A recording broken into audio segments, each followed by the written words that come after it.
We're giving zero R, living zero G. We're starbound, we fly. We light it up in hyperdrive, yeah, baby, starbound. So high, we're beaming up our dreams tonight, yeah, baby, starbound. I'm coming in hot, drop pod, hop from ship to ship, whipping the hot rod. Get the thing tricked out with the top mods, all expenses paid, yeah, that's on God. I'll make it look so dang easy, please no photos, don't be creepy. Work and play hard, get no freebies. That dioxide got you easy.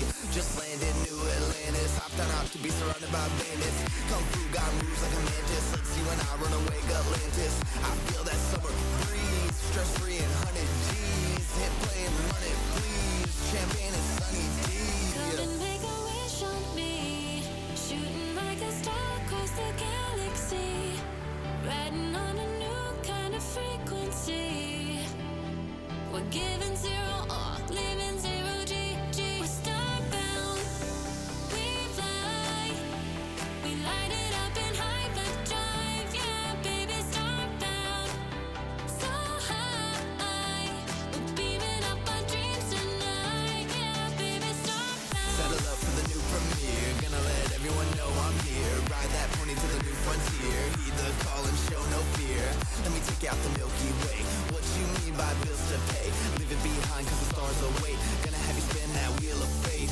Hush, hush, gotta keep it on the low, try not to rush, nobody's gotta know. Been caught, now the cover's been blown, go out blazing, let's give them a show. Running low on oxygen, see another spaceship hopping in. Oh, they're bad, we robbing them, caught again, we got a tip. We out here, we are vibing, surf comments, we start riding. Set course cause we war driving, this feeling can't describe it. You're starborn, I'm starbound, you and we, nobody can top our sound. We got a job to do to make the hearts pound, so go and hit the stage and pour your heart out. Come and make a wish on me, shooting like a star across the galaxy, riding on a new kind of frequency. We're giving zero R, living zero G. We're starbound, we fly. We light it up in hyperdrive, yeah, baby, starbound. So high, we're beaming up our dreams tonight, yeah, baby, starbound.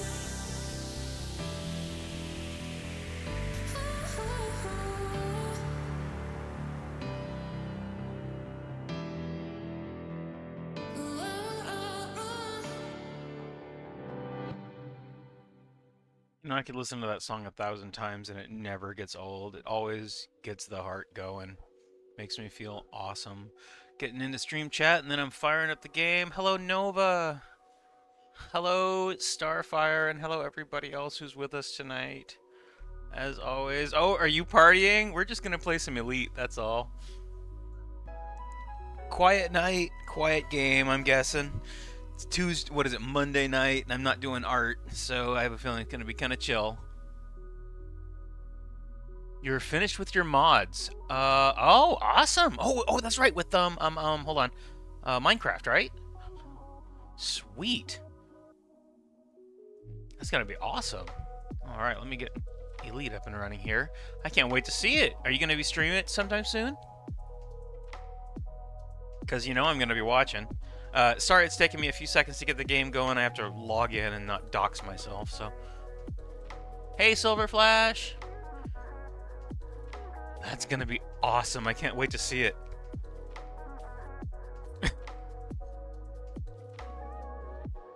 Start to finish. Oh, good times, man. You're industrious and scary good at what you do, Nova.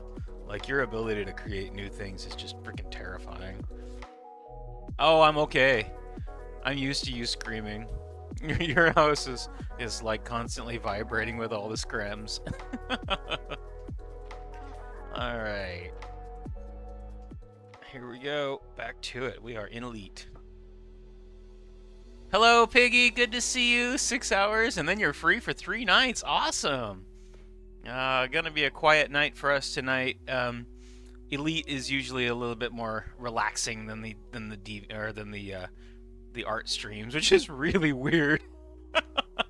I've got my tea. I've got some water. I'm fully fed and low salt tonight. Thank you. I have some of my tea. I'm working on it. Yeah, I gotta get that storyline in, right? That's uh that's where I get all the storylines for Elite. We gotta play the game once in a while. So tonight's gonna be a little chill. I'm just gonna be doing stuff like I'm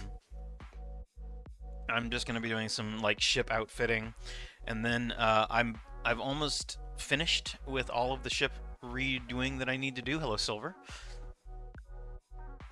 Hi, How are ya? children. Just chilling. Awesome. Well, I spent some time online a couple of days ago, and we made it back to the bubble, and I got almost all of my ships refit as I wanted to do. We're No. just about ready to go. We will be. What I'm gonna do tonight is we're gonna go do a bunch of carrier jumps. So we're gonna. Okay. I'm gonna fill up this. I'm gonna fill this thing up and seriously get us ready for a long ass trip. Okay, drive safe, Piggy, or work hard, or something like that. Thanks for joining us, and I can't wait to see you next time. We'll be ready for art next time you get up. Next time you're up here, okay? Promise, just for you. All right. So first, I need to go figure out. Let's see, where am I? I'm in Jameson Memorial. Excellent. First off, I need to see what ships need to be fixed. And then I'm going to be doing a character sheet, a couple other pieces of work for Piggy, and got to work on Ocean's piece, and going to be a night. So tonight it's just going to be kind of chill. Very, very light action. You guys can see all my ships that are named after ponies. I was playing this earlier, and I realized I named one of my ships Koa Pony. Hey, I just got back from a walk. Already with the cardio. Yeah. Thank you, Silver Flash. All right. You're welcome. Gotta get back. Oh, let's not forget. Gotta work the cardio. Gotta work that salt out, right? And yes, I Mhm. literally just stretched as you did that. Thank you. All right, so we're not gonna see. You guys are gonna watch the inside of this space station for a second while I get my heart rate up. I'm gonna go do some squats here.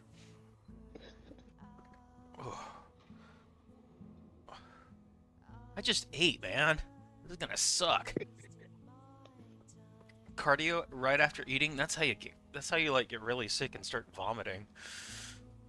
Okay, I'm only gonna do 30 seconds for the moment. I'll spread it out over the hour, so that my stomach can settle down after chowing down a meal. It wasn't a huge meal. I gotta eat small these days, but I don't want to get sick. So, all right, and I will do my arm exercises here real quick.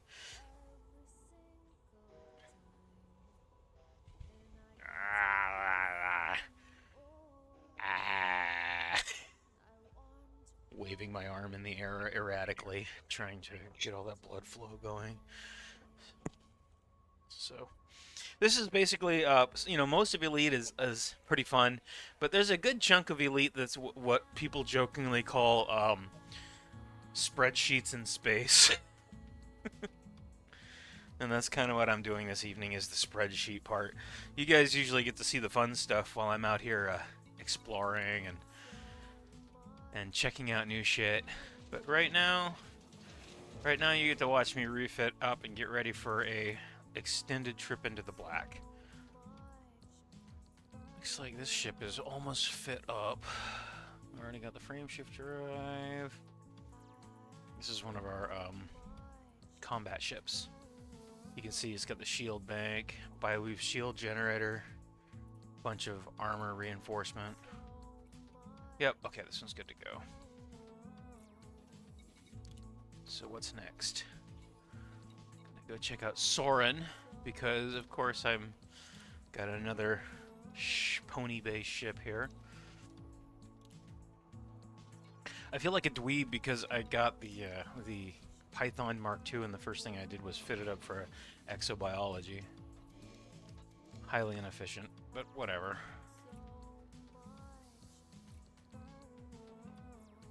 Frame shift drive is fit. Okay, so this one's ready. Let's see here. What's next? The Orca. I haven't fit up my Orca, of all things.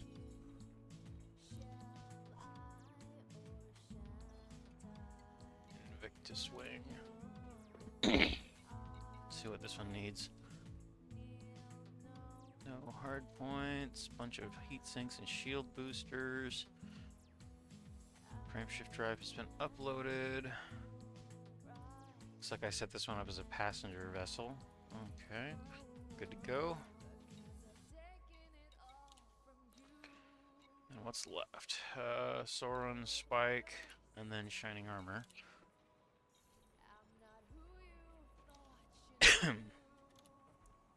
So this is my Mamba. I think I already handled this one.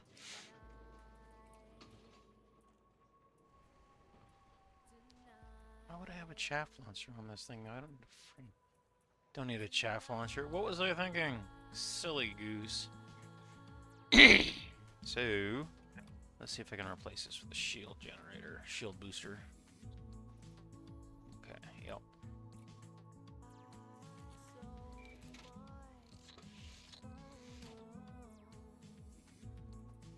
And thrusters, everything's all ready to go here. Optional internals, good to go. Okay. Mamba is ready to fight. Just got one last one to check, and then we can Mamba off to the banana patch.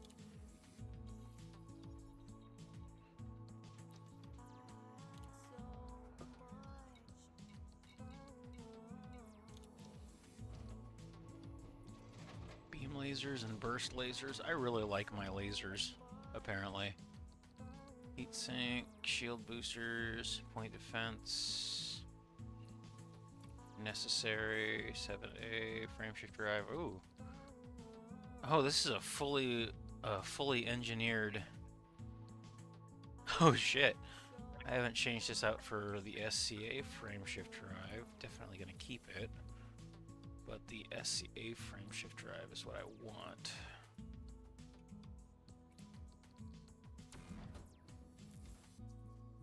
Okay. Everything else good. Everything else is good. Oh, I could probably afford to upgrade to 6A sensors though. Yep. Life support, 60 is fine. Cargo, fighters, fuel scoops, an operations limpet controller, because why the fuck not? The frack was I thinking? But it does have a fighter hangar, that's cool. Boy, this is like the ultimate multi-purpose ship. You guys have no idea what I'm talking about, I'm sure, but this is, I remember this ship was my go-to for a long time before I got my Corvette. I really like this babe. I really like this girl. She's awesome. All right, we are ready to go. So, first stop, Element, and then we're gonna go fill up on some tritium. And we are going to get our asses out into the black tonight. Get the hell out of Dodge, because I'm starting to feel a little cramped in this human-owned part of space.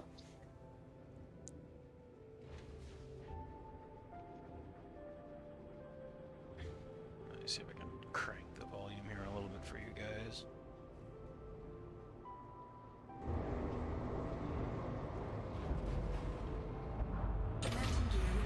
There we go. Landing restraints lifted. Now you guys can actually hear what's going on with the game.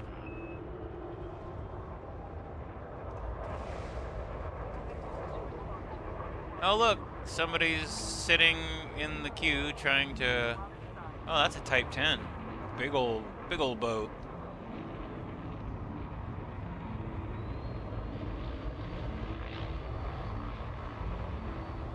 Listen to that engine grumble. Good times. Don't have to worry about this shit when you're out in the middle of the black. Ain't nobody out there to bother you.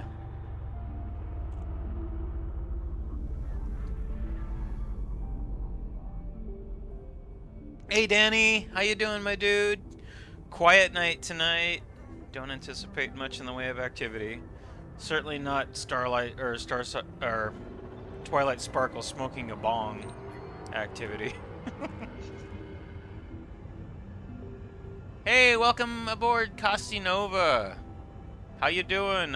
Sorry for the 10-minute timer. We have an issue with trolls and spam bots, but if you make it through, I'd be happy to meet you, and I'd love to hear what you have to say about Elite and or Ponies. We've got both. Oh, that's right. Did you... I guess I should add the Ponies in, huh? I just realized I forgot about those. Let me handle that.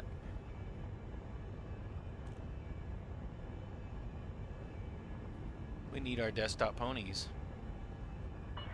Can't live without them. Close the station. Have a safe journey. Give it a second. Loading.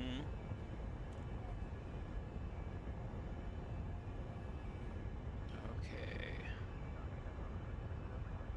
So we'll start this one off with... I'm going to start off with Princess Twilight Sparkle, because she's awesome.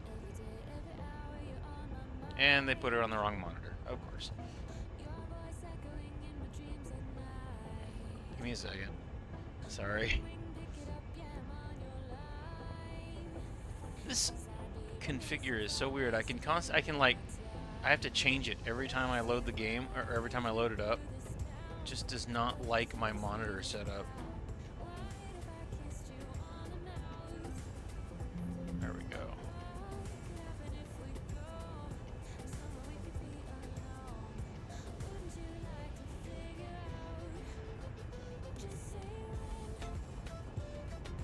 Get that Twilight, or get that Koa, whatever the hell kind of music this is. It's awesome. All right, there we go. We got Twilight to spend the night with us tonight.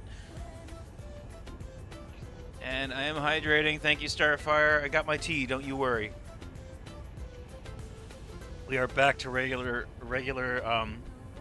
Starlight or Star. What the hell is my name? Starsong Dusk. Starsong Glimmer. We're ready to regular Starlight. Fucking hell, regular Starsong Dusk evening. Why do I have Starlight Glimmer on the brain?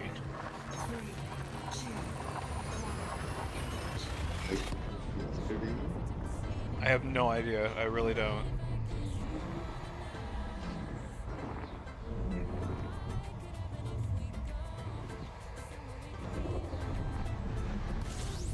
You know what would be kind of fun is I wonder how much effort it would be to do a Star Song pony buy, or like, you know how we have the little characters in the desktop Ponies app. I wonder how much effort it would be to make a Star Song Dusk character for it. That would be fun.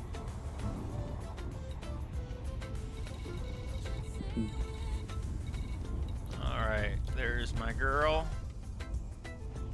Hopefully we don't smash into a planet this time. Last time I wasn't paying attention, and the Super Cruise Assist actually was like, okay, I'm gonna go straight into this planet. Lap. Not such a big deal whenever you're already a billionaire, but it was expensive to rebuy that ship. It was I was like, everything's fine, and then suddenly I hear this, and there's a planet surface coming up, and really fast. All because I decided to look away to take a sip of my tea, or, you know, check on my phone or something. Next thing I know, I'm face first into the dirt. Hello, Spike. Good to see you, my dude. How are you doing, fella?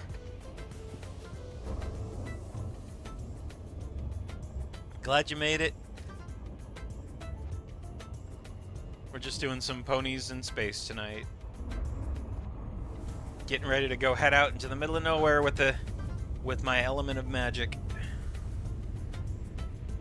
I thought about just flat out renaming it Twilight Sparkle, but you know, element of magic is sort of what we're used to at this point, right?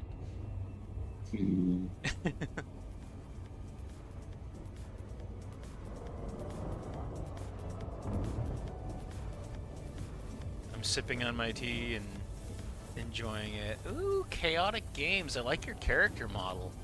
Haven't seen it down there. And Spike is now sunny. That's cute.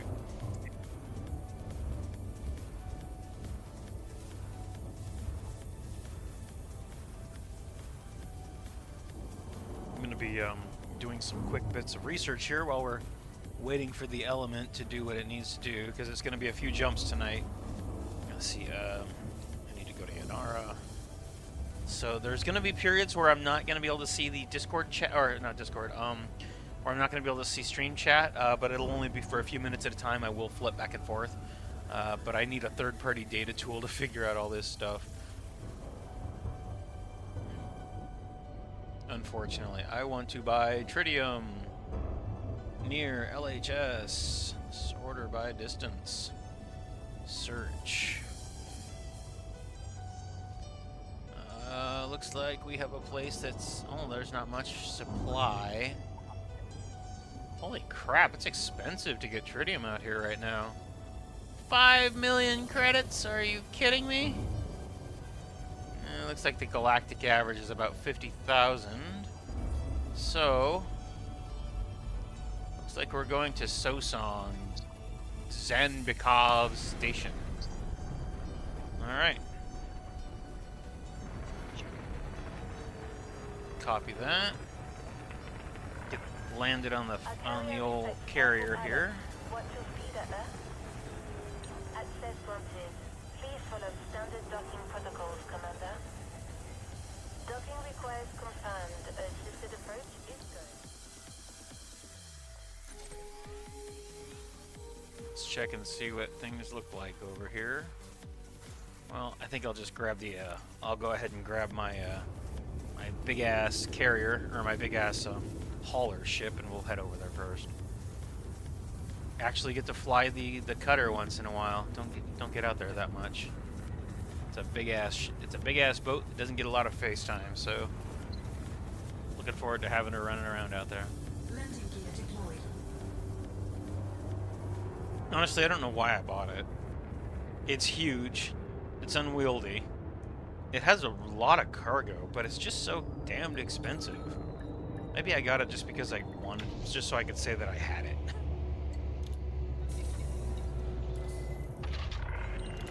Contact confirmed. Solid approach. Welcome, Commander. Right.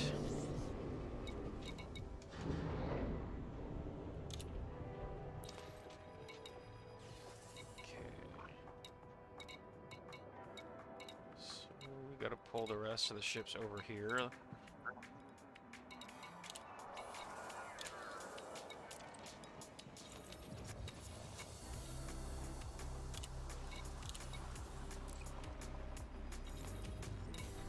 Since we finished fitting them up, it's time to put them back on the boat where they go. I've almost maxed out the number of ships that you can carry on your boat. Kind of happy about that. Nice. Yeah, you can only carry 40 ships at any given point, and I've got 37. Literally one of every single ship that you can have in the game, and each one is fit up and engineered too. So, you know what that means?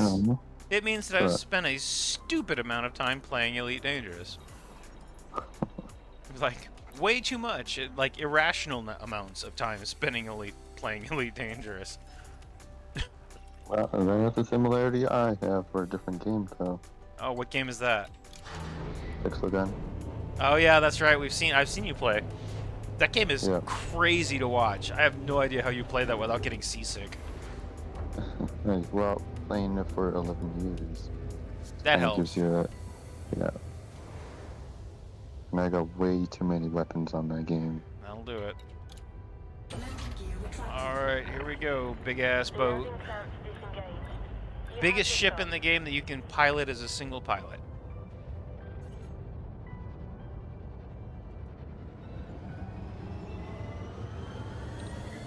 Let's see if I can. Oop.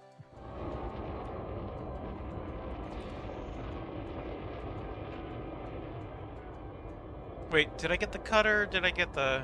Oh, I did. Okay. Sure is a pretty boat. I like all the blues.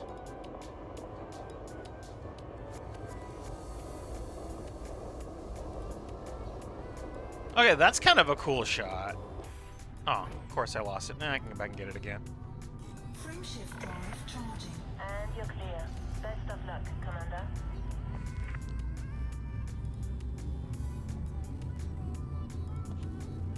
Or tea. So what are you doing tonight, Silver? Hanging out? Arting? I'm both. Just rolling? Just chilling? Both. Cool. What are you drawing? I am drawing a leaf. I want to turn this into a tool. Oh, cool. Yeah. So I can not have to worry about drawing little leaves and little details. I like that. Alright, now since I don't know exactly what's going on here, we need to find the nav beacon, because otherwise I don't know what's here.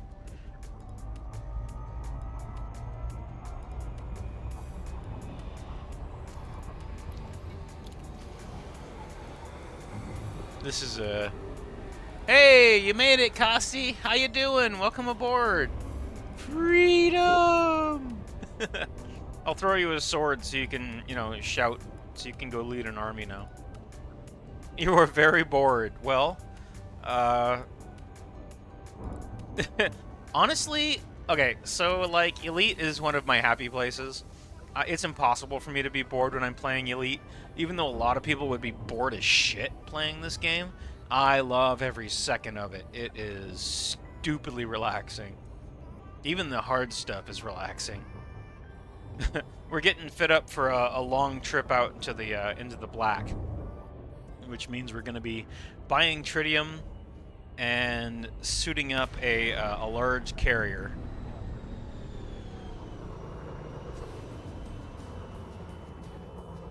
Let's see here. And that's like it. Let's see, where did the beacon? There you are.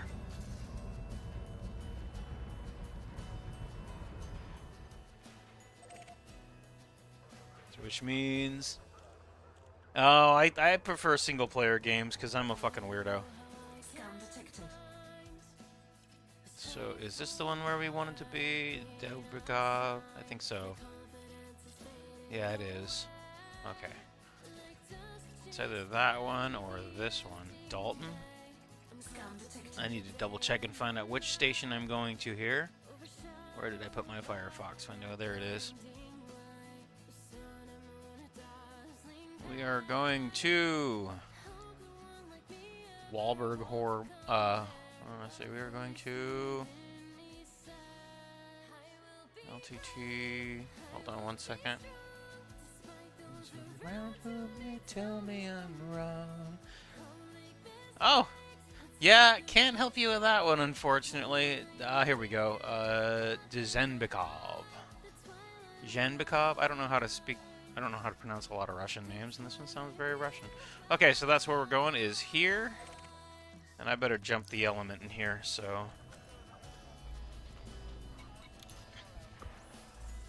Playing with others helps you ignore the voices. Oh my.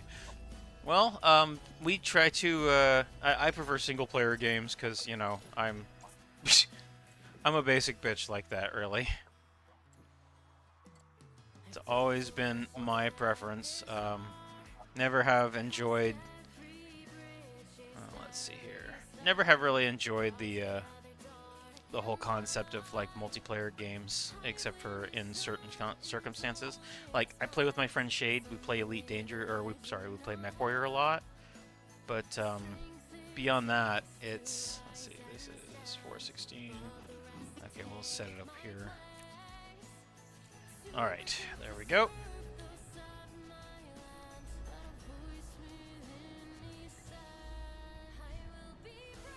Mel, you know, my suggestion would be maybe you should look into a podcast. You know, maybe you should consider trying a different method of playing single-player games. Podcasts are a really good way to fill the noise, so that you don't. What's the word I'm looking for? So that you don't have all of the time in your head. You know, the background of the podcast will give you that voice in the back of your head, so you don't feel constantly overwhelmed. Something I usually do, like whenever I'm playing Elite or a lot of games, actually, I like to set up Netflix on my second monitor, or even when I'm drawing. Oh, well, okay, how about an audio? Well, actually, if you don't like podcasts, you probably wouldn't like an audiobook, would you? Audiobooks are nice, though. I enjoy reading, well, quote unquote, reading a book while I'm playing a video game.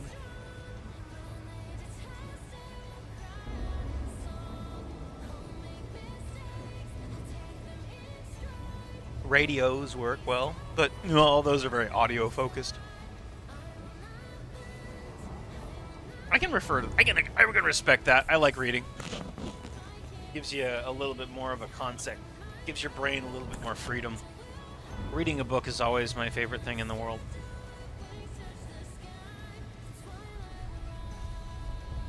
Nothing better than sitting down with a nice quiet book and just relaxing and enjoying a storyline, right?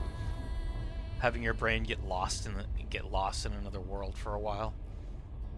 Just like, I always thought that reading was like a portal to another dimension. It felt like when you're really into a book, I mean really, really into it, sometimes you forget you're reading a book, and it's like your brain takes over, and I always feel like I'm watching a movie, or I'm actually like part of the storyline. Whenever I'm really into it, I'm actually visualizing what's going on around me in the book, and it's got to be one of the coolest things.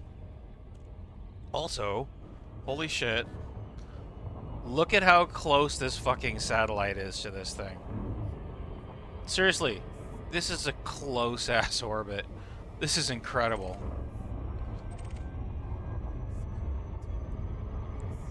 That is a very, very snug planet right there.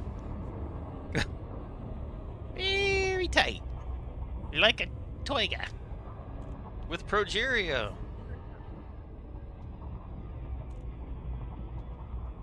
I should probably reconnect it. There it is.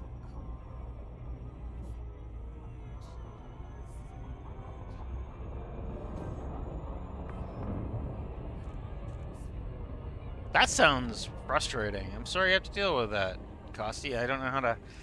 Don't have a good suggestion for it other than, like, heavy meds.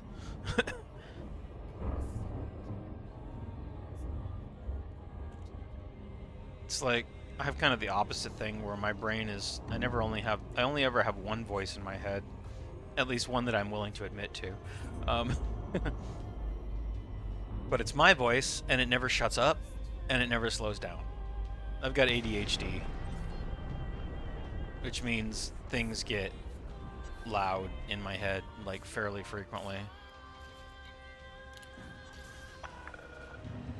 A lot off, actually.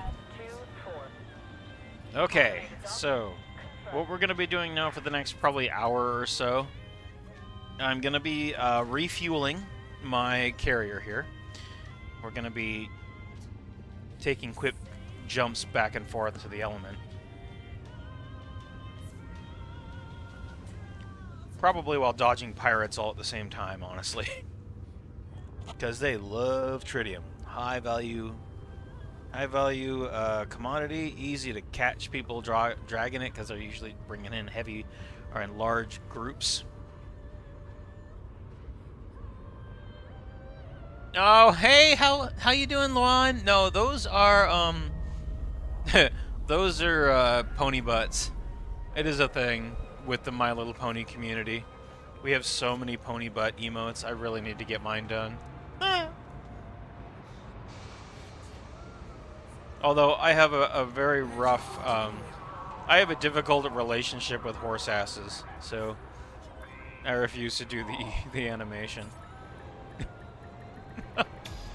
One.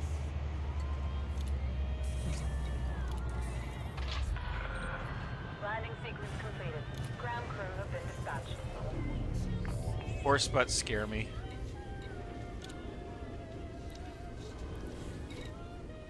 Alright, let's see here. Where is my chemicals, metals, tritium? There we go. And we've got a decent amount of it. 227,000. Galactic average is... it's around... Oh, it's actually lower than the galactic average. Very nice. Let's fill this bad girl up. Only 36 million. I don't care. I'm just glad. Hey, if you like My Little, if you're here and you're, as long as you're not a My Little Pony hater, then I don't. Then I'm just happy you're here. That is fine. And you actually came in on an off night. I'm actually a pony artist most of the time. In fact, most of the people that hang out in here are pony artists. I'm having an off night tonight because yesterday I had a rough day. Because I'm having a rough day after yesterday was very difficult on my body. So I'm taking a little bit of time out to heal.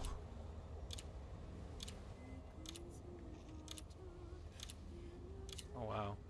But yeah, most of the time I play, I do art online, so every once in a while I'll throw in an Elite Dangerous nice to relax. Well, ponification is a very common thing for a lot of people.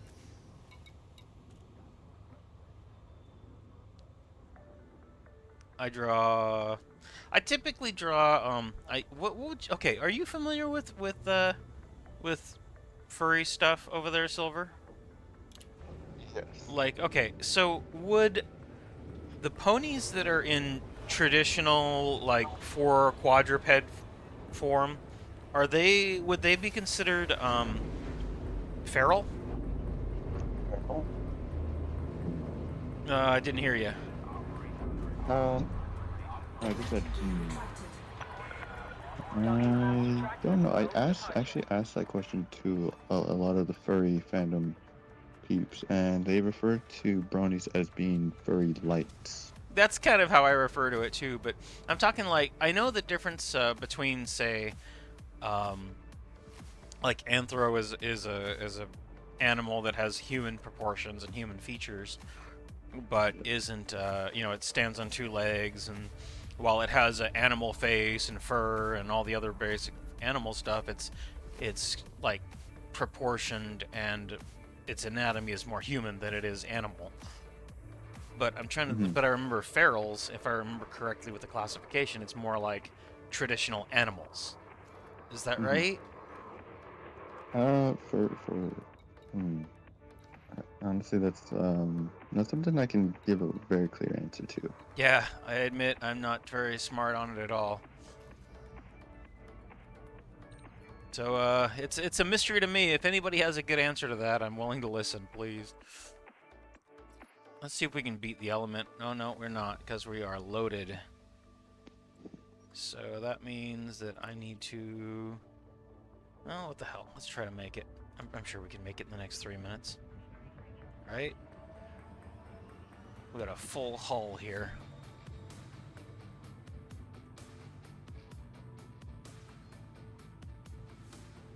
Yeah, I don't know anything. I don't know anything at all about the furry community.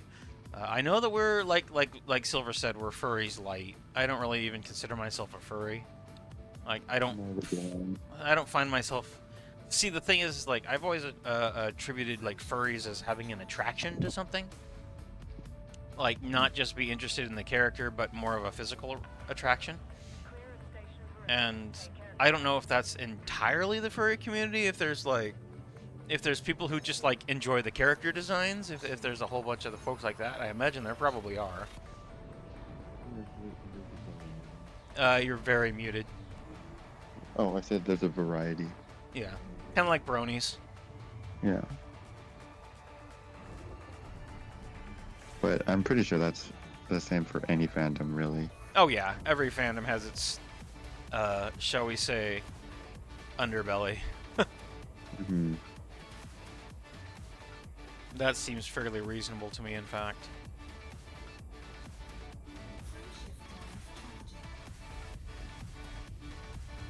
And the leaf is done. Yay! Are you gonna post it? Yes. Alright, I'll go see if I can grab a look at it. Just give me a sec.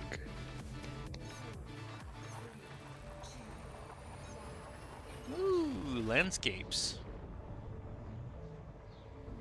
Yep.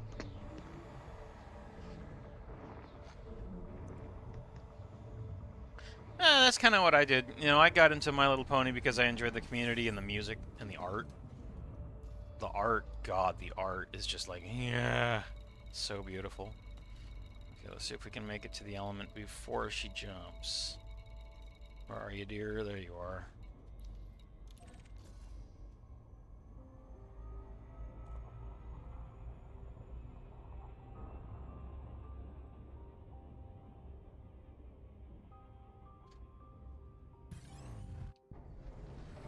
Okay, here we go. We're getting interdicted. Yay, interdiction.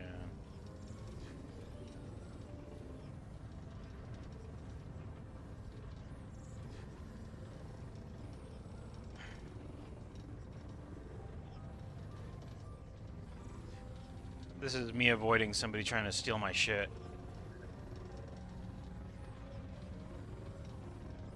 Come on, get up there.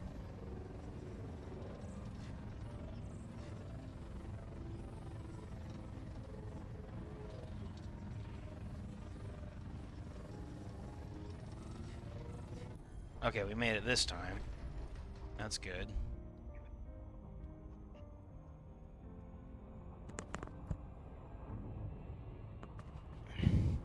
Ooh, pretty. I like that. That's a great. Once I get down to the element, I'll show it up on screen because right now I'm currently dodging a pirate trying to steal my shit. And I gotta land with the element on the element before she departs, which is gonna make things even more confusing. Ah, the glories of being in human-held space. Fuck this shit. Another thing to work on. You can never survive in communities because they get confused and overwhelmed so quickly that you just never touch it again. Yeah, you know, that can be a problem, especially as communities grow. There's a lot of shit going on at any given point, you know? Like, hell, even our little community has all sorts of energy and crazy amounts of, like, posting going on. We're filled with artists who are always doing amazing new work, like Stormy and like Silver here, and myself. You know, I'd say we got about a dozen active artists that are constantly posting their work and giving feedback and getting information on how they can do their work better and improving and, you know, just that back and forth. So it's hard to know how to contribute. I have a little bit of neurodiversity as well. There are a lot of us. Yeah, it's pretty cool. It comes to show that the fandom is not what everybody says. Oh, say that again. It comes to show that this fandom community is definitely not leaving anywhere. No, I agree. Carrier services have been temporarily suspended. Oh shit. 3 minutes 53 seconds. Okay, here we go. We're docking request denied. Oh shit, she's gonna jump and I'm not gonna be here. Well, I guess we can watch her leave. That's fun. And it hasn't died out. I don't think it will, honestly. We've been pretty active. The community has been pretty crazy as far as creation goes. Nova says hi, Silver. Hi. Hello, if you didn't hear me. Alright, well, let's watch the element jump out. We can listen to the crazy noises she makes. And Nova can hear you. Okay. Okay, she's gonna be leaving in 1 minute. So this ought to be a fun little jaunt, but then I have to do another jump because I didn't get here soon enough. Fucking pirate. Final countdown. I'm gonna hang here for a minute so we can listen to it. I'm gonna crank it so you guys can hear it. Let's see here. I finally got a pose. And here's Whiplash. the quick little leaf. Alright, here we go, guys. Get ready for one hell of a soundscape. Also, this is gonna be looking kind of crazy cool. So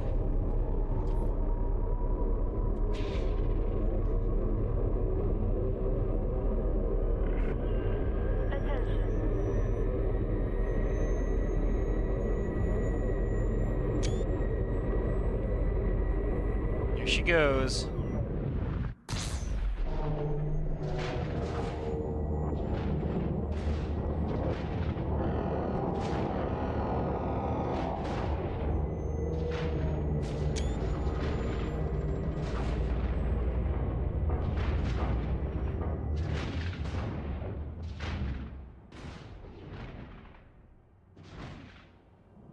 And the element is gone.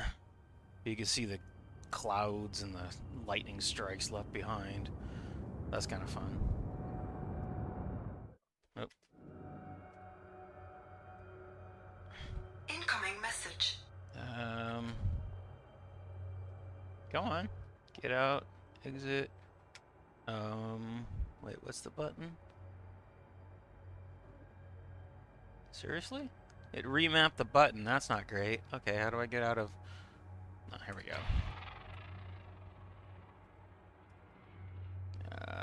Hold on. Okay. Why did it remap my button? That's not... I'm not happy about that.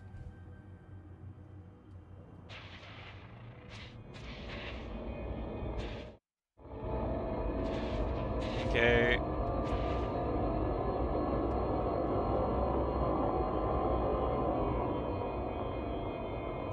I think my keyboard gave up the ghost on me. That's not awesome. Okay. Yeah, I always refer to Nova as my Nova. Sorry. My Nova's always going to be Nova in my world.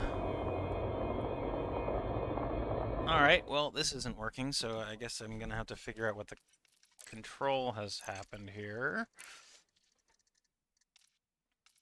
Free camera, toggle HUD, increase speed.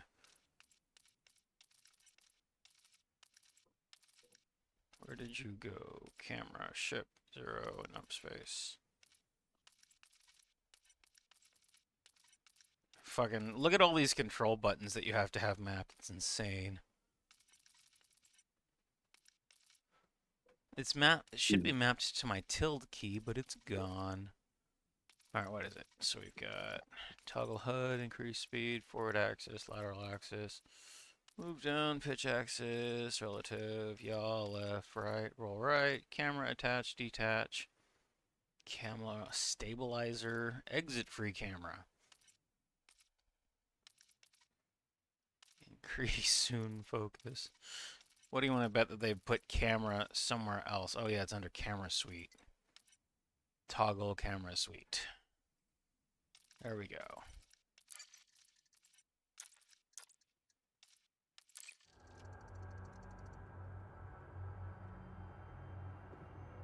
Okay. So I can enter it, but I can't exit it.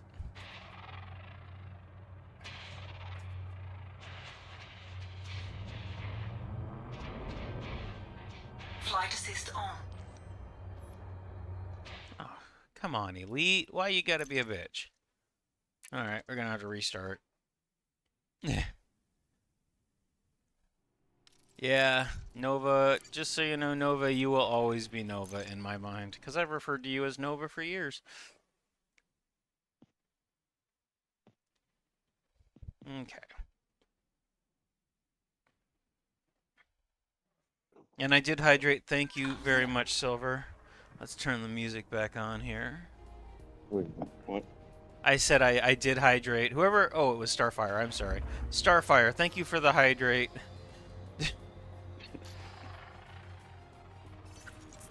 I have, in fact, redeemed it, and I downed the last of my tea just for you.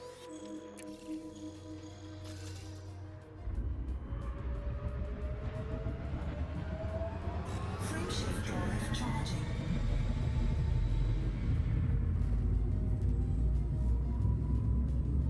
A small group tonight.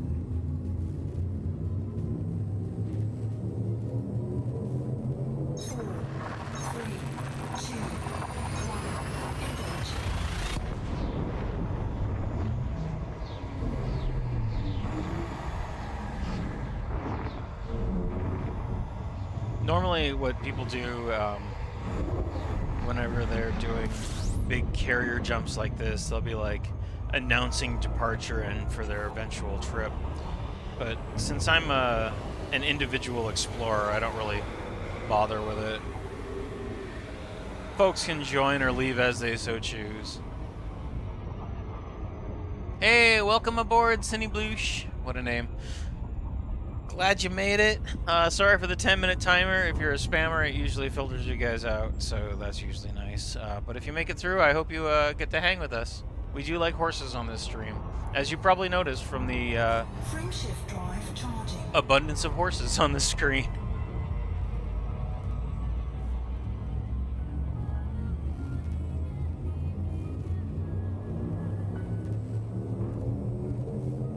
Four, three, two, one. Engage.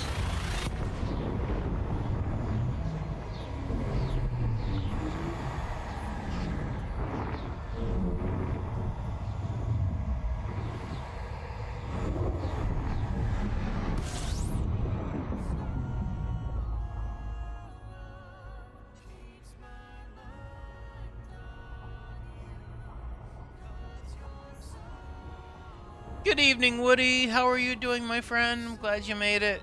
Hope you're having a good day so far. Well, you know, day for you, night for us. We are doing the elite thing. Horses in space. You having a good day over there? I guess it would be Guten Morgen, wouldn't it? No. Okay, are you following the tradition of having coffee with Star Song? I should do a Star Song coffee emote just for the Germans.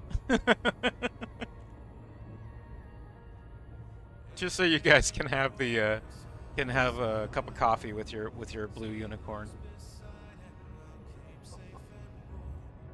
What do you think should? Okay. Here's a question for all you guys eating breakfast while you're hanging out with us over here. Obviously, you guys like your coffee, and I prefer tea. But what would be your preferred pastry? What do you think a blue unicorn would eat as pastries go? Obviously, there's muffins. You know, everybody knows muffins because derpy.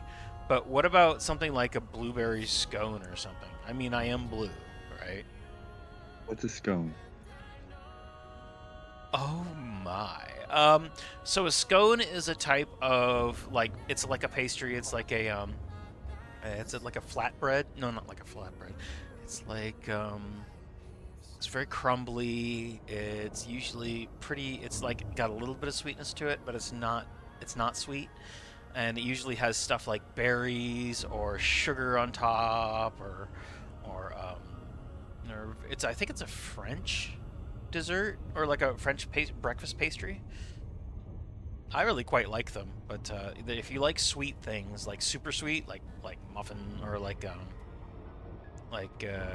would I say for that? If you like really super sweet things, then this would not be your favorite type of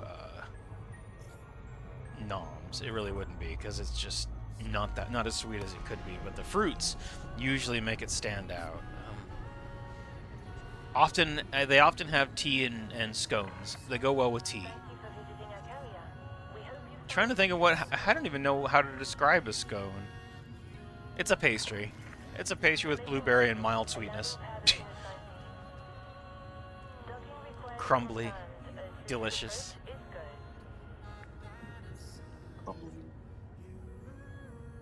Highly recommend you look it up because they are really, really, really nice. I like scones. Do you know what a biscotti is? No. Ooh. You know, if you ever come to breakfast with me, I am going to treat you to so many pastries. Oh, I'm just going to take you to one of the local coffee shops and get one of each of the different types of pastries, and you're going to you're going to be bloated all day, but you're going to love every second of it. oh yes, I know. I'm bloated. I got this one place near me that Breakfast, yeah. Breakfast seems always do that to me.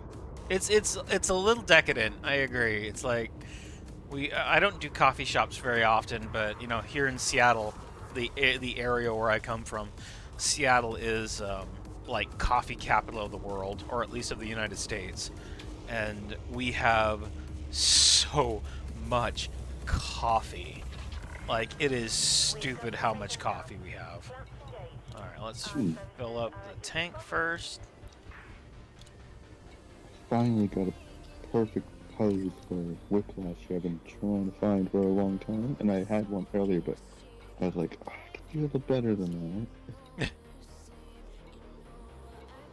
Where did I put this?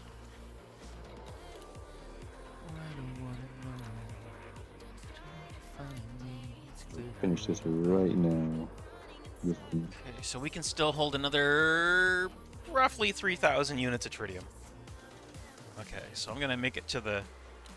We're gonna head to the next stop in here.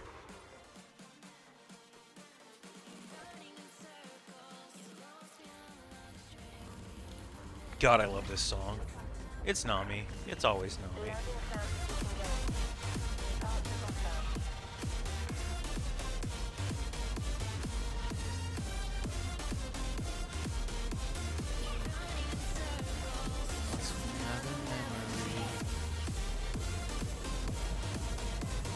Oh, we are right next to the station. Awesome.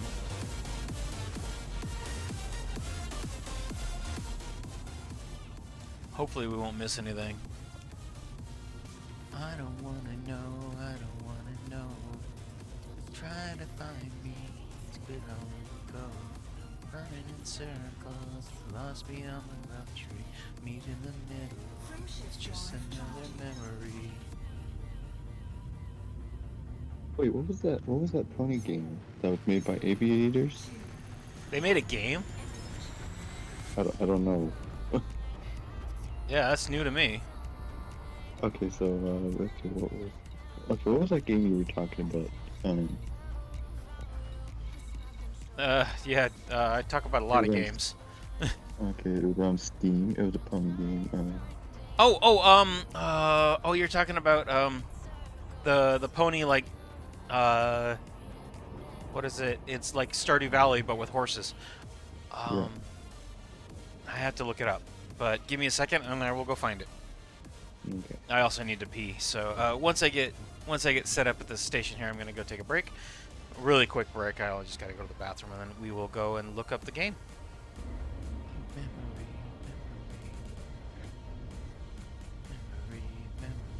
running in circles. You lost me in luxury. Meet in the middle. It's just another memory. Can't live without my Nami.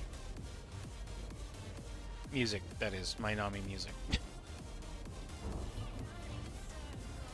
That's another memory.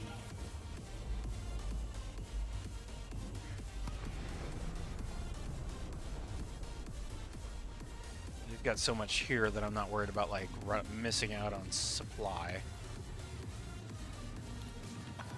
Okay, I will be right back. Here's a little bit of faith on my part. I'm going to hope that I land correctly and not get blown up in the process. Be right back. Gonna go pee, and then we'll go check out that game. Oh, From the Herd. That's what it's called. It's called From the Herd, but it's not out yet. The Herd?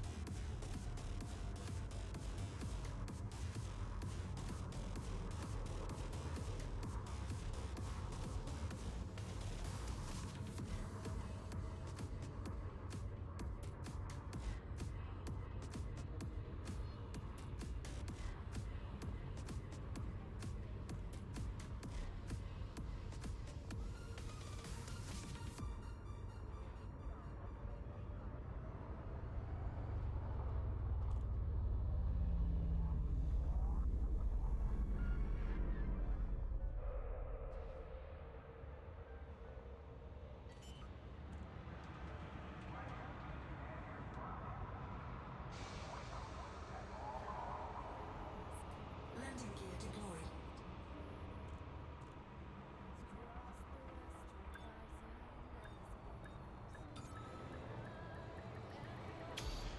Alright, I didn't get blown up in the landing process. That's a good sign. Happens more often than you'd think. Probably should not have gone away.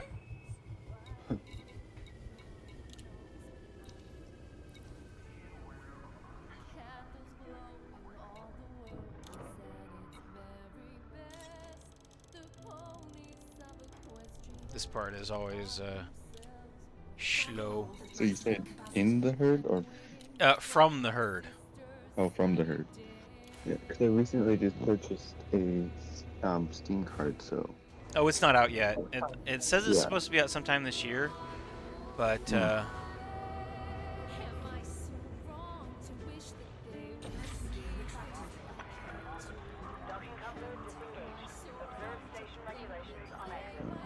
gonna be hard to art when I'm just wearing my Tales from the Herd. I'm sorry, Tales from the Herd.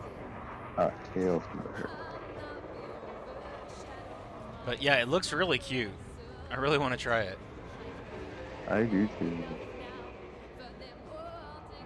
I'm hoping that whenever it comes out, I'm hoping it'll have multiplayer, so we can do like multiplayer games with it. Actually, do some stuff. It'll be fun. Yep.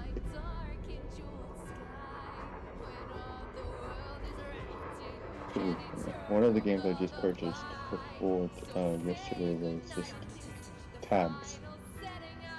Tabs, totally accurate battle simulator. I didn't know if you. I didn't figure you were gonna know that one. I have it. Oh. Haven't played it. You haven't played it. Though. So okay, people I probably haven't played a good 70% of the games in my library, and there's a reason. It's not like I just go out and buy them and collect them. It's because I buy bundles. Like I go for humble bundles a lot. Is what used to be a big thing. And I would wait until the Humble Bundle had a game that I wanted to buy, and then I would pay, whatever the minimum cost was to get all the games, and then get the game that I wanted to play, and then the rest would just like go into my account and sit there and never get played because that's sort of the way I do things. So it's not like I'm out there buying single games and never playing them. It's just that they accumulate over time. Like Shade is very annoyed with the fact that I haven't played a lot of games.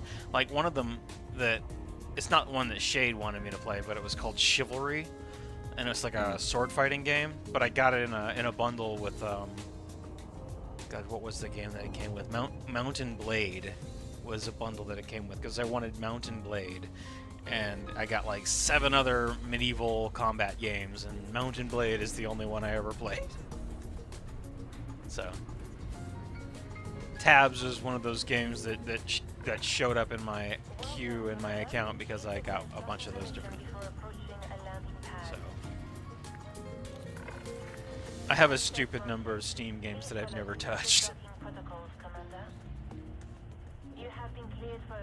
I've been wanting to play Tabs for 6 years, and I finally got it. Oh, I've heard it's fun. It is very fun. The game that obviously the game that I play the most, I think my top ranked game is Elite and Star Trek Online. Interesting. Did something just bonk my ass? I think one of these ships that's flying around out here just bonked my ass. Ooh. Why would you run into my ship? That's not very cash money, you guys.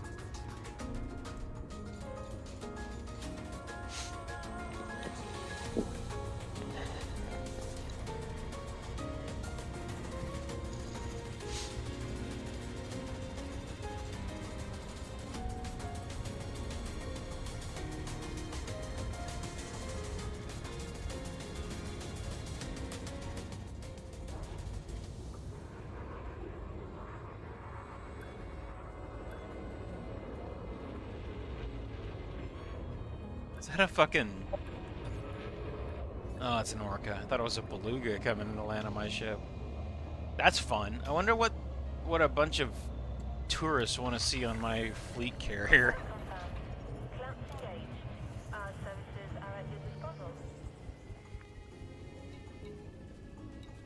Let's see here.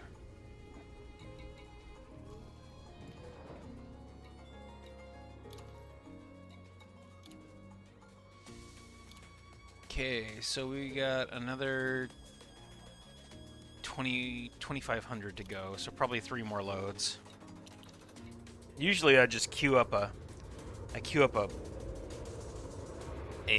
buy order. There's a group called the Tritium Monkeys, where they will say all you have to do is like, I'm in this system, I need this much tritium, and then you'll tell them how much we wanna spend on it.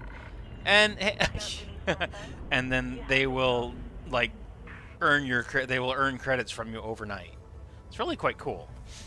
It's a nice little a nice little service that other players offer, and they get money and I get tritium and everybody wins. But I'm cheap, and I wanted to play Elite tonight, so you guys get to watch me do space trucking.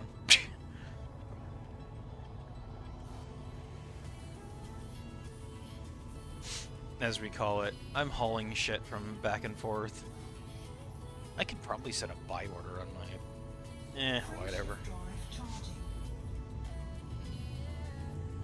4, 3, 2, 1. Engage.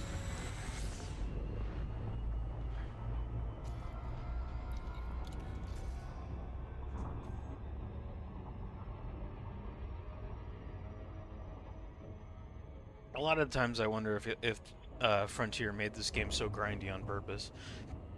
It's like, yes, you must suffer while you do these runs. Because otherwise, what's the fun? It's not a sim, then it's an arcade game. Simulations must be painful. I completely went brain fart. I forgot the name. Tales from the Herd. From the Herd. Okay. Tales. Go search for it now. While it's still fresh in your brain. That's what I'm doing. I just had to boot up my Steam Deck here. Oh, okay.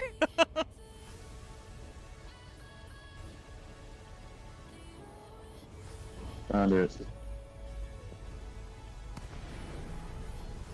Add to wish list. Follow. And totally not ignore. Alright, let's see here. Let me get my request docking here. Alright, I'm doing my posture check. I'm upright and generally my feet are planted and my back is straight because playing Elite is not hunching over a tablet, thankfully. I really needed to draw a picture of Starsong doing a drawing so I can just like illustrate the posture that I'm constantly doing. I'm gonna develop lordosis because I'm gonna have like a big lump in my back because of all the time I spend hunched over a tablet. And I'm also... Oh, well, I was thinking... I said I hope it was multiplayer. It's still in development. It's not like you can buy it now anyway, so... Yeah. But definitely I wishlisted it, so... I'm also doing my arm exercises. Thank you, Starfire. Is there any other pony-related games on here that you know of? Philly Astray. Philly Astray. Filyastray. It's kind of like a side-scroller puzzle game. If my Steam could stop turning off my keyboard. Yeah, Philly Astray is pretty fun. I have that one. Okay, let's see. And then, of course, there's Get Your Tentacles Off My Waifu. Sequence completed. Ground crew have been dispatched. Alright, there we go. I will have some water. Thank you. I have done my exercises. My hand hurts now. Philly Astray. What is that one? Give it a look. About? Watch the video. It's like a side-scroller puzzle. Oh, there's another one. Do you like role-playing games? Yeah. Try MareQuest. MareQuest, okay.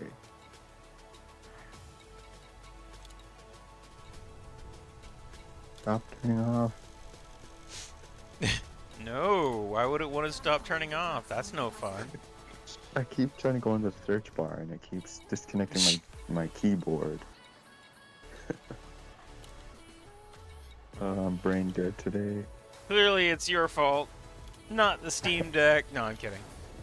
MareQuest, there's two of them. One of them is free, and then there's MareQuest and Interactive Tale. I've played it. It's actually a lot of fun. Okay. I made Starsong, and then of course they have 3 randomly generated characters that join you. Hey, how you doing, Silverbloom? Glad you made it. I've got this. All right, we figured it out. I've got Silver and Silverbloom. If I'm talking to Silverbloom, I'm talking to Silverbloom. If I'm talking to Silver, I'm talking to the dude in my chat. So, just be. We've got But this. what if they join? Then we'll just talk Silver, Bloom, and Silver. It's easy enough. Or I guess I could call one of you guys Bloom. You won't be Apple anymore. I just think that Bloom has a nice tone to it. Don't you think? You know, remember whenever Apple Bloom had nightmares about being kicked out of the Apple family? Just Bloom has a nice tone to it. Hello, Silver Bloom. How you doing, my dude? Hello, Wireball. Welcome aboard, my friends. Hope you guys are having a good time. Doing some Elite tonight, as you can clearly see. Frameshift drive charging. Having a kind of a quiet evening tonight. Not the usual chaos. Lorelai is off, and I'm assuming Stormy's off doing art and relaxing and spending some non-pony time for a very rare change. So you guys are watching me fuel up my carrier, and then we're gonna go and hit the black. Gonna go out into the darkness and hopefully never come back. Because I fit up everything I wanted to get fit. Keep away. Buying all 3 packs. Ah! MareQuest and Interactive Tale. And the Tale art pack and soundtrack. There you go. Yeah, MareQuest is fun. I liked MareQuest. It's really cute. Let us know if you'd like to dock.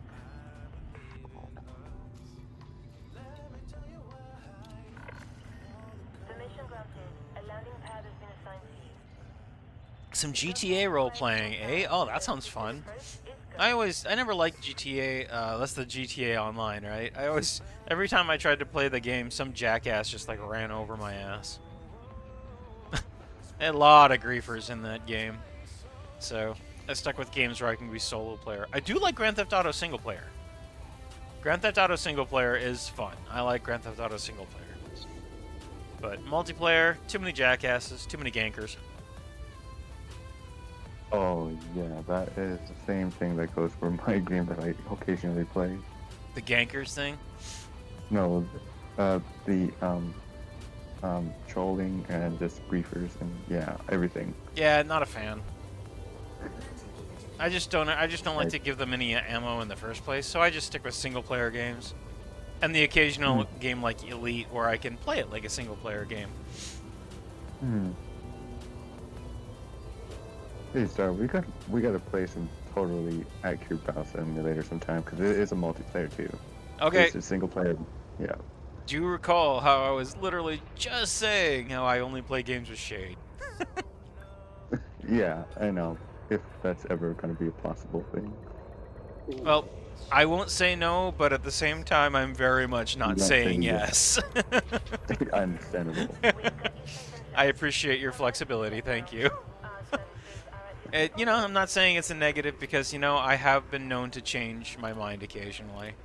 So I probably will be willing to give it a try once, at some point. All right, back to the other station. Back and forth, back and forth. I'm beginning to feel like Sisyphus. Jesus.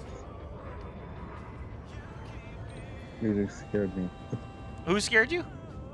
Music. Oh. It just popped up like. And What? then I was like, yeah.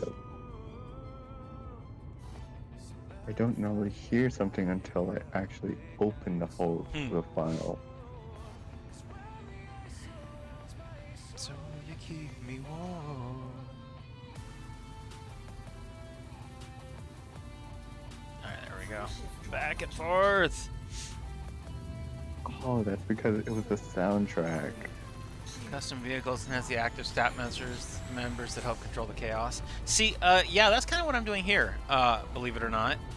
In Elite, I'm playing on a what we would call a private server kind of a thing. It's like a private group. It's Mobius. Mobius is a player versus environment. It's an enforced, like, where PvP is not allowed. So they actively remove people who engage in player versus player combat without consent. See, Elite Dangerous is notorious because there's a bunch of people who really just love killing people because I guess we call them salt farmers, because their whole goal in life is to just piss off other people, make them complain, see them post on Reddit or whatever, because they're like, why would you want to kill a poor newbie like me, blah blah blah, yada yada. And that's like their whole thing. So I just do myself a favor and I just either play in solo or Mobius and do not engage. Not interested.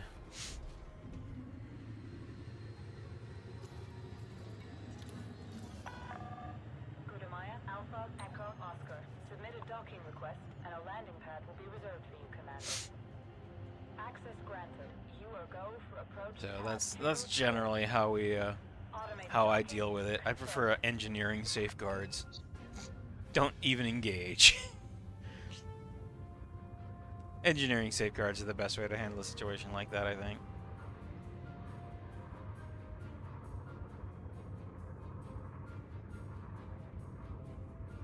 Because every once in a while, I still like to get out, hang out with people. Like my friend Benoit plays Elite. That's how we met, and he and I have a good time sometimes when we play together. But it's, you know, he joins me in my universe instead of me leaving and going in what they call open. Open play is like where most people play. It's the active universe with a whole bunch of players, and that's where all the gankers hang out.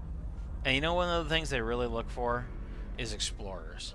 Explorers are usually really juicy because we've got light ships with very little armor, no weaponry, and we're fit for like long jump ranges, and we're often carrying scads of data, like sometimes billions of credits worth of data. And if they can find somebody coming back from an exploration run, they can cost somebody literally billions of credits, and that's one of their favorite ways of getting, as we have previously mentioned, tears, salt. And it's one of the best parts about having a fleet carrier, actually, is while I'm jumping on a fleet carrier, can't attack me. I am immune to that shit. Because the fleet carriers are impossible to destroy. What? Oh, Elite Dangerous. Yes, hello, how you doing, sus? I'm doing okay. I was a bit surprised I didn't hear the Taco Bell sound when I joined this voice chat, but I suppose that's a Taco change. Bell? Yeah, I use a soundboard for whenever I join Discord. Oh! It automatically plays the Taco Bell sound. Oh, yeah, I have all soundboards disabled because they fuck with my brain. Yeah. Whenever I'm like really deep into in a drawing or something, and somebody starts playing like random sound files, it fucks with my focus so bad. So I mean, it would be funny if I just joined it and you were in the middle of a drawing and just the Taco Bell sound. clang. Yeah. Yeah. It would be funny, agreed, but again, that's why I have it disabled, because how do you know that old phrase, it's only funny if everybody's laughing? What if there's like I don't know, 25 subs and you enabled the soundboard for 5 minutes or something? Nope. The only people who can do soundboards in my server are the admins, and there are two of us. Yeah, I do say that, you know, like it can be used by like Lorelei, for example, if she really feels like she needs to take control of the conversation.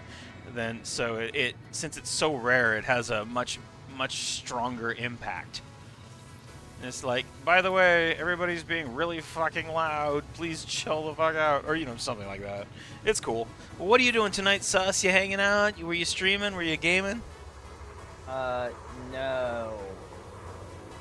I am kind of thinking, what should I do for a subathon? But I'm also kind of like, can't really sleep. No sleep. Who needs sleep? Sleep is for the weak and normal people like Silver over here. Remember that TF2 video, no sleep, a TF2 chat experience? Nope, never saw it. That video was so cursed.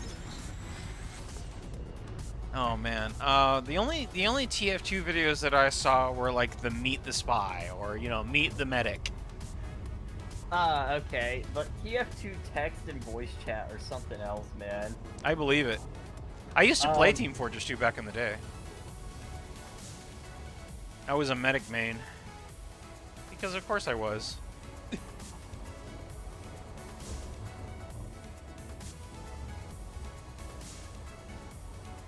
Go ahead. What? I wasn't waiting to say anything. Oh, okay, very good. I used to play medic, and every once in a while I'd play heavy. And I was really bad at anything except for healing people. Yeah, honestly though, at least Medic in Team Fortress Classic actually has a good, like, hit for assaulting points compared to him in TF2. Although Ubercharge didn't exist, but Medic had concussion grenades and he had the super nail gun. All I really ended up doing most of the time was just hooking up with one of the local, if there was a heavy, I just attached myself to a heavy and just never left. And they protected me like I was made of gold. It was beautiful. I think my favorite with Medic is the fucking what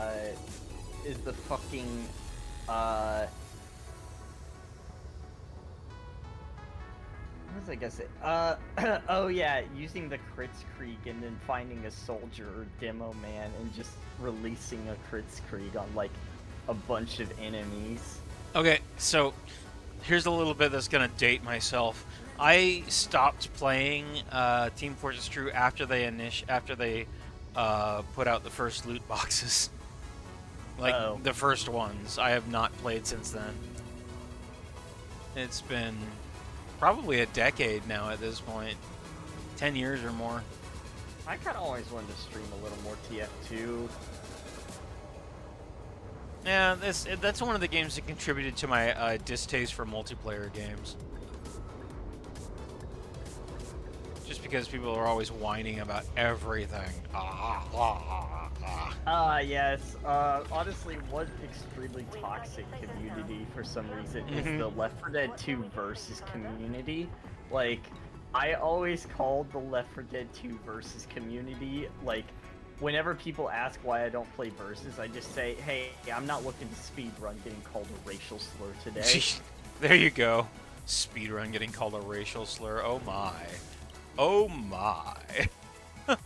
Oh my. Oh man, now you just reminded me of that one caller from True Capitalist Radio that was like, Tub Guy. That's what they called him, but he always ended every sentence with, oh my. That's a play off of George Takei. That was his thing for a long time on the internet, like one of the first memes. He was, George Takei was, he played Sulu in the original Star Trek, the original series. And he's, his phrase was, oh my. And he just has this deep voice, right? Beautiful baritone. and he would, that was his thing. Like, he would post videos on Twitter, and his response would just be, oh my. Yeah. Lovely. Oh my goodness, check out this Twitter post. I'm just laughing. Can you see it, dude? I'm playing Elite. Oh, Dad cuts holes into the fence so dogs can say hi. And there's like 3 holes, 1 big one and 2 small ones. And Oh, like, I've seen that. Yeah. Let's see here. Alright, here we go. Honestly, Man vs. Machine is a pretty good PvE mode. It's just it hasn't gotten updated since like 2011, 2013. Have you ever played Elite? No, I have not. No? Oh, sadness. But I agree. I understand. This is actually one of those games that takes like a lot of focus and a lot of time to get into. So I used to play War Thunder, but then I stopped because I was just surrounded by people, by idiots who would do nothing but complain about their nation's vehicle not being as good as it is supposedly IRL. War Thunder. What is War Thunder? It's a vehicle combat simulator game. Like World of Tanks?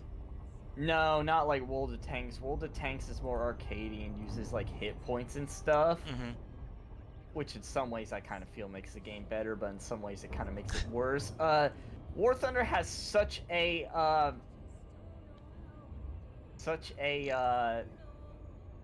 oh god.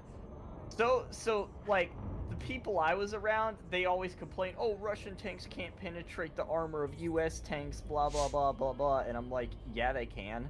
Shut the fuck up." Just got to get the right firing angle. I mean, reactive armor. No, What are we talking about well, in real life, the Abrams lower front plate is actually like the weakest part on the tank. here? Yeah, I know that. So like, of course you're gonna get destroyed if you expose your lower front plate. But like the thing is a lot of people that I played with, they were just idiots and they would not utilize their tanks or their airplanes to like they wouldn't play with their advantages and try to minimize their disadvantages. So every time they got killed, they would just be like, "Oh, that's bullshit," or they would scream Russian bias. Russian Actually, bias? that's yeah, it's because because War Thunder models everything realistically, and people kind of bought into the Kool-Aid that like that Western tanks are supposedly invincible compared to Soviet tanks. And so every time they get killed by a Soviet tank, they just complain of Russian bias because Gaijin is a Russian company. Oh, at least okay. they were originally. But like, Got it. Russian bias isn't really the case. So I'm just kind of like, but then like whenever I try to tell them, hey, maybe you shouldn't. Maybe it's modeled realistically, and you're actually at fault because you got killed because you exposed a weak point. All right, And Danny. the enemy exploited that.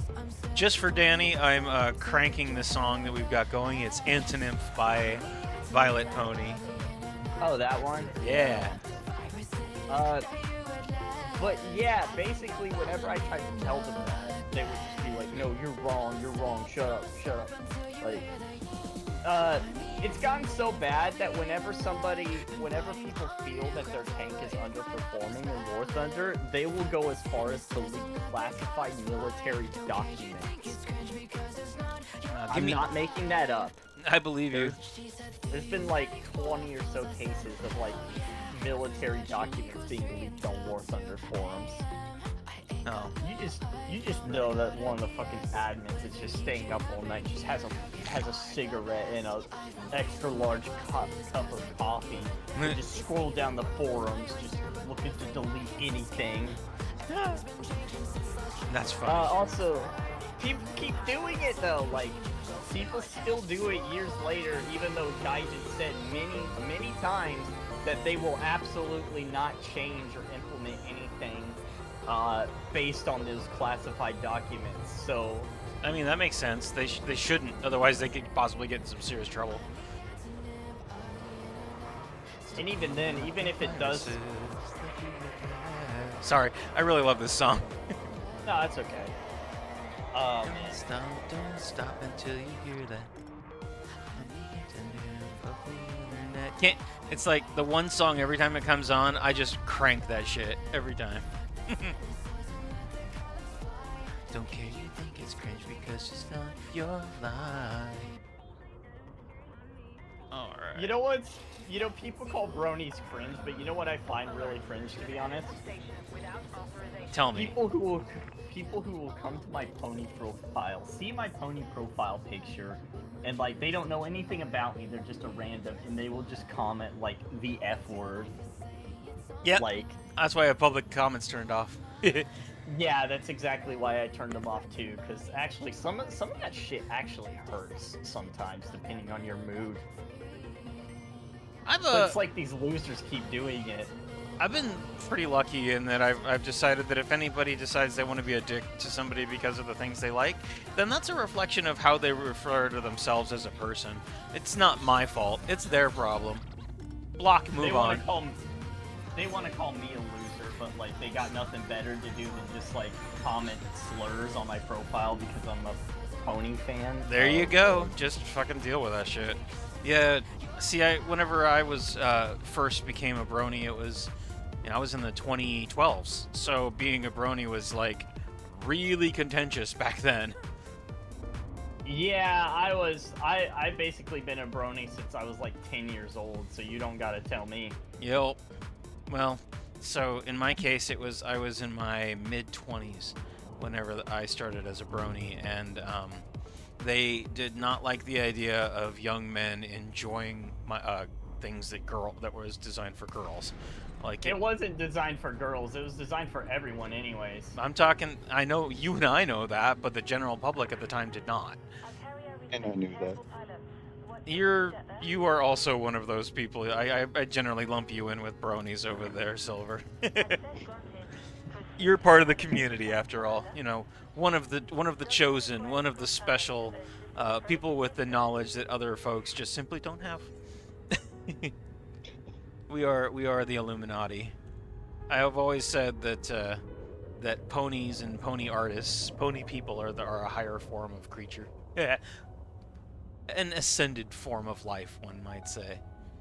I didn't know there was a 4x4 utility truck in this game. I'm gonna have to make... Okay, hold on. Let me double check something here. Not gonna lie, that's kind of fun, actually. Let's see, voice chat. New NFT. I have to double check something.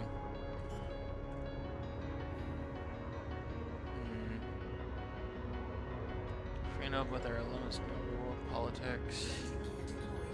It's okay. I have a rough time following like conversations about other games while they're going on. We have a general rule of if we're gonna be like, here's my question: are you doing a stream right now? No, I'm not. Okay, that's cool. But I have a rough time following those conversations whenever, like, there's multiple people playing different games, or if there's other persons doing art and another person doing a game. It Oh, yeah, that's fair. kind of fucks with my head. So, just wanted to double check. Thank you. Let's see here. I guess like I should open a conversation like that. Like, have you ever played X game? Yeah, that would be helpful. Did I? Oh, I forgot. Instead of just randomly bringing it up. It's like, yeah, I appreciate. Yeah, thank you. I appreciate. That's very thoughtful of you. But you're right. I've never even played. I think you and I have different, significantly different play tastes. You know, we have different ideas on what games are fun. But that's not a bad thing. I am currently playing Battlefield 2042, but I kind of gotta admit, playing the solo experience kind of sucks because, like, random teammates are, like, very hard to work with sometimes. That would definitely be one of the ones that's not on my radar. I have a rough time with a lot of first-person games in that I actually get, like, motion sick. And oh yeah, especially when they turn motion blur on. I always turn motion blur off. God, motion blur makes my stomach feel like it's gonna like eject itself through my mouth. It's not great. It also kind of like fucks with your aim and stuff too. So I also have a VR rig, right? I play with a Valve Index, and I remember I was playing Elite in this game that I'm playing, a Space Sim, in 3D in VR, and I gotta tell you, the first time I got to see a star up close, I almost threw up. Like, I never played in VR anymore, but I have never played VR before. I mean, I did play with this one VR headset that was like where you stuck your phone in it, but that was somebody else's, and they're like, hey, want to try it? And it was like during Christmas. Wasn't that like Google Cardboard or something? I don't know. Wait, let me see. Did I transfer everything? Okay, good. Yes, I did. But yeah, like, Battlefield can be really fun if you got a group of friends, but it can be frustrating sometimes without friends, especially if you're playing, like, I don't know, Engineer or something, and, like, nobody on your team has, like, the ammo crate equipped or whatever.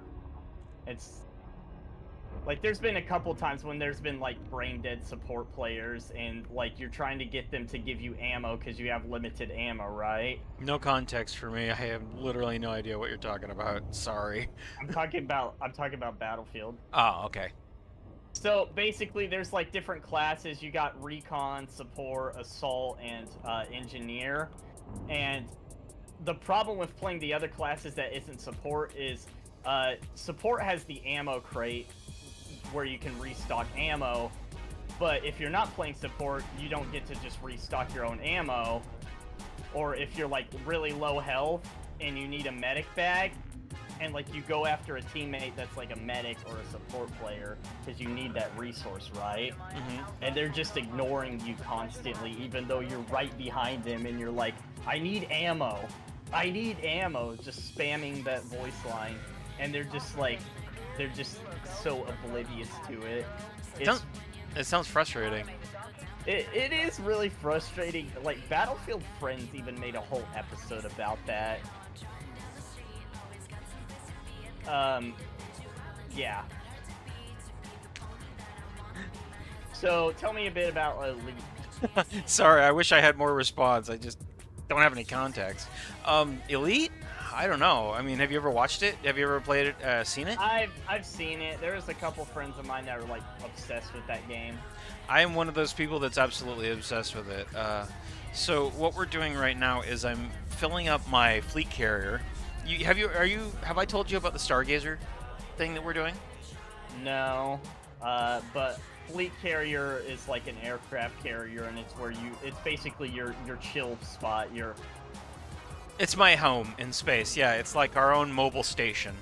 So Stargazer is the big daddy. It's the big thing that I'm spending all of my time on, all of my effort on right now. It's a comic series based in the Elite Dangerous universe, and the universe is, obviously we're in it right now, but the concept is that we're a crew on a fleet carrier, which is this big model that just popped up on my screen here. And there's I think the thing is has a crew of it's supposed to have a crew of about 4,000 people, but in the storyline it's all ponies. So we are a long-range deep space exploration group, and right now we have returned back into the bubble, or otherwise known as inhabited space. We're refitting and refueling for a long-range deep space exploration. And when I say, are you watching the stream by chance? No, like I've seen some gameplay, so I'm not completely ignorant as to what Elite Dangerous is. Like, matter of fact, I can kind of,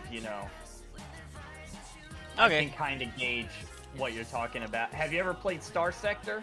Nope. It's not quite like Elite Dangerous, but you still get to pilot your own starship, even the bigger ones. Basically, it's like an RPG kind of game. Let me see. It's basically kind of like a space version of Sid Meier's Pirates or something like that. No, that's a good comparison, actually. I like Sid Meier's Pirates. Great game. Dude, I love that game. I thought about buying it so I could play it on stream again. I have it. It's a good time. I always get a little annoyed because they make it so you have to retire after a certain point. But oh, I hated that as a kid, bro. Yeah. I always wanted to just go forever, right? I never finished the main storyline. And that's the fun part, is you really can't finish the main story. Well, I guess you can, unless you rush, because I've seen people play it, where they got further in the storyline. I found a mod that basically disables the forced retirement, and I think I played a game that went 700 years once. 700 years? Yeah, my pirate was basically, the age of sail just came and went, and we never bothered moving into the future. It was like 3022 or something by the time we were done, and oh, it was still wooden ships and wind-filled sails. That actually kind of reminded me one time. I always dream of making my dream pirate game is like a pirate game, but in like a universe where you're using World War II era ships, but there's still pirates and stuff. I mean, there are still pirates modern. They're just a totally different thing now. Yeah, so I was thinking World War II era pirates would be kind of cool. I wonder how that would come out. That's a really interesting premise. I like that. See, I'm thinking, I I was kind of want to thinking- work on that a little bit. Like, what would a World War II pirate look like? Would they be like skiffs? Would they just steal battleships from people and just sink shit? Probably I was submariners. I was thinking more like an open world kind of game where you could like you could use any ship you really want to, but I'm kind of imagining it's like in a universe with like magic or something like that, because like I wanted to basically have an aircraft carrier or battleship as my flagship, and then be able to heavily customize it and like use torpedo bombers on giant squids and like sea monsters. Take that, local ecology. Particularly World War II era naval aircraft like the Corsair and stuff, and also early jet aircraft like the F-1H Phantom. Like basically what I was imagining is all the ships are based off of ships from from World War II and the 1950s. Spitfire for the win. So like you have early jet fighters like the F-80 Shooting Star or the F-1H Phantom or the Banshee. Look up 1950s fighter jets. They're really cool looking. Hold up for a second, Sus. His name is Manic, and wait, sorry. Manic's the name. Thank you, Manic. Beats my game. There we go. Y'all. I fucked up your intro. I'm sorry, Manic. I tried. You're good. His name is Manic and speeds his game. Yep. There we go. Makes me want an official Suspicious Pegasus John Cena style intro. You could do it. There's nothing stopping you but yourself. Yeah, man. Heck, everybody knows my intro at this point. Manic's the name and speeds my game. That's my intro every time I come in Discord, on my YouTube, on my Twitch, everything, bro. All I use is like Starbound. I start up a stream, Starbound gets played. Period. Basically like that's basically my John Cena intro, bro. There you go. Yeah. Let me see. Can I explain to you Star Sector and Battlefield real quick? I'll try to keep it as quick as I can. Sure, why not? What the hell? Okay, so Battlefield is primarily a multiplayer shooter where you have different classes or like specializations. Okay, so I did play Battlefield 1942. Whenever that came out back in the day. So Battlefield 1942 and then Battlefield 2, they had like 6 to 8 classes, and then like in the later games they kind of reduced the amount of classes you had. So like in Battlefield 1942, Engineer and Anti-Tank were 2 separate classes, but now you have 4. Like you have Assault, Engineer, Support, and Recon. In the past games like Battlefield 3, for example, and Battlefield 4, Assault was like the medic, but he had like an assault rifle and a defibrillator. Engineer is like your guy that has that can equip anti-tank mines and stuff like that, but also the repair tool. Okay, the element is full. We got one more trip, and then we're ready to go out into the black. Carry on. Ooh, I never played this map. Renewal looks like a futuristic solar power plant. Okay, anyways, Support is kind of like your ammo guy. So he has the light machine gun and the ammo crate, which is probably one of my personal favorites because running out of ammo sucks. So that just it never does. run out of ammo. Indeed it does, bro.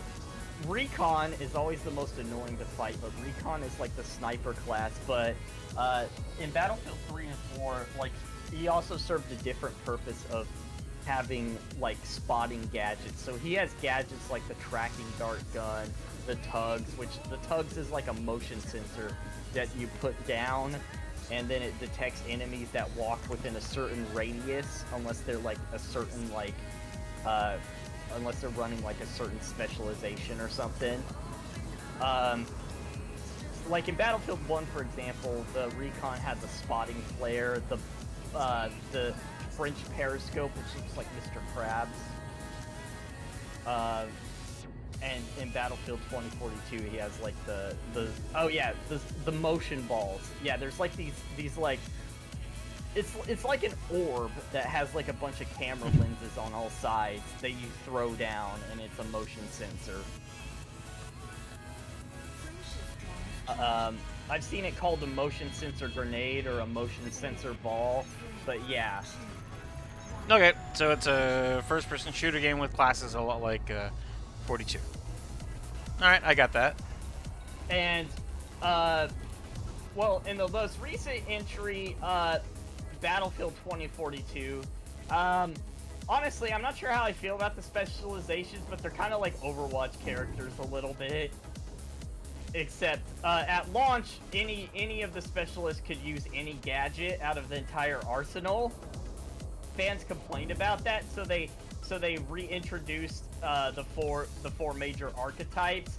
Except now within those archetypes, you have a bunch of subclasses basically with the specialists, which I actually quite like that change. So, engineer, for example, you have an Australian guy named Crawford that could deploy a minigun turret with a shield. You have Boris, who has a sentry gun. You have Liz, who is like this ginger girl that has like a special anti-tank launcher. And then, like, for, you know, etc., you have like support, recon like heroes and stuff like that.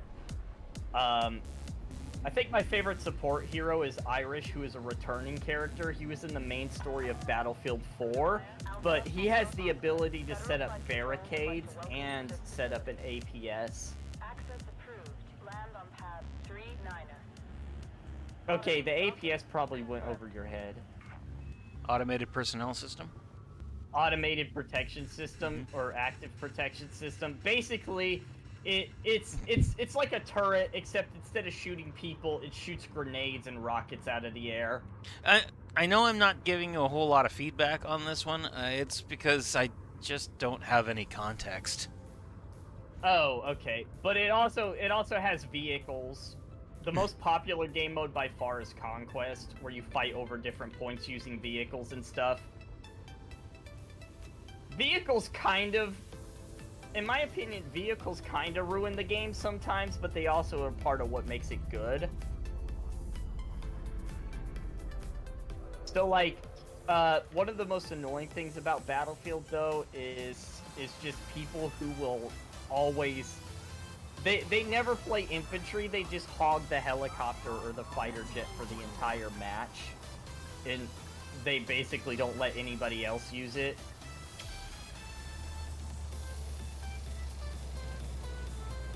But yeah, Battlefield can be really fun.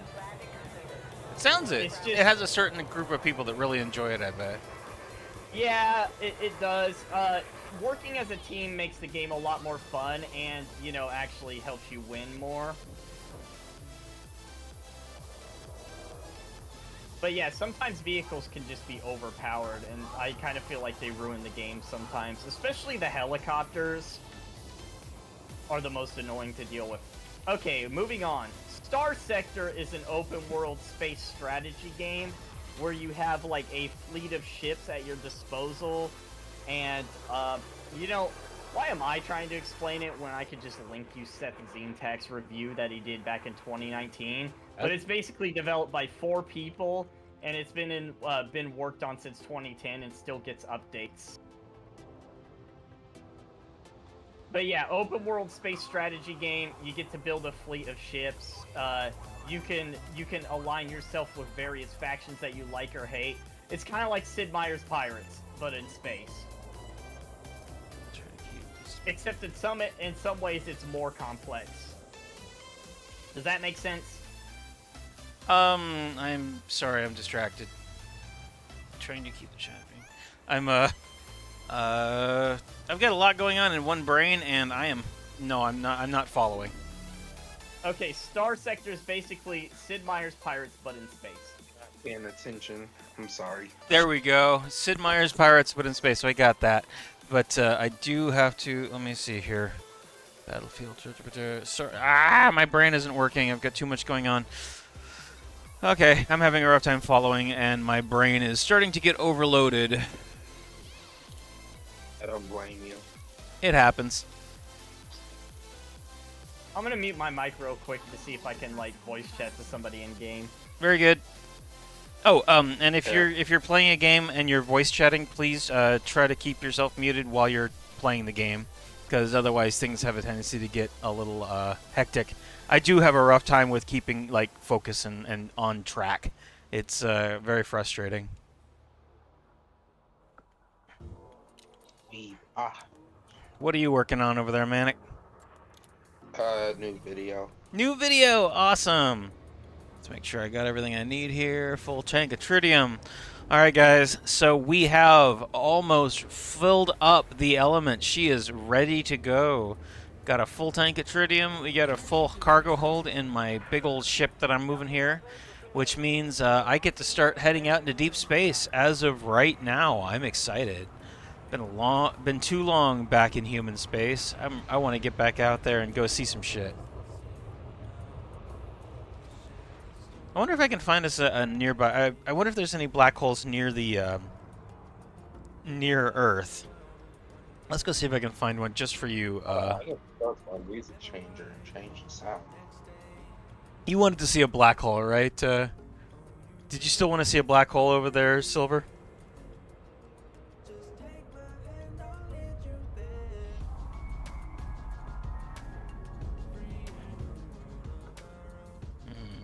Let's see if I can find one near me here. Near star sun, galactic region. We're looking for a body. I'm looking for bodies in space. Black hole.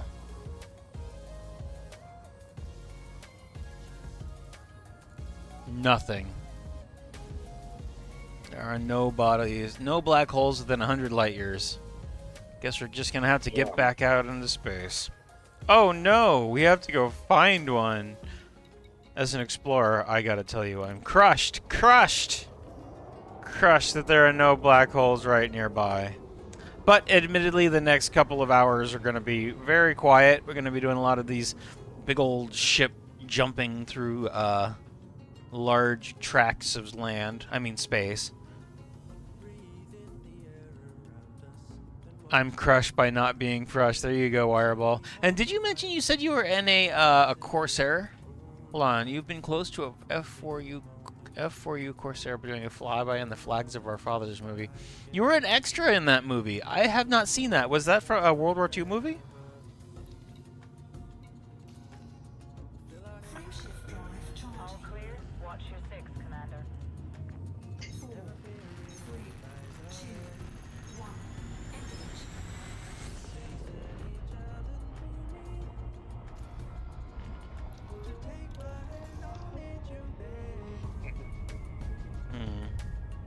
I was also working on some chat roles over here. Trying to streamline things a little bit over here.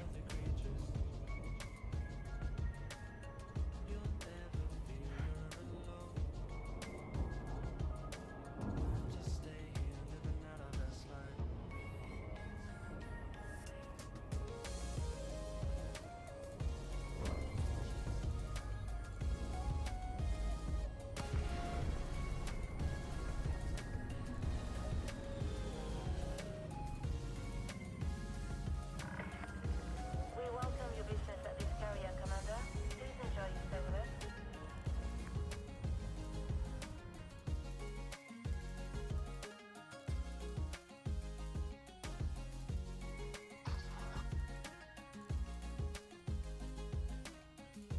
Where did you go?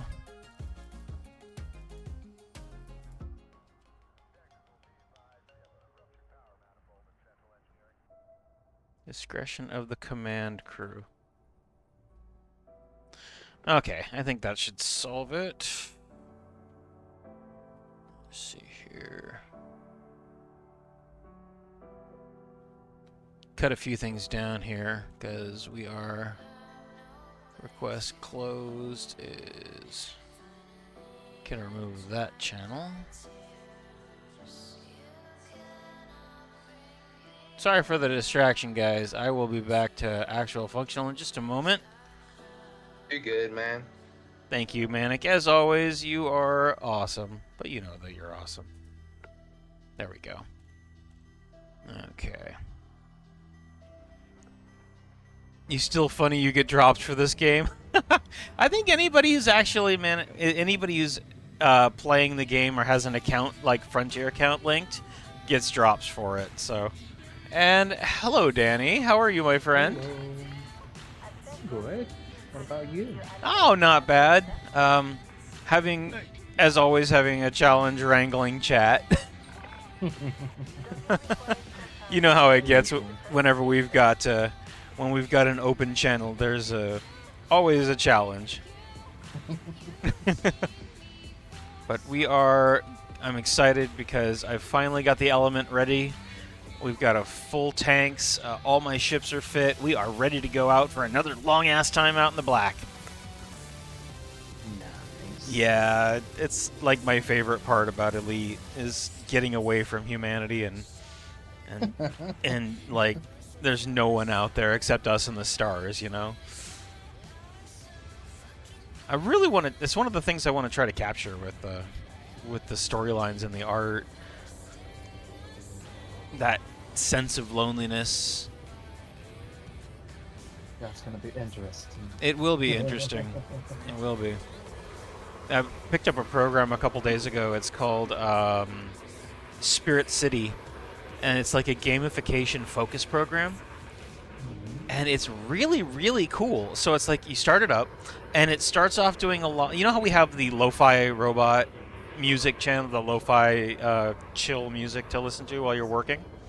Uh-huh. Well, it's something like that, except it's basically a video game where you make your own character, and the whole point is that you put in like checklists and routines and things that you want to get done. So I've been firing it up while I'm drawing and having it on in the background, and it's been really, really helpful. I've been surprised.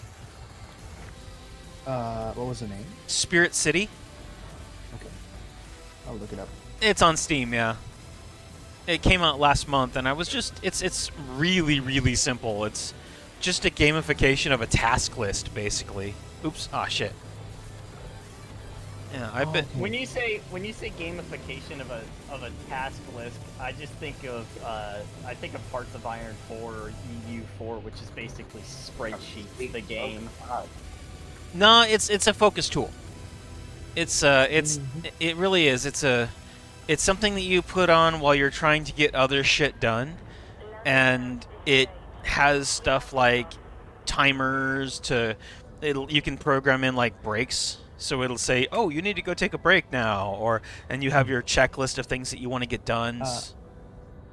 Yeah, I've seen people using this one. If not, another one, pretty similar actually. Mm-hmm. I like it. It's been, my ADHD / neurodivergent ass really appreciates having that extra bit of feedback in the background. I think I might actually try using it for like silent work streams, because it's just really nice to have around. I really enjoy the collaborative atmosphere that's there. I've always really enjoyed working with other people.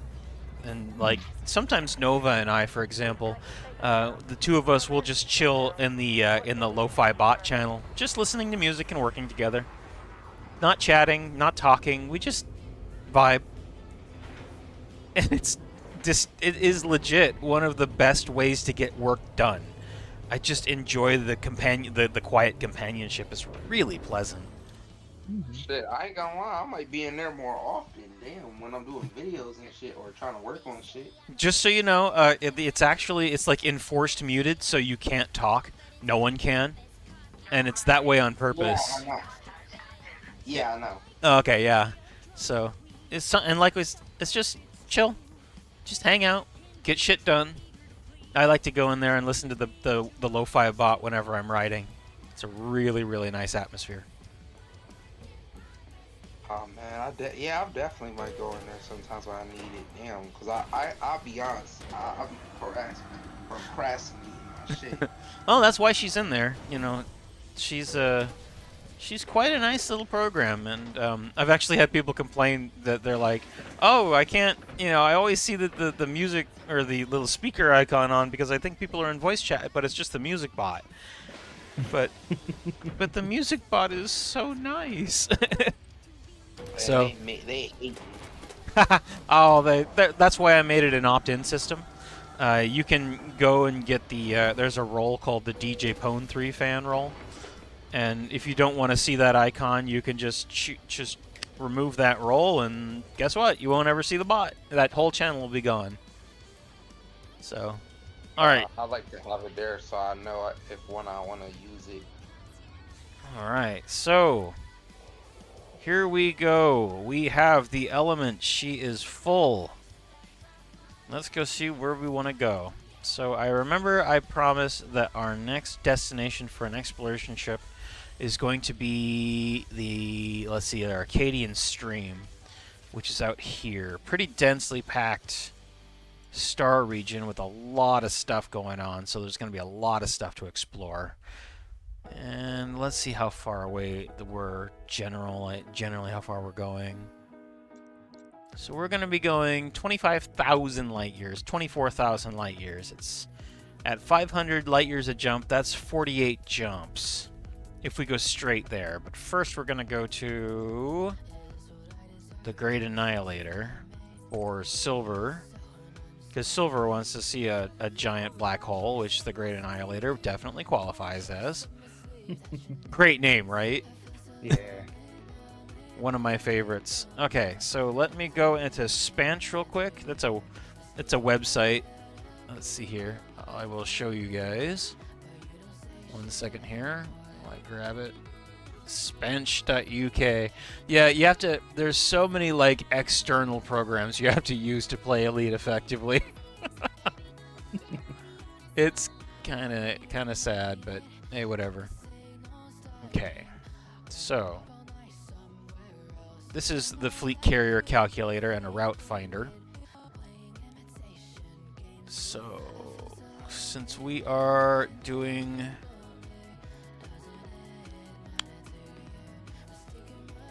hold on, let me find the right one here. Fleet carrier routing tool, that's what I'm looking for. Okay, so we are starting in, where are we? We are in Sosong. I kind of miss having Lumiere in here telling me to switch to Linux. Okay, so we're starting from Sosong, and we're going to go to Great Annihilator. And then we have 25 out of 25,000. That will allow it to calculate our tritium requirements.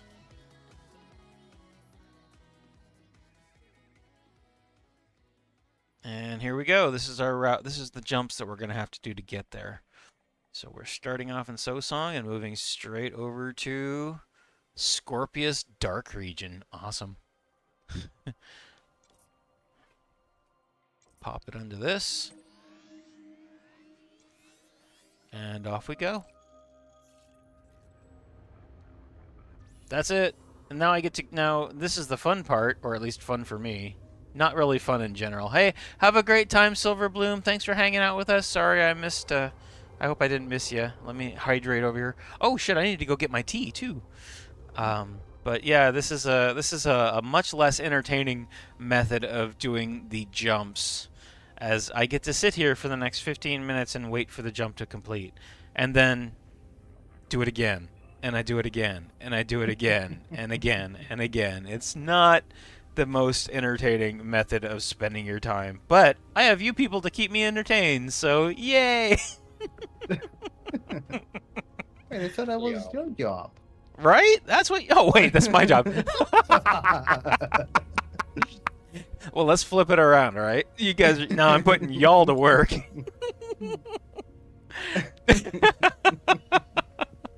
Okay, but what I am going to do is I'm going to go and get some tea. I will be right back. Don't go away. And if Lorelei comes back, run. Okay. Well, I guess I'll keep the chat warm for you then. We'll keep the chat warm for you.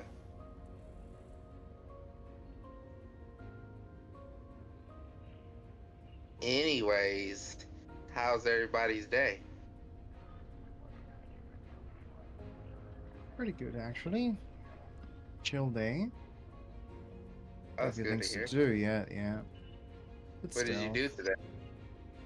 Well, today not much. Aside from a little, what is it? Organizing myself with my classmate, to keep working on our thesis. After that, I was playing some Minecraft while watching My Little Pony with friends. They're pretty fun, actually. We're trying to go through the whole G4 show again, and since it's their first time watching the G5, then yeah, we're making our way then.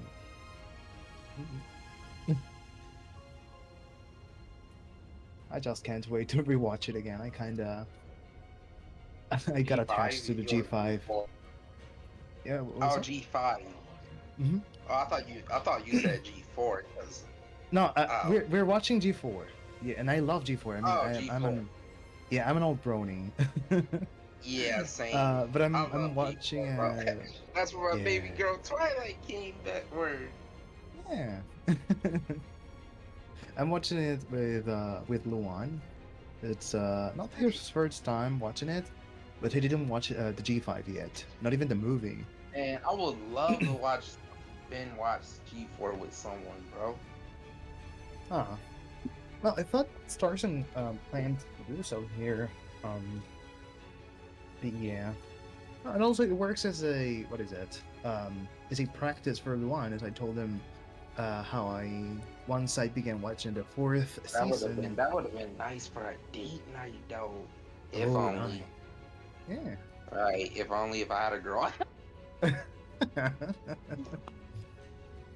My God, that reminds me of every time there is a convention, some people reunite in their hotel rooms and they watch My Little Pony. That must be very cool. Most definitely. Bro, if I ever went to a convention, bro, listen. Manic going to a convention would have been crazy, bro.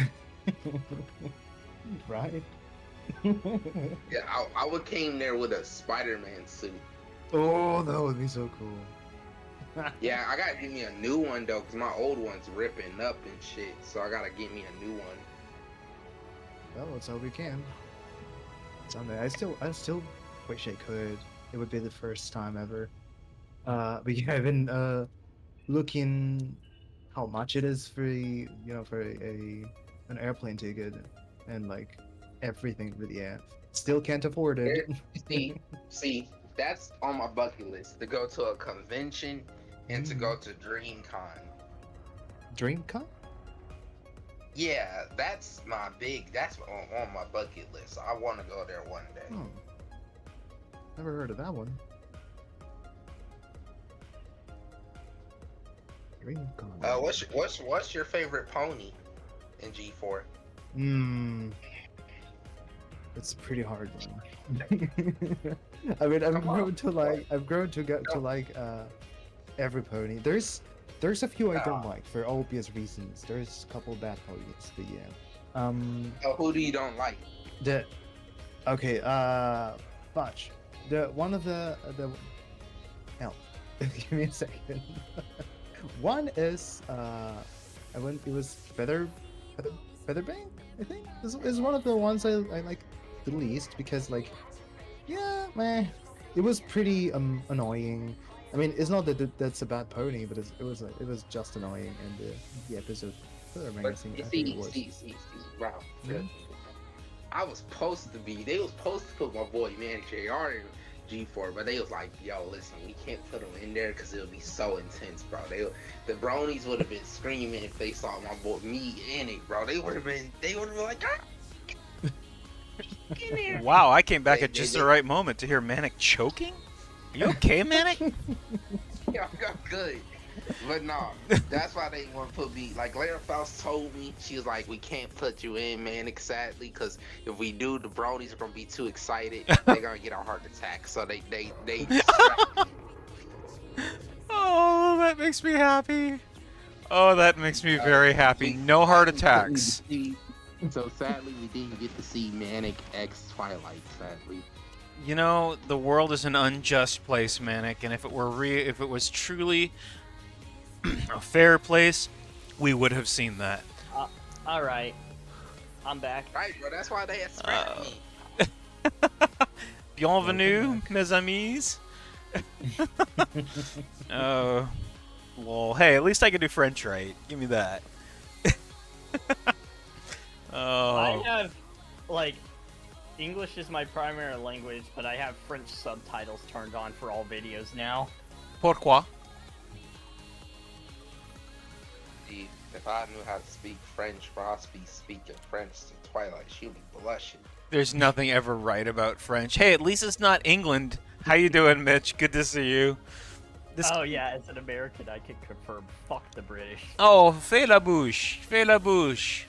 J'adore l'England. But my friend Mitch in there, Neon End, I think I remember him distinctly saying, yeah, this is not me, this is me quoting him, but he says, fuck the crown, fuck the queen and all of her subjects. My goodness. There we go. That's Well, right. He just like almost literally quoted me. Fuck the queen and all her non-Canadian subjects. There you go. Apparently you've got good feelings for the Canadians there.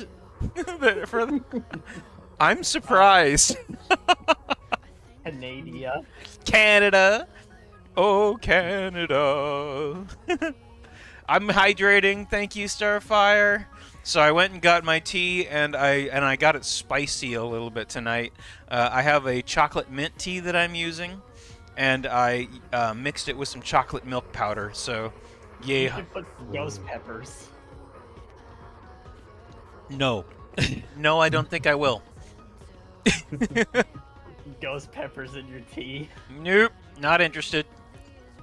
You know, like, honestly, maybe that could be, like, a bit redeem or something where it's like, if you give me X amount of bits, No. I will fucking eat original chocolate. And what I mean by that is that, it used to be a drink. Oh, I know, with Yeah. cocaine. No, not with cocaine. It did. You're thinking of something else. No, I'm thinking, what, dude? Cocoa? Literally, cocaine comes from the leaves of the cocoa plant. No.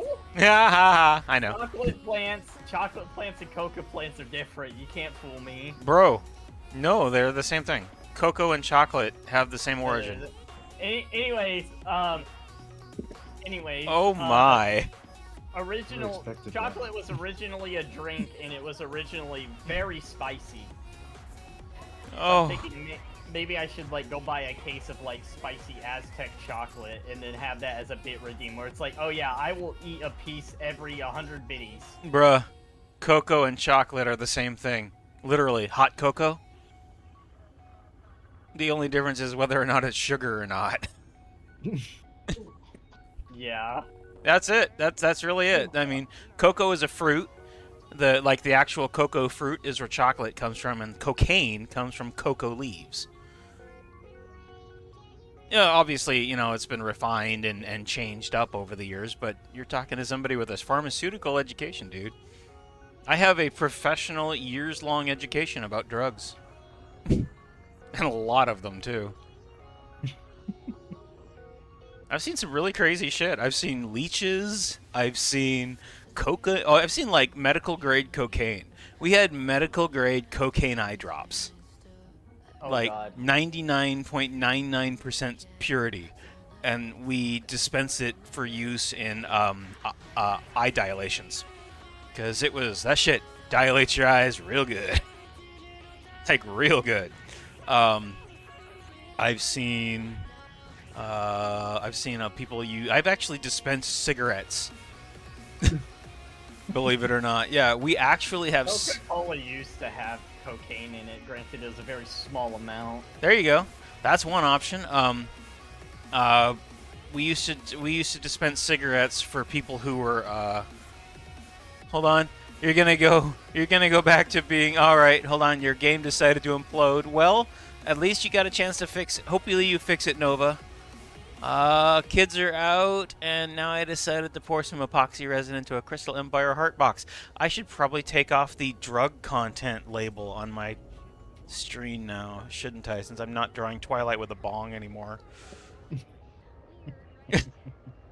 Yeah. Yeah, man. Oh shit! What's going on? Manager, I had to see his girlfriend smoking. That's the first time I ever saw her do that. There appears to be a firefight going on outside of my ship right now. Fun. Oh no. That's okay. They're not attacking the element. If they did, they would be absolutely fucked.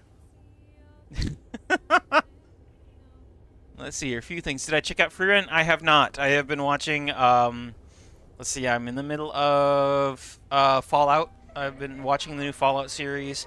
I'm working my way through, hold on, Blood of Zeus Season 2.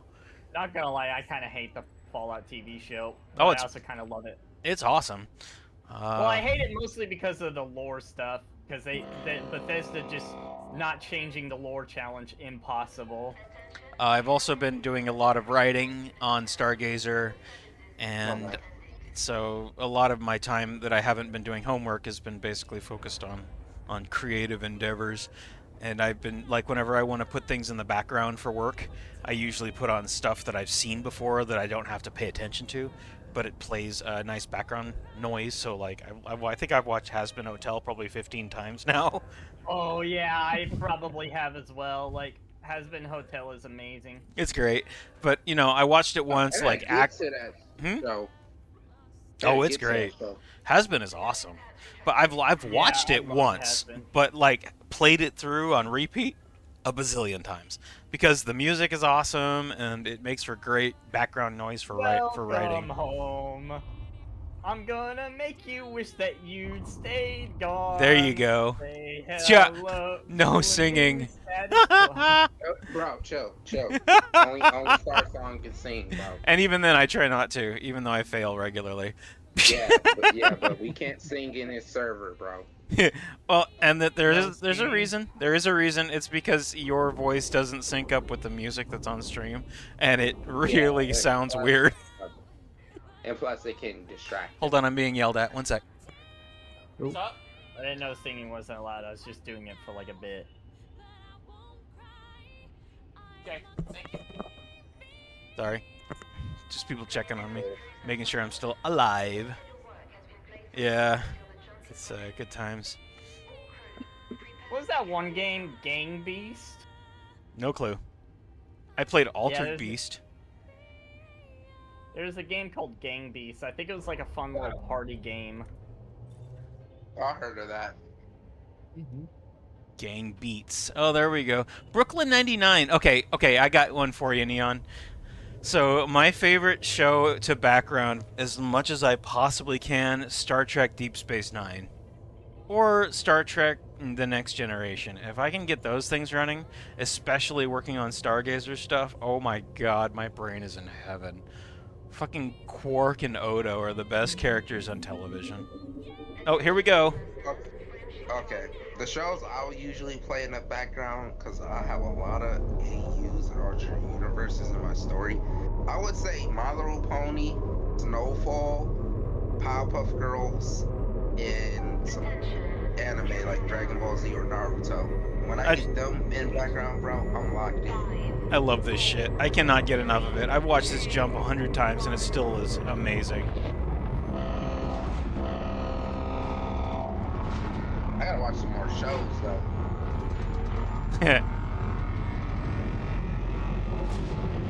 Goofy Punch shenanigans, lol.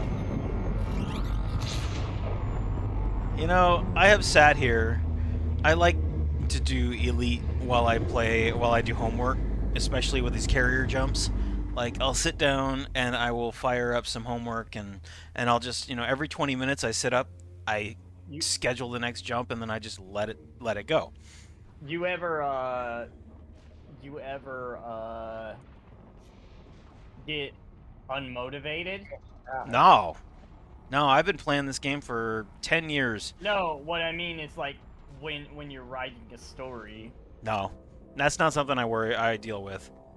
One of my neurodivergencies is that I focus really hard on my creative things. So it's a hyper focus for me. So I just Yeah, but engaging that hyper focus for some can be really difficult it because is. I'm actually neurodivergent as well. I think we just kidnapped somebody. So you guys see that if you're looking at the stream, you can see how all of my landing pads are open except for one, Oh, which means I think that there's somebody actively in that ship, and they were on while they were here while we were jumping.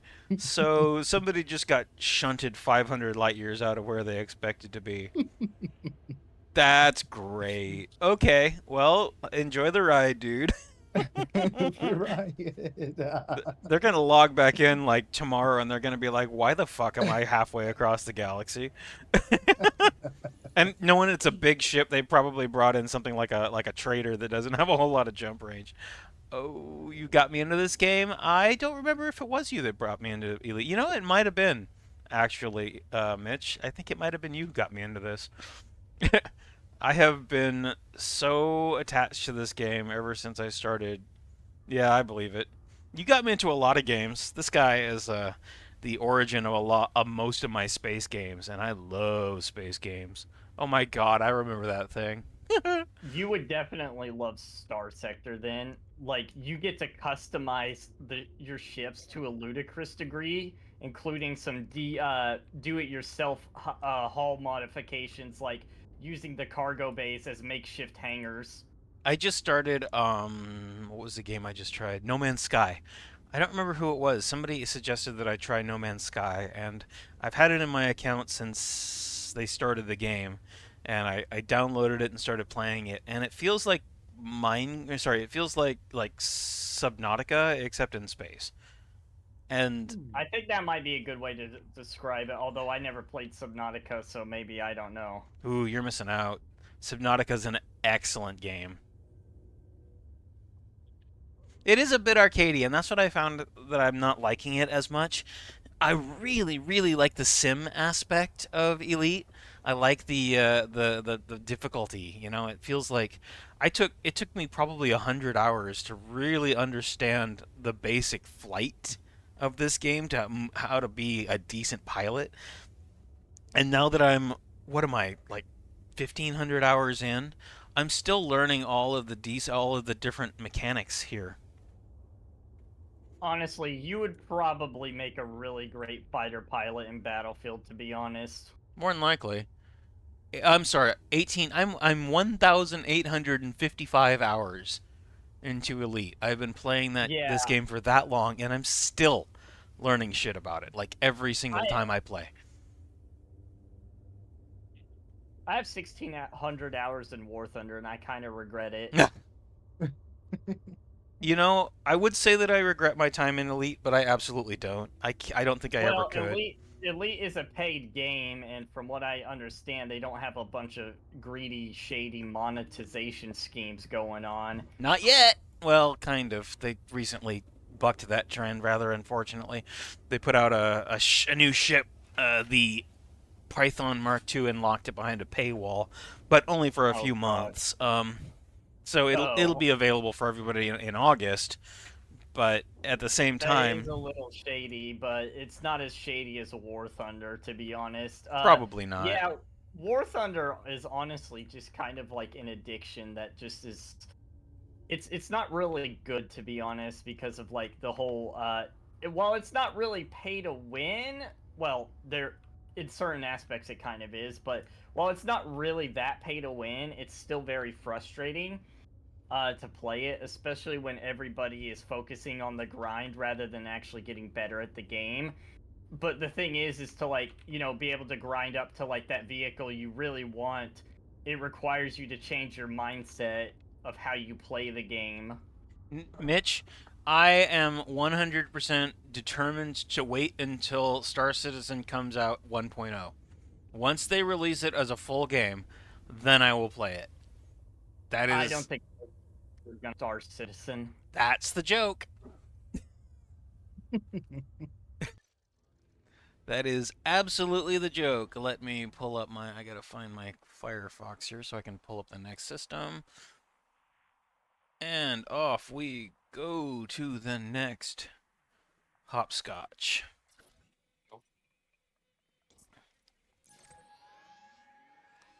And see how far we're going.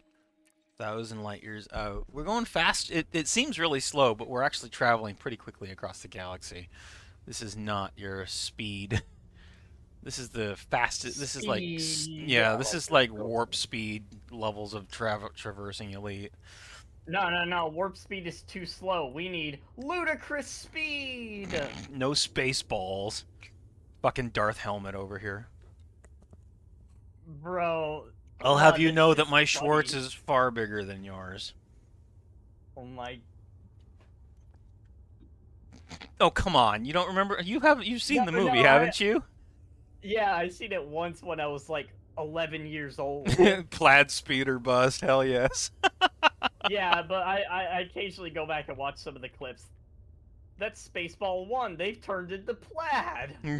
Neon in. Yeah, I see it. I know what you're saying. Just because it's fully playable doesn't mean it's fully complete. I am waiting until they finish it. That is, or at least they release 1.0. That is. I heard 7 Days to Die recently actually left early access. That game's been in early access for, oh god, I don't know, ages? Can we keep it to Space Sims at least?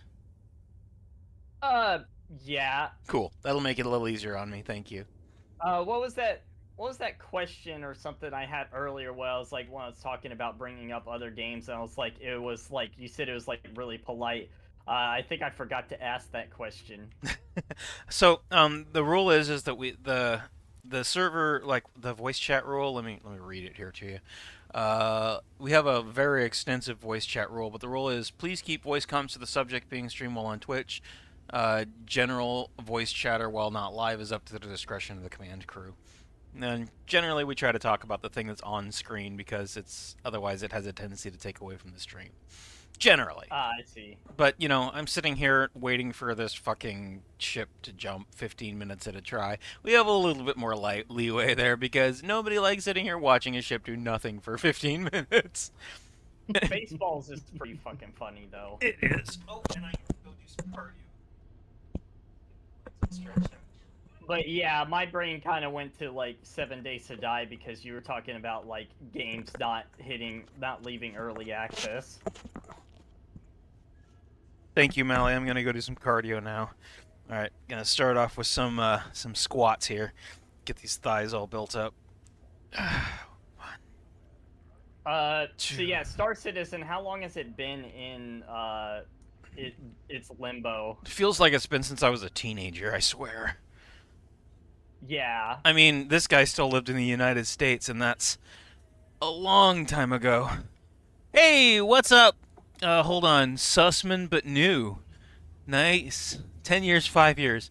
What are we doing? Well, right now we are watching a fleet carrier sit in space and do hops 15 minutes at a time. And I'm doing, stupid amounts of leg exercises. I never skipped leg day, damn it. We're just generally shooting the shit, because... oh, we lost Manic. Okay, we're generally shooting the shit because there's not a lot going on with this particular process. Oh! Fuck me. Yeah, Star Ow. Sector is a very, very fun... Well, it's not... Well, it is kind of simulator in some aspects, but in others, it's not. Okay, I'm like doing 3/4 squats here, going down as far as I can until my knees hurt, and then straightening my legs up. Okay. 15 seconds, can do this. 10. Oh, come on. 5. 1. Oh. I'm back. Oh, Sorry. that hurt. Oh, no worries, Manic. You're good. Come and go as you please. You have free reign. Ow! Oh. Okay, so. This dude working out. Oh, I am. You guys get to hear me hurt myself on stream. Because I love you guys. Oh, man. You know what that reminds me of? I don't know. Tell me. I don't know who we're dragging with us, but they're gonna get stuck. I had some exercise redeems on my stream, but I forgot to put a cooldown on them. So Oh. one guy redeemed like 5 do 30 crunches redeems in the span of like 2 seconds. I can't do that. I would hurt myself. Oh. Oh And then god, my thighs. One of my admins was like, "Yeah, you don't want to kill Javina, so like we're just gonna like not do that." Cut it down. Chill out a little bit there, please. So, Sussman, we are Wait, in the you process said of it's me or oh. Sussman, but new. No, you're Sus. This is Sussman. I know we get a lot of similar names, but so right now, let's see here. We are doing a. Oh wait, wrong program. Hold on one second. Navigation. Galaxy map. Okay, so right now, we are in the process of taking my ship, the only My Little Pony based carrier in the galaxy. Not the only one, I'm sure, but definitely for this group.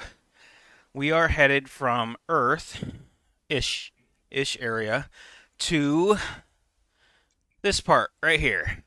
Oh, that's Beagle Point. We are headed here to the Great Annihilator. As you can see, it's quite a ways away, close to the core of the galaxy. Yes, this is the cool part about Elite. You can actually explore every single part of the galaxy. It's a long way. Yeah, we're going to be doing this for a few days. I tend to explore slow, but the entirety of the Milky Way is available to explore. And we are going to start off going to the Great Annihilator. Then we're going to make a pit stop at Sagittarius A star, which is this bad boy here. God, this is dense. This is cool because it's the largest black hole in the galaxy. Just to give you an idea of what we're looking at here. There's the source A1, and here's the supermassive black hole. This big old black hole, big old black dead spot in space here. Let's see, how big is it? 516,608,000 solar masses. That's one solar mass is our sun. It is... Can you explain that in layman's terms? Well, you know how big the sun is? Yeah, it's huge. It's really fucking huge. Okay, well, this is 516 million times that size. Jesus Christ. Right? Okay, so, and that's only in mass, though, not in, like, radius. Let's see, how big is the radius? I don't think I have the information. Imagine if Jesus himself joined this voice chat. No religion. Somebody say my name. No religion, bro. Okay. I was making a joke. It wasn't necessarily about religion. I get you. That's why I'm just giving you a quick heads up. Okay. That's all. Anyway, so we're doing those jumps 500 at a time. And like I said, not the size, it's the mass. It's the mass is like incomprehensible. And yes, we are taking an involuntary passenger. Whoever's in that box there or in that little slot there is going to have a rude awakening when they wake up. Not my fault. I don't even feel bad. Welcome to space, bitches. So you like Mech Warriors? What is that a space sim? I mean, technically it is. I'd say it's kind of a space sim. Like I said, we have a little bit more of a what do you call it? A little bit more leeway since we're just sitting here watching. Oh, look, there's the closest star. We're just sitting here watching a carrier jump 15 minutes at a time. I see. Oh, yeah, no, hold on. Neon, Mitch, the actual size of Sagittarius A star, like if you were talking about radius, it's actually about as far, what do you call that? Not the radius, what's the center, the center to a circle to the edge? Is that the radius? Yeah, I think that's the radius. So the actual, like, diameter of the, supermassive black hole at the center of the galaxy it goes out as far as, let's say, I think the asteroid belt. So its physical size is massive. Yeah, thank you. So the diameter on this thing is actually as big as the inner solar system. So we're talking like somewhere between from the distance to the sun to most of the way towards Jupiter. And that is how big the supermassive black hole actual singularity is. The accretion disk and the gravitational effect, that shit is incomprehensible. It is, I mean, we can math it, but the brain is not equipped to understand how big that is. And when we get there, I'm looking forward to showing you guys what light does whenever it gets bent around a hole so many times that it spins. It's called gravitational lensing, and it is fucking crazy. Oh, black holes in Star Sector are scary. I've always found that black holes in general are like, I think Silver was talking about his irrational fear of black holes. Like it sets something unnerving in your brain. It really, Well, really triggers shit. Yeah, I think the big fear being that if a black hole enters our solar system, Earth is doomed. Oh, yeah, absolutely. But the chances of that happening are beyond minuscule. It would have to be, God, we would detect it a long time before it ever got to us. We'd have a couple of years before we ever had any issues because of the amount of like destruction it would do. We would have enough time to like actually be able to like build a colony ship or several colony ships to like send to other places. Oh yeah, we're talking about generally black holes. Yeah, black holes are actually most black holes are considered to be infinitely dense, as in they're just don't work. They break physics. They eat protein. They eat more protein than a bodybuilder going to a bodybuilding competition. They don't eat. I don't know if there are proteins in space. Actually, proteins are purely a biological molecule. You're ruining the joke. Oh, well, I mean, they were dense, infinitely dense. Oh, believe me, the joke is not. Protein is dense. Oh, you have no idea, sus. Oh, beautiful. Just beautiful. So, like, black holes theoretically have infinite amount of protein. Nope, they have no protein. They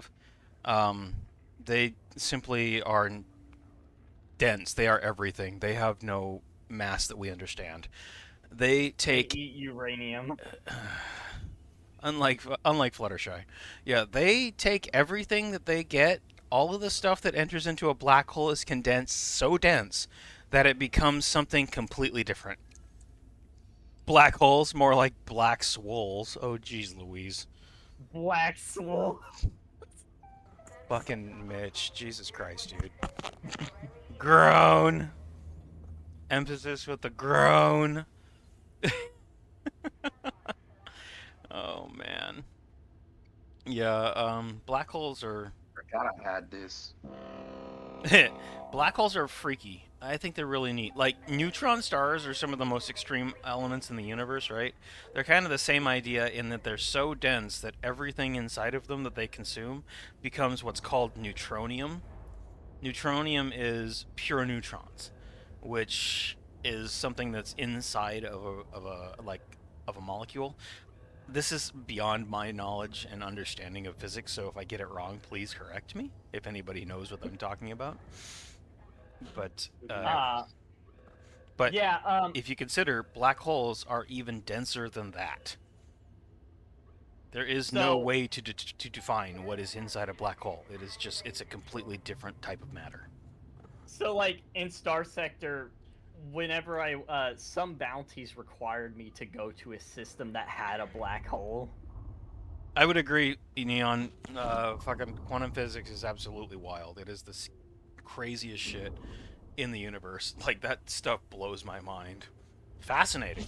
Absolutely fascinating, but fucking wild. So yeah, in Star Sector... Wait, can I talk about Star Sector? I mean, I'm not gonna be able to respond to it because I've never played Star Sector, so... Okay, so basically, if you run out of fuel in the middle of deep space, what happens is you get pulled into the nearest gravity well. And if you're unlucky, it could be a red giant, but if you're very unlucky, it could be a black hole. That sounds like frustrating. Let's see, what factory builder game are you talking about, Neon? I've played I've played Kerbal Space Program. That's kind of familiar. I played Sid Meier's Railroads. But I don't think I've ever played like a factory game like Factorio or. Oh, hey, there she is. Hello, Lore. Hello. Warriors here. Party's here. Everybody, watch out. Yep. Factorio, Satisfactory. I've not played any of those. Although I have a couple of them in my in my in my in my account. I have yet to install them and play them, as usual.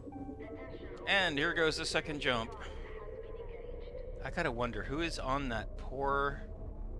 Who's coming with us? Who's stuck in our ship right now?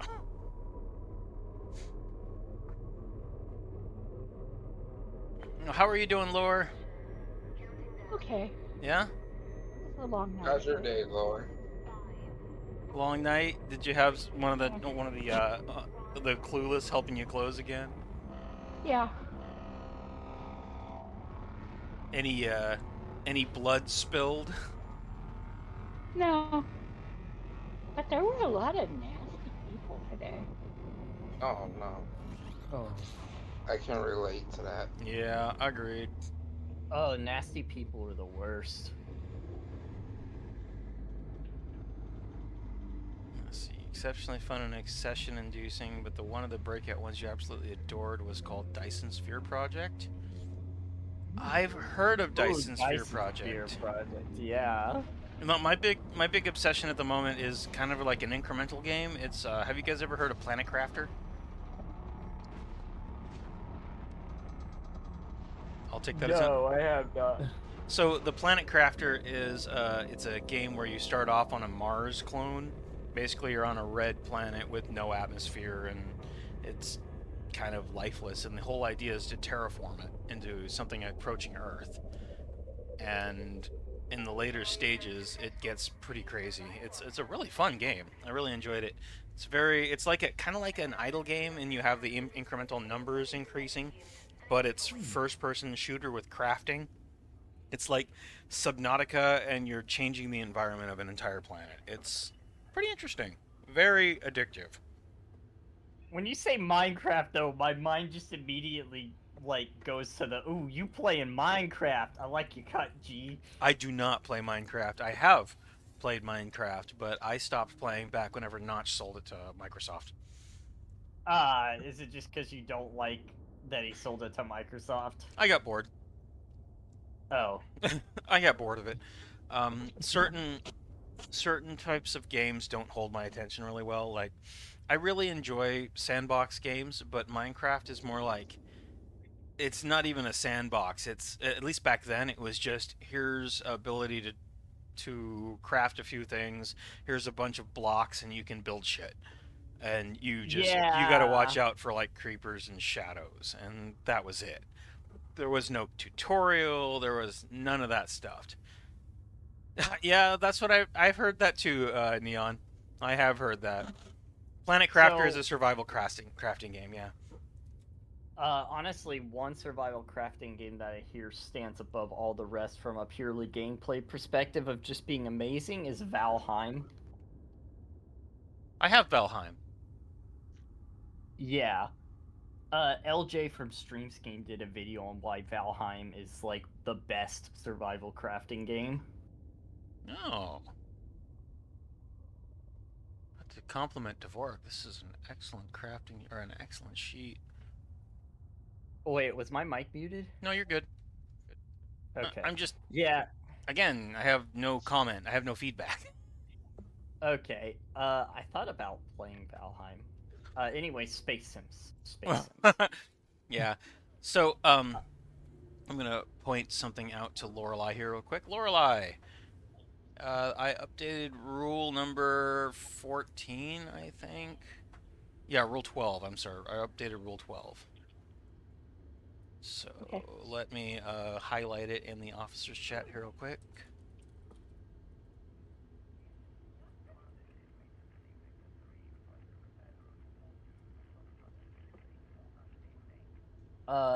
Yeah, let me see. I'm just showing Lorelai the update to rule number 12 is, and we're having a little bit more leeway tonight since we're just sitting here watching a fleet carrier jump, which is, as you all probably imagined, not the most engrossing way to spend the evening, but it is fun to have a little bit of chat. So I've assigned Danny the job of keeping me entertained tonight. For some reason. For some reason, and I must say, you are doing a fine job, my friend. Am I? And I'm So keeping you far. entertained as Oh. well, bro. Thank you, Manic. I appreciate you. As one of my friends always says, even watching the paint dry with friends is funny. That's a really good phrasing. I like that. Yeah, Mhm. that's true. Not a valid carrier destination. Why is that not? Always brings it up whenever there's like whenever we're talking about any crappy video game and we're like, yeah, it was fun at first, but it was because we were playing together and then he brings it up. It's like, yeah, even watching the paint dry would be fun with friends. I could see that. That's interesting. I'm kind of frustrated. Why for? Because like I want to talk about Star Sector, but you don't know anything about Star Sector. It is a problem. I wouldn't mind looking into it, when I'm off stream sometime, but on stream it's a only little. $15. Well, I'm a student, dude. I've got Oh. no money that isn't dedicated to school. Oh, when I said that, I wasn't like saying go buy it. Oh. I'm saying I meant to say it. If you want to buy it, just know that like it's only $15 and it's got no microtransactions or DLCs. I might actually have it. Valheim, and I have Star Rated. Thank you, Starfire. I am keeping what's the word I'm looking for? I am staying hydrated. Let me see if I have Star Sector. Hold on. I do not. You don't get it on Steam. You get it off this old website from the 2000s, basically. Well, if that isn't a ringing endorsement. That is complicated. Oh God! Did pretty you seriously just remove a pony, Mitch? Are you seriously? You're getting rid of the one pony I have? Why? Well, he is an agent of chaos, much like Shade. Where is it? There it is. All right. Good night, sweet princess. You are no longer for this world. Wait, who you get rid of? We only had one. We only had Princess Twilight. No. Now there's no pony. We have got zero, zilch, nada. Rude. Mitch, how dare you? I should darn you to heck for that. Twilight is the opposite of a dumb horse. She's amazing. Mm-hmm. Mitch, I will get my revenge. Did you just witness regicide? I believe you did, Inkwell. But the good news is we've got a ghoul on board who can resurrect her. Thank God. Just watch my Nova, you've got a job. We need you. Die in front of my eyes. I go Super Saiyan. Manic is losing his mind. Is that good news? I mean, resurrection is generally good news, right? It's a temporary thing. They're ponies. They follow anime physics. They disappear for a couple of episodes and then come right back. That is true, though. I guess Manic JR had to watch Twilight die so he can become into his new form to get stronger. Costs a whole ass diamond? What do you mean a diamond? Is that the icon for adding and removing a pony as a diamond? Oh shit, what have I done? D&D. Oh yeah, 1,500 gold for a diamond. That's a good point. Yeah, I have not forgotten my roots. I just haven't played 2nd edition in, 15 years.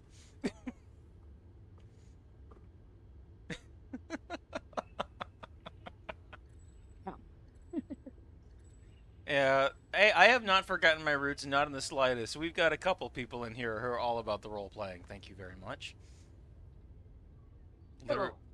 The only component for resurrection. I've never played a priest. All right? let alone a high level enough priest to actually cast Resurrect. The only thing I ever did, I just realized that my music broke. There we go. I only ever played wizards and paladins and a ranger. So paladins don't resurrect. They can heal and lay on hands, but only clerics can resurrect. You are the one that's losing your roots, my dude. If you're trying to think that paladin can resurrect people, then you have been in the wrong system, my dude. He's been indoctrinated by the grid. Right? Fucking nope. We're talking old school D&D. I mean, we're talking like this shit came out in the 70s type of D&D. Oh, yeah, y'all definitely beating me, bro. I'm gonna get wrecked on in 1 second. I'm like, GG's. Well, see, I didn't play a paladin that long. I always went with a ranger. Come on, you were around in my Amy days. You remember my Stealth archer. Oh no, I played like the modern version of a what do they call that? A ranger knight. So it was like plate armor and not the traditional ranger. Lorelei would have hated me. Yes. Oh, Damn. what is this? It's like some weird, bizarre version of a Sturm Tiger. No idea. They Oh, know wait, the cost sorry, because they can never afford it because they're always tithing and shit. It's only 10%. Alright. It's only 10% of your income, dude. Alright, with that being said, 5. I think I'm gonna leave now. Okay. Hopefully next time I show up, we can have a more engaging conversation about Star Sector. Yeah, maybe. I do have remember, I do have a hard time staying on topic. That's not what I'm basically playing. It's a failing of my brain. It's part of my neuralgia. Not my neuralgia. That's I can kind of. That's not my. I can kind of relate. Yeah, like, don't worry. It's a hyper focus thing. Yeah. No Well, worries. I got ADHD. More the. Go ahead, Laura. And you really don't want to bore everybody else. I don't. I have a rough time. You know, if I'm not engaged in what we're talking, if we're not doing the same thing, my brain just doesn't like deal with it. It just doesn't recall it.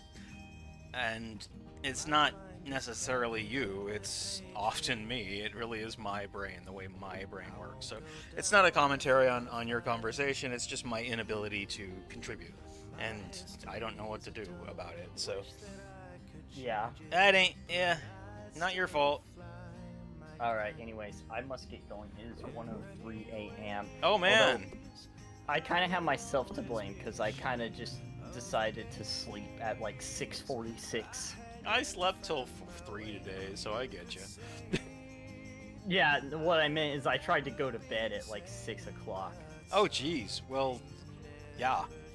Go like run a marathon or something and then try to sleep. That'll help. Yeah.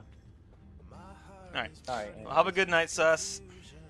You too. Good Hopefully I night, didn't man. bore anybody. Not yet. I'm sure we'll have opportunities to try again soon. Yeah.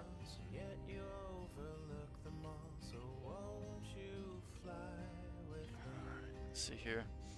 Pay this, pay horse food, pay beggars, you can pay them, blah blah blah. Well, you sir, you were never the very good paladin. You always played rogues and wizards. You were the jackass wizard who was always trying. You were the thief who was always trying to like steal people's shit. I remember I think I transmogrified your ass into a succubus at one point in one of our games. We used to do like nightly reviews, right? After the end of the reviews, and he would always start his review with, "I'm a succubus."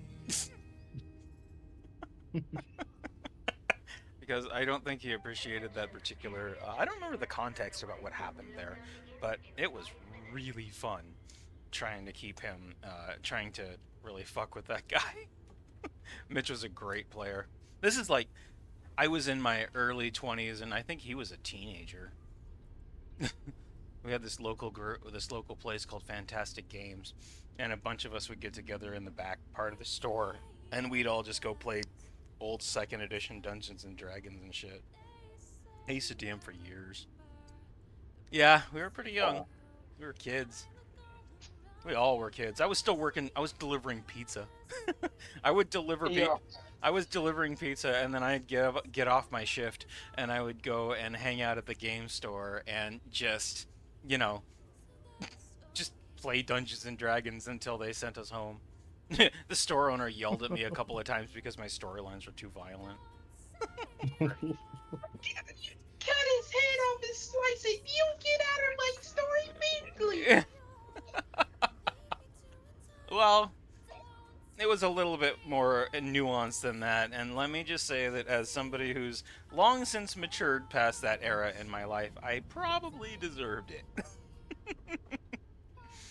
Yeah, he yelled I at met my you. ex-husband at a D&D Oh, did you? And then game. Yeah. oh wow, that's nice. And then like the two other guys grabbed you and they threw you out. I would I'd ask you what happened, but I think you just answered the question. Yeah, they two other guys grabbed you Yeah, and just well, threw you out of the store. you know, it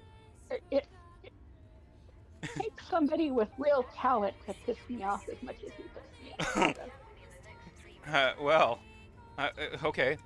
I have that talent, or am I just not quite that skilled yet? You've never gotten to that level. Oh, good. I don't want to have that talent because I'll be really scared. Oh, I've never. I've stopped talking to you. I've never called you names. yeah, you're right. We've never gotten to the point of what would they call that? There's a phrase for that. Whenever you start attacking a person and calling them names, there was actually like a logical fallacy for it. Avoid. I can't remember what the actual phrase for that, but you're right. You've never resorted to calling me names. Never. Straw man? No, straw man is whenever you set up an argument and then you take it down. That's irrespective. That's still a logical fallacy. I'm trying to think of what that's on the tip of my goddamn tongue. You know, Ad hominem. The only logical fallacy I can ever remember is poisoning the well. That's a good Don't one. ask me why that's the only one that sticks out in my head, but that's the only one that sticks out. Mitch nailed it. Ad hominem.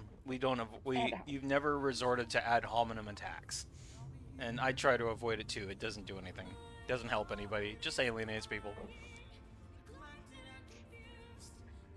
Yeah, the names I called this guy Danny would recognize. Oh wow.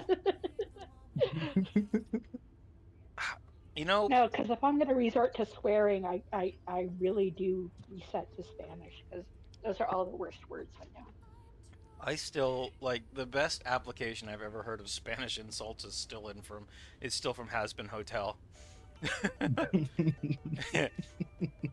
Like muttered under the breath, "Esta pendejo." I mean, it's just so well done. It's like you hear people just like swearing randomly and like as punctuation, but the way they do it in Has Been Hotel, it's just like it's beautiful. It is artistically applied Spanish insult. It is. I love it. It's great. Fucking Vaggy's a hero. That is a great moment. I agreed. I was talking to one of the supervisors at that house and hotel, and I said, we always resort to, haha, fuck you. One of my favorite insults is whenever I'm playing Cyberpunk, right? Cyberpunk 2077. Every once in a while, whenever I rear end somebody, and they just shout as loud as they can, "Carajo!" Some people.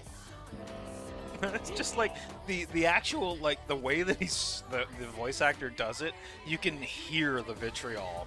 I swear you can hear it sizzle on the pavement. It's fucking beautiful. There's an art to Spanish swearing that other languages just don't have. Yeah, there is. You would be astonished. There's a few countries, Argentina, for example. They're masters when it comes to insulting. I've heard so many crazy things, and I think that's just the tip of the iceberg. because I don't live there. Spend enough time, and you too will become a creative master. Nah. Nah, it's not my thing. I always appreciate insults in other languages. They're just great. Like, but the ones that are just like the absolute worst, like in Spanish, like I keep saying, it's like more artistic. French is just, you know, they're even their insults are pretty. It kind of lowers it. But like, you really want to hear some seriously pissed off people? Listen to an angry Russian dude. I mean, Russian swearing is holy shit. Yes, Russian swearing is the best. It's incredible. I like this. Japanese swearing and direct insults are so weak. The Latin languages are master class at digs. Yeah, I agree with you. I love that moment in Hudson Hotel when Maggie goes, "A seven now." Yeah.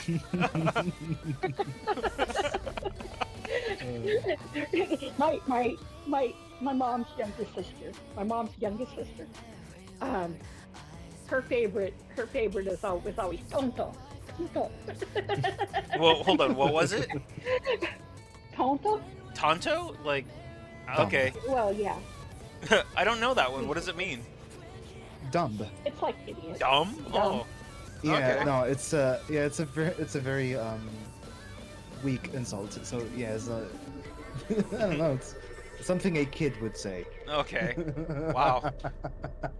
Okay, got you. For idiot, always... there's something more straight. Idiota. Yeah. Okay. Oh yeah. Idiota. Idiota perro. There we go.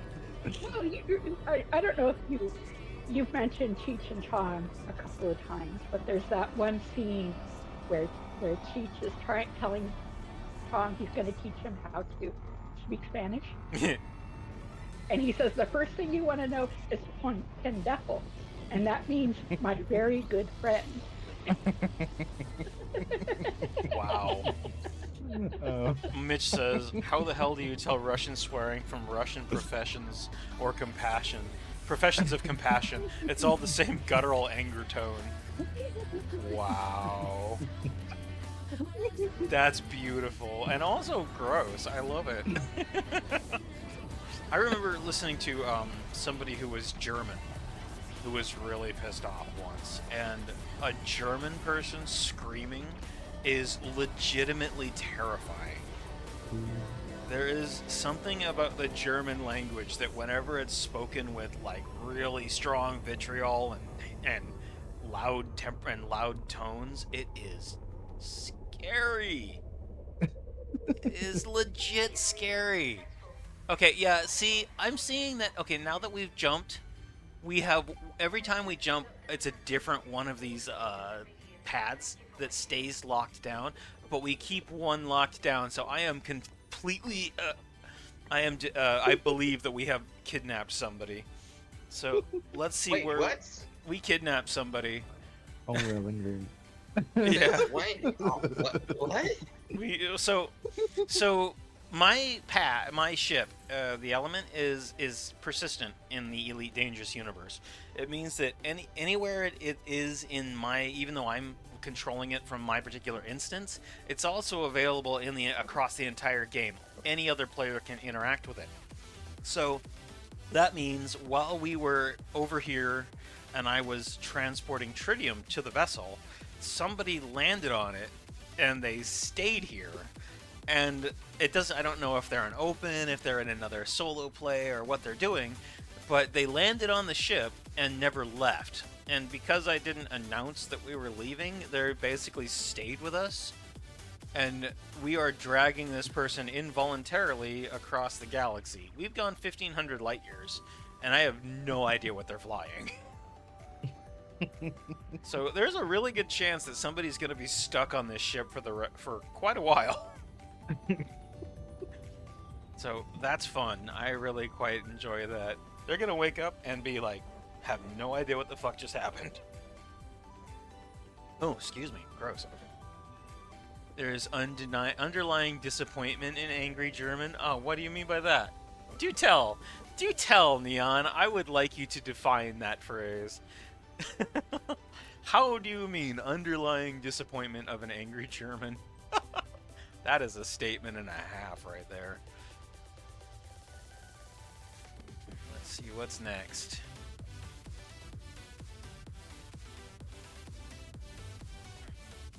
Okay, still got a few minutes to cool down before we can. So we are. I know we're about 1,500 light years away from where we started. We're going further tonight than I did in the entire week that I was playing Elite with you guys. Like, whoever it is sounds like a disappointed father. It could be a 17-year-old girl and you feel like they're saying, I'm not mad, I'm just disappointed. That's not something Sonic would say to Manic. I'm not mad, I'm just disappointed. Actually, that sounds like something Lorelei would say to me. I think it is something that Lorelei has said to me. And you know what? Actually, you have said that to me, and that shit is devastating. You know, it can be, bro. It makes you want to cry. I don't know. There's something about that, like, whenever somebody tells you they're just disappointed in you, it's like, that's a special type of evil. Not even evil, just like, that hurts way more than being mad. Mad, you can be, like, you can justify yourself responding to it. You can feel mad at the person and not be, like, guilty of it. But if somebody's just disappointed to you and they just, like, move on, it's like, well, shit. How do you even deal with that? Right, that's like Sonic saying that to Manic. He's like, I'm not mad at Manic, just disappointed at you. Right? That shit hurts. That's some Well, like... that gives me an idea for my story. Oh my god, that gives me an idea. That is some next level, like, manipulation tactics right there. Man, I wouldn't be surprised if I made Sonic a villain. No, Will you say that I am anything else but a mistress of manipulation? You are anything but a mistress of manipulation? Wow. Would you claim that I am? I did not. I just said that phrase was you being manipulating. No, you are honest. You are the element of honesty. You are a totally different beast, I promise. But that phrase is incredibly manipulative. But just, there's a difference. There is a significant difference. If you mean it, you mean it. That's fine. I'm not saying you're manipulative. Fuck that. Besides, I know where I stand with you. Now, Mitch, on the other hand, no, I'm kidding. Don't you worry, Lorelei. I promise you, if I have something to say, I will say it to you, to your face. Well, as close to the face as we can get, living halfway across the country. Yeah. Always. I'm that kind of guy. I don't like doing things behind people's back. It's not cool. Just the way, that's something you guys, anybody who's here, you'll know. If I have a problem with you, you will know. You will know right away. I will. That's good to know. It's the way I work. I don't like backstabbing. That bullshit sucks. Mm-hmm. I admit I do have a hard time, like, asserting myself occasionally. That can be a problem. But, that's why I have awesome support people to help me out. Okay, Woody, thank you for joining us. I will sleep well at some point. I was up until 4 a.m. last night talking to Light. So, that means I'm gonna be... Best place to keep your knives are in other people's backs. The bigger the smile, the sharper the knife. Wow. Today I learned that my friend Mitchell is actually a Ferengi. And one of these nights I should do something like, since we're sitting here doing, 15-minute jumps and nothing in between. Just chatting with you guys is great. Should I change this to a just chatting stream? Yo. I don't think so, because I think that you still want to be there so you can attract any elite dangerous people that want to watch. And actually, there's a good reason not to. It's because people who are watching, if they stay long enough, they get drops. So there's a bunch of paint jobs that are dropping in the game right now. So there's probably a bunch of people lurking that are getting, you know, free paint jobs right now. I already got them because, you know, I have no life and I play Elite anyway. Just for fun. I got a message.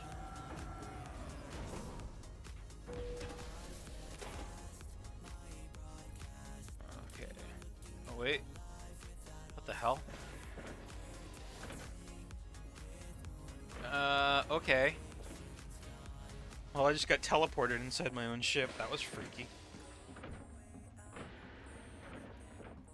I was gonna real quick rundown, and I was gonna show you guys what the. Oh, I can't show you what the paint jobs looks like because my ship currently has too much inside of its cargo. Never mind. Pointless.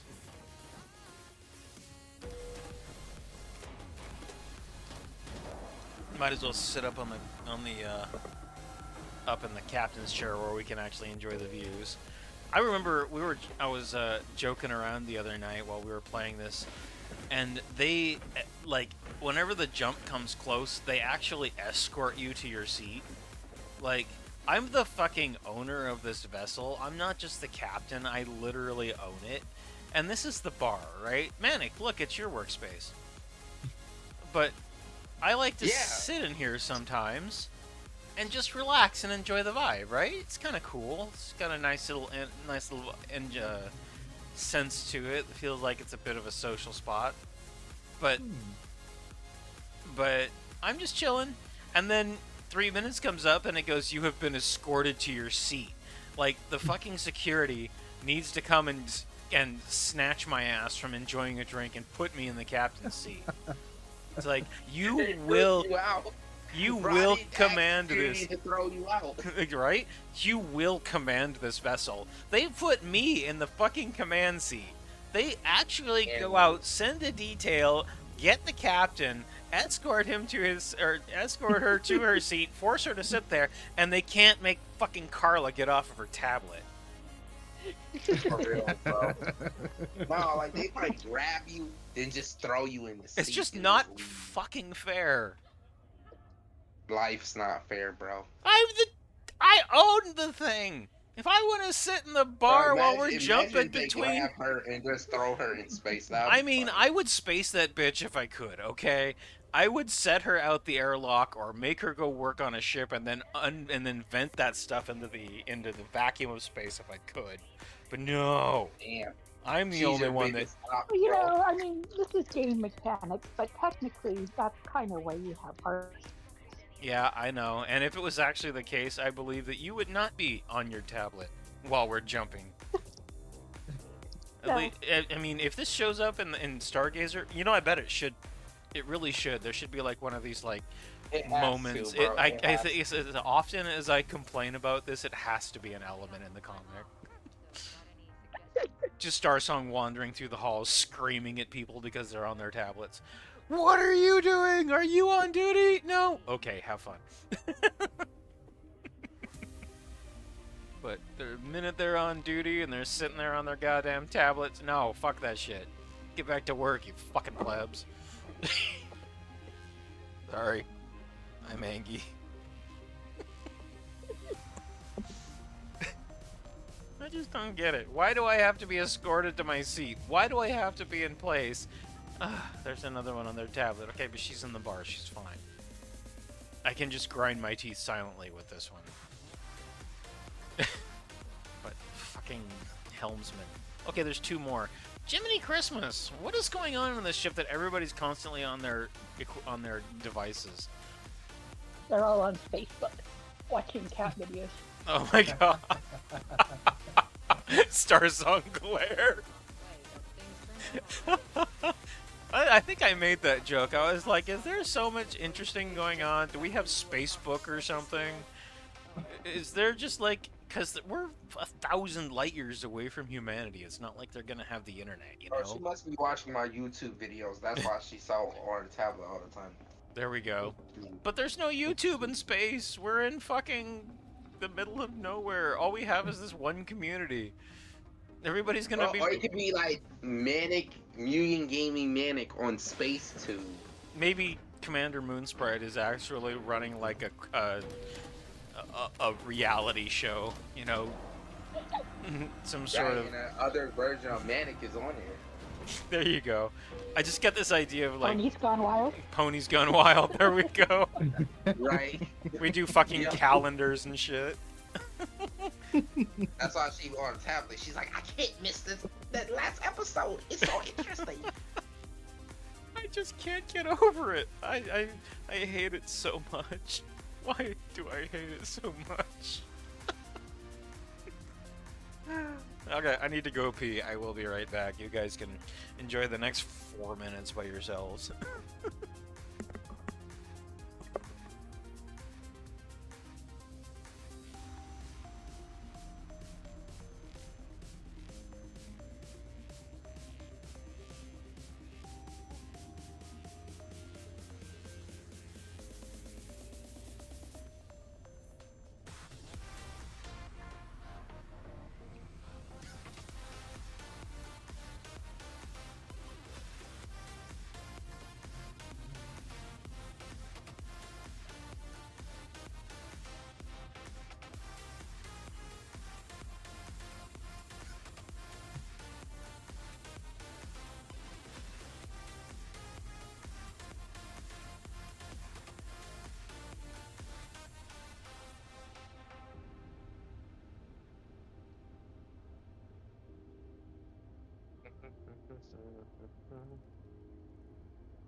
Oh boy, did I come back at the right moment. And your battles and all of your burdens sometimes to rest. Let me crank this up for you, Danny. Oh, you can't hear it. That's right. Yeah, I'll look for it on my own. Oh, well, that's okay. That song's been on my head for a while. I blame you for that. Thank you. No problem. And I'm going to do you a small favor here real quick. And I apologize for not doing this sooner. Give me just a sec. I am seriously... What is this song called? Mirror of the Forest.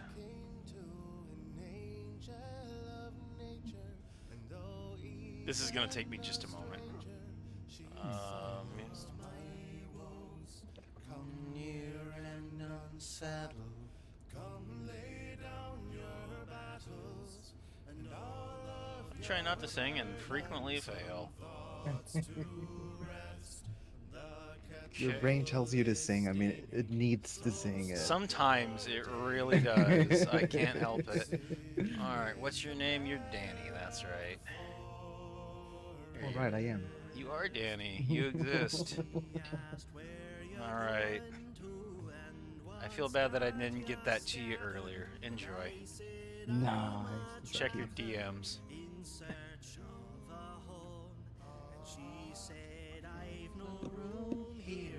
Where the hell did I put OBS? Did I kill OBS? Oh no, I didn't. Okay, good. I was like, oh shit, is the stream done?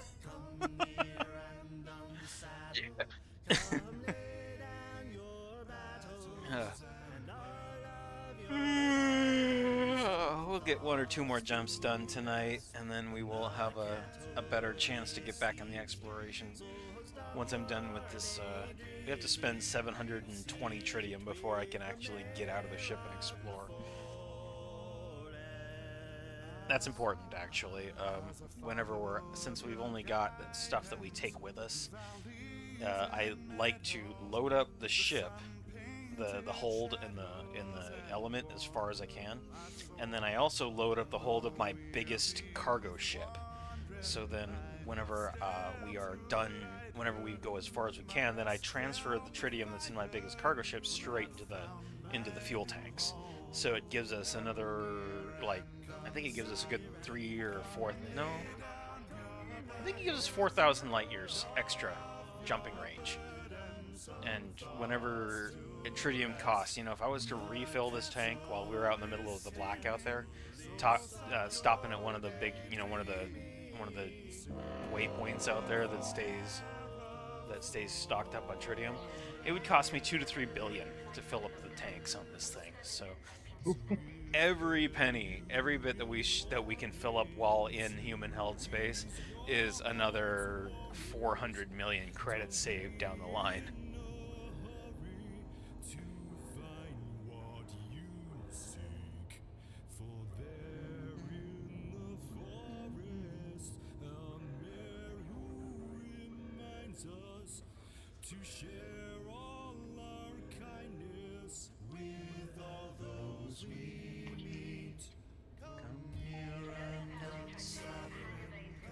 Lay down your battles and all of your burdens and thoughts to rest. Curved kettle is steaming, so we'll stop your daydreaming and sit with the mayor of the forest. I really wish that my voice, I swear to God, I sound on tune in the real world. I swear. But I really wish that my mic actually picked it up, because I've heard myself on VOD. It sounds horrific. It's bad. It's really bad.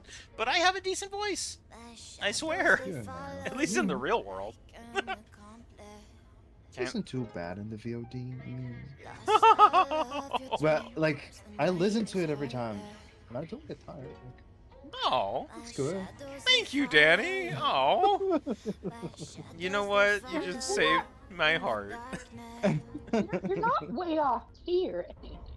I mean, I know, but I sound flat or sharp or like totally off. But in my I'm wearing open can headphones, and I can actually hear myself talk. So as a singer, like in real space, I sound okay. But the way that it gets caught by my music filters, I just don't have, or sorry, by my voice filters, it just doesn't catch the timbres. So it sounds flat.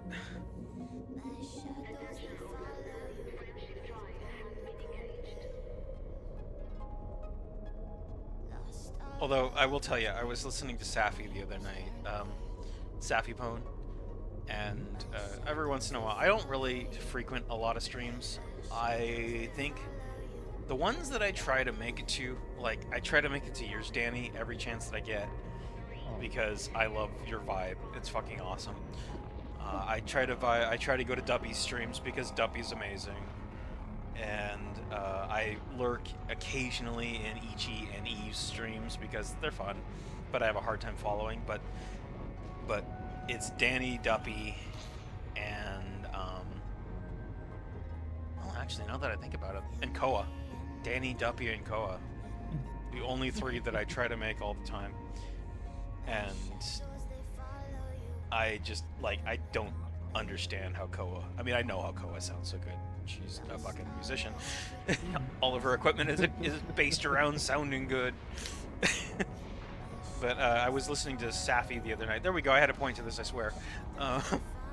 I was listening to Safi, and Safi does the same thing where she'll be just she'll be arting and she's not really paying attention, and she just starts singing and she just starts humming, and it's sort of cozy, It's like she's really in the music, and I fucking dig that. Like you wouldn't believe.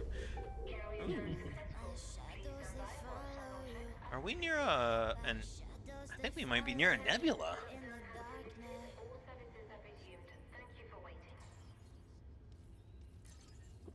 Are we in a nebula right now? No, not even close.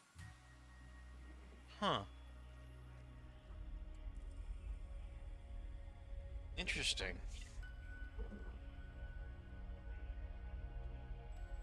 Let's see.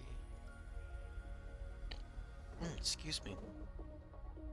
I gotta say also, that Luna that I did the other night, the Aurora main Luna. Remember how I was complaining that I worked my ass off on it and probably no one would really notice it? It's actually become one of my more popular DeviantArt drawings. So my modern, yeah, I'm okay with it. It's like, okay, internet, you chose me, you surprised me. Hey, Light, how are you doing, my dude? Hello, Vix, good to see you, my friend. Oh shit, things are... What is my phone doing? Oh god. Oh, Danny, are you blowing up my phone again? Oh. Yeah, you just made me remember Quester Social. I was like, oh yeah, I should frequent more Quester.social. Like, yeah. Well, I almost forget. Thank you for Yeah. blowing up my phone. It makes me feel You're good. welcome. Oh, Light, don't you worry. I know your sleep schedule is fucked. We are gonna be here for a little while.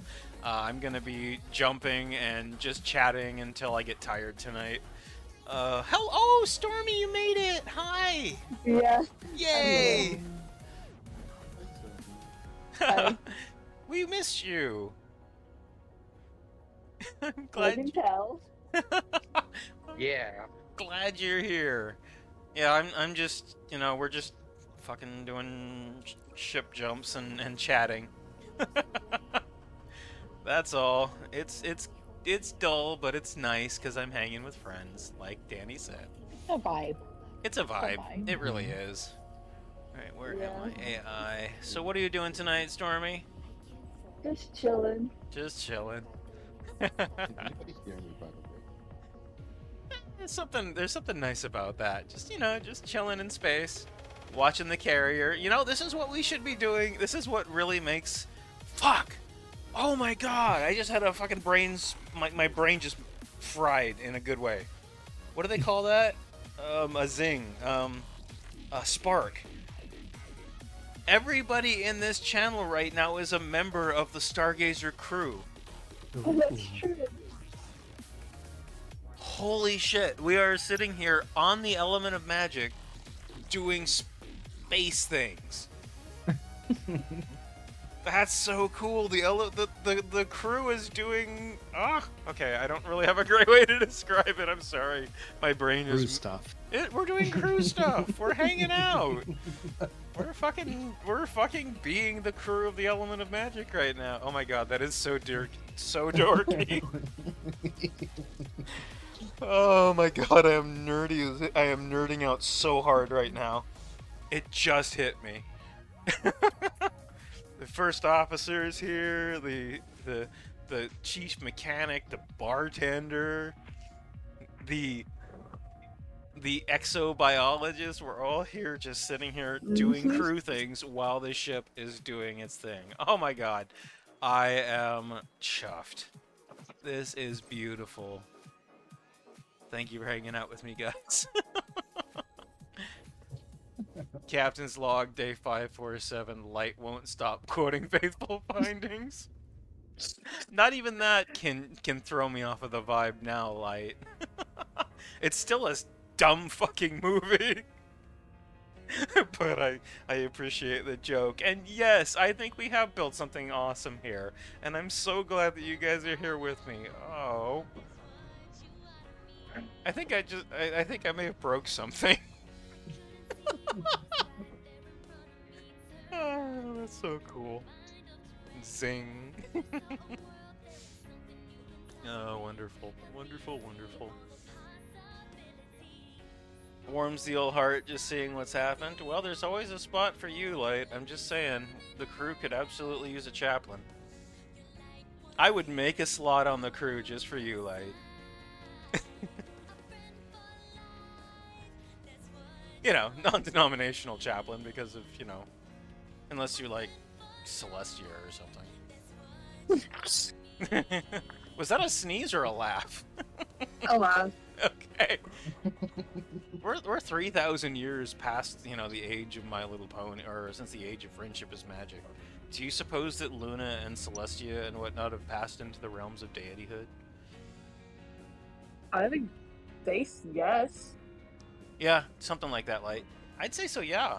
So, okay, consider that we're in 2309, I think, or 2339. 23, 230, something.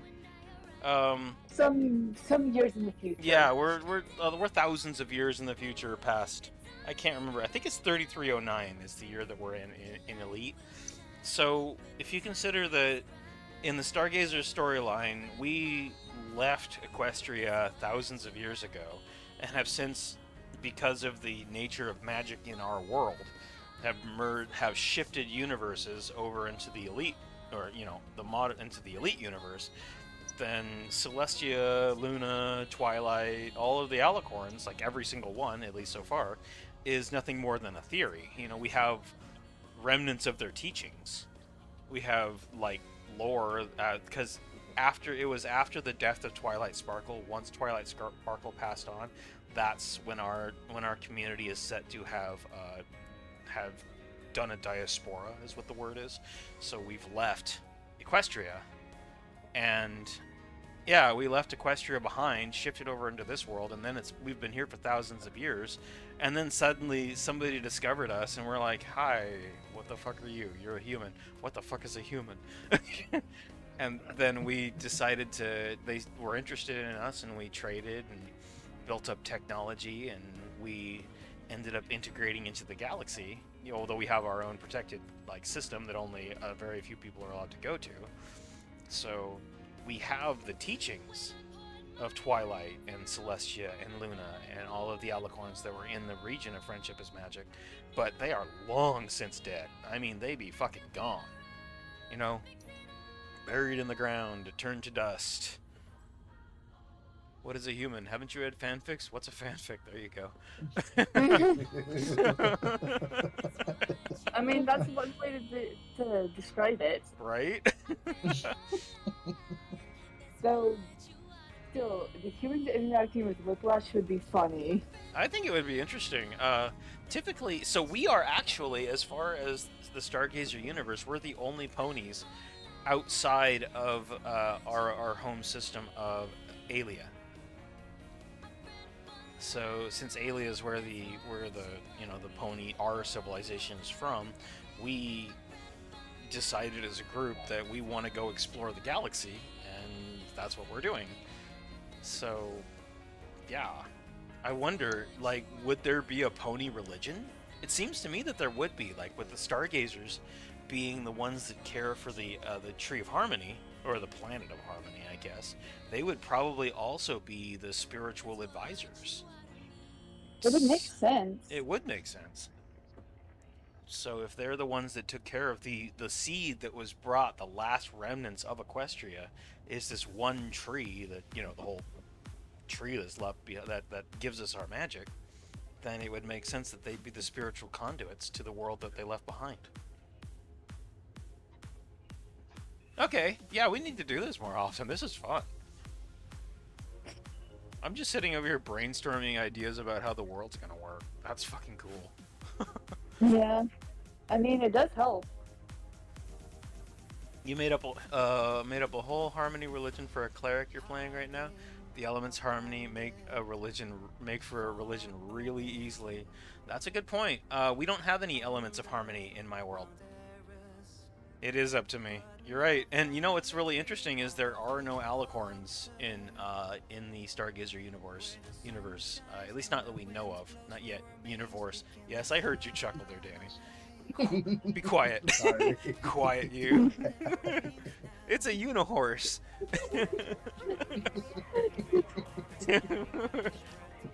Universe, Thorpe.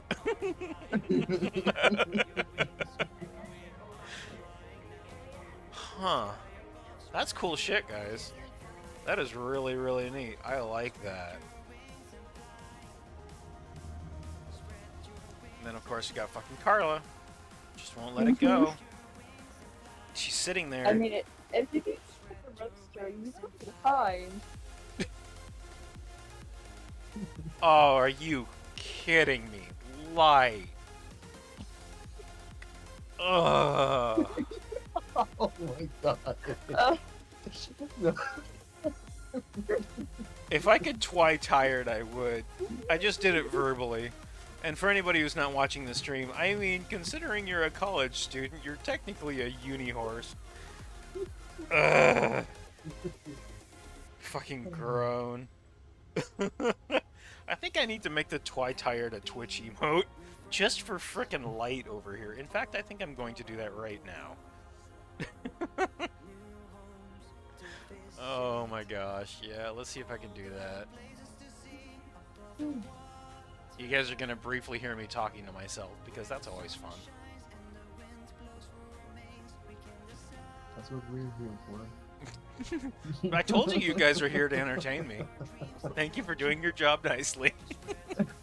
You're welcome. Alright, let's see. Creator dashboard.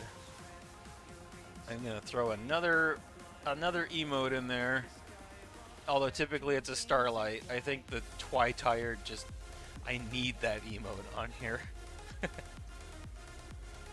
Let's see here. Where is my community? Wait, viewer rewards. Emotes. Do I have any slots for it? Oh, sweet! I've got a tier 1 slot open. I can pop it in there. Except I don't have it available and I... Okay, fine, be that way. I'm gonna have to do a thing here.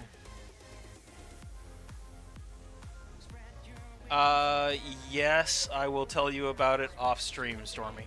I just got your officer's channel message and I will tell you about it when we are not on the stream. Maybe we should have a brief staff meeting. It's not that big of a deal. Just nothing that can't be handled over text. Light's getting... So, I made this emote back whenever I first started the server. It's this Twilight looking fucking bored and tired of everything. She is so done with everybody's shit. Let's see here.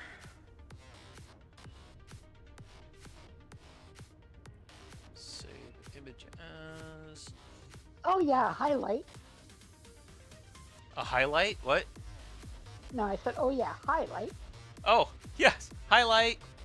I thought... Whoa. My brain just melted. Highlight? Not highlights. Highlight.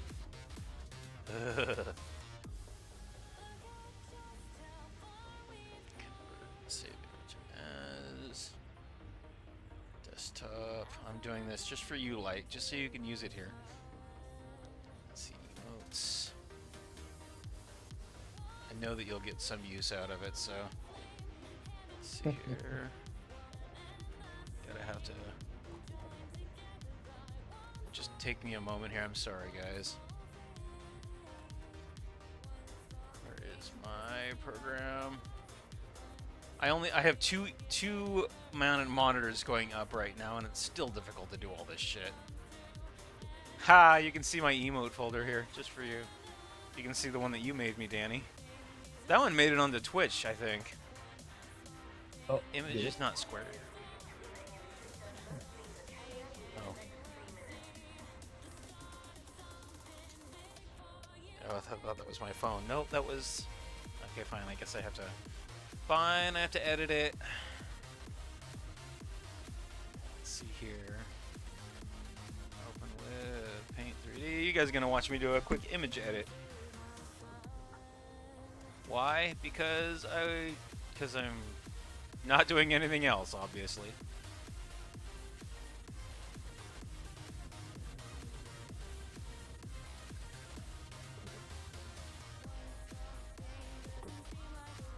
Okay. There we go.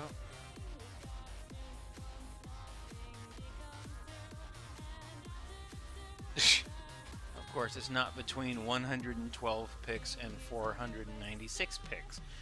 Frickin' Twitch gotta be all annoying with their requirements. Alright. Let's see here. Lock aspect ratio. So it needs to be 112.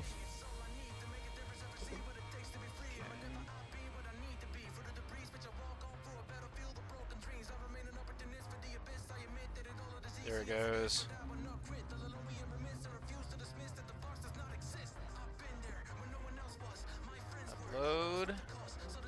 Alright, there it is. Just for you guys.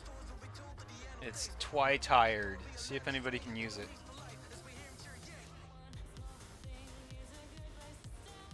Let me double check and make sure we are headed to the right spot here. While I'm out of the window, I might as well use this thing properly. Thua ZXC2. Okay. Alright, there we go.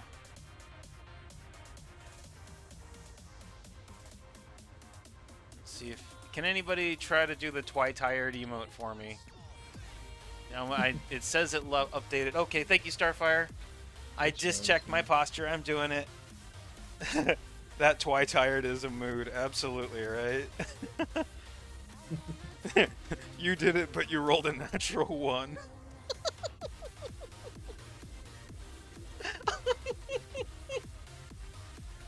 Oh my goodness.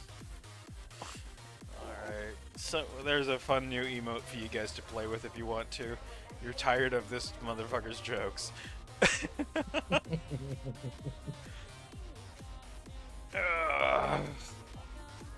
Stretchy, stretchy. I love my Star Song bounce emote. That's one of my favorites. God, I love that horn. You're always entertaining, Light. There's a reason why I'm all eyes. Get your butt back in the server. You're hilarious. There we go. What game was I thinking, by the way, for that one trade? Oh, it's called Hero U. There we go. You are now officially a Discord emote. Color error and all. Hero U. Hero U. It's... Let me see.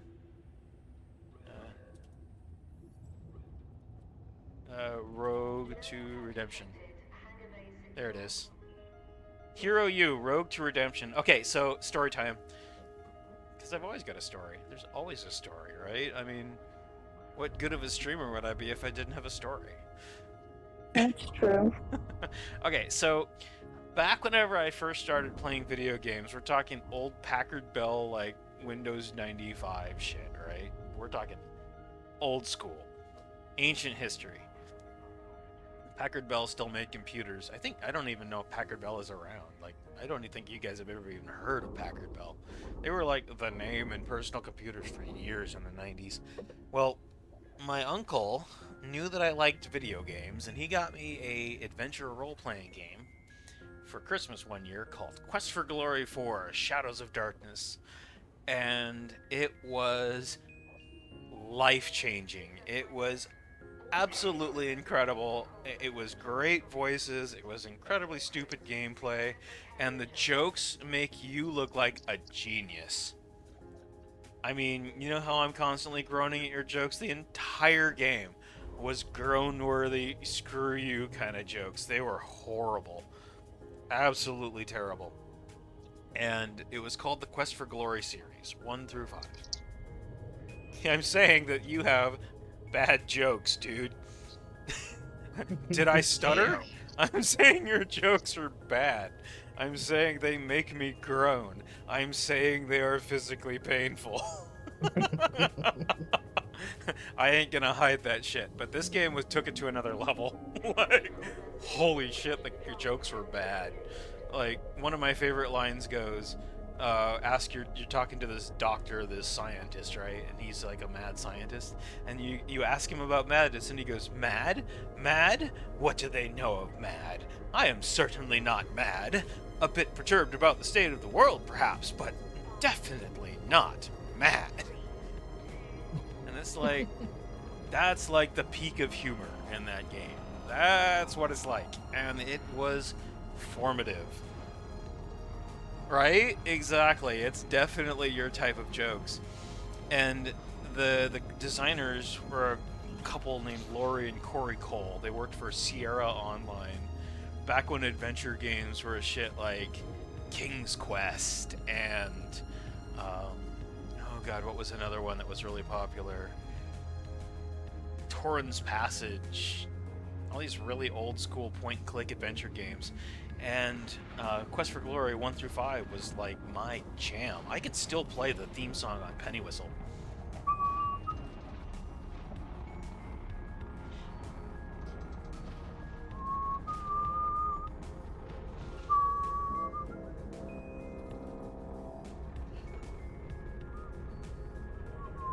Ooh, wow, that was bad. But anyway, that was called the Hero's March. And I played those games over and over and over, and it was really, really neat because you could transfer one. When you started off in one game, you could go warrior, rogue, or wizard, right? Or mage, or magic user, or whatever you want to call it. And you could actually save your character on a floppy and then transfer it from games to game. And you could only play the paladin class unless you had a character from a previous game. So I started off with a warrior who invested in magic, and then I finished the first game, moved on to the second one, and I became a paladin who was also a magic user, and I was in love. I played paladins ever since. So anyway, the whole point behind all that is those first 5 games were like my first few ventures into adventure role-playing game, and they formed my love of role-playing games as a kid. So Hero U Rogue to Redemption is the most recent entry into that world, and they put it out in something like 2019, and I only just discovered it. So it's literally the spiritual successor to Quest for Glory 5, and I want to play it so bad. I have not had a chance to play it because I am, as previously mentioned, poor. But if you want to buy me a game, I think it's like $15, and it's by the old creators of the Quest for Glory series, and I am stoked to give it a play. I feel like it's a good trade, you know? If you do me some art, I'm sorry, if I do you some art, yeah, save it for the sale. I will totally, I want to play that game, so let me know if you, yeah, that'll be an excellent, excellent trade for my doing some work for you. There you go, guys. That's the one way, if you want to, like, get me to do art and have it paid, I do. Well, good luck, Nova. Good luck. You're still working. Yeah, Nova and Light. See? You have friends here. Get your butt back here.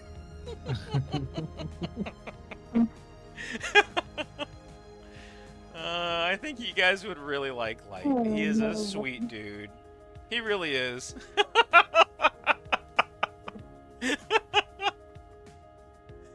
Oh man, I should probably warn you that if we might end up having another mod if he joins us.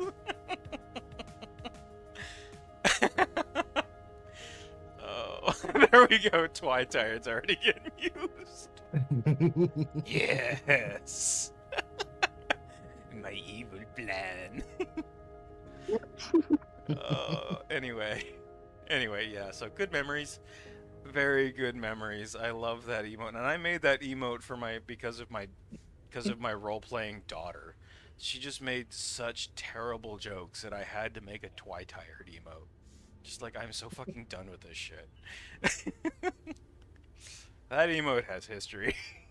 And it made it onto Twitch. Oh, man. I'm having a good time tonight. How are you guys? Are you guys having fun? Yep. Yeah. Even just watching us jump a ship from nowhere to nowhere.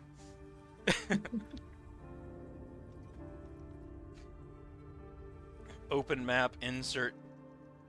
I do occasionally. I find them nice to work to. I like video game soundtracks to draw to.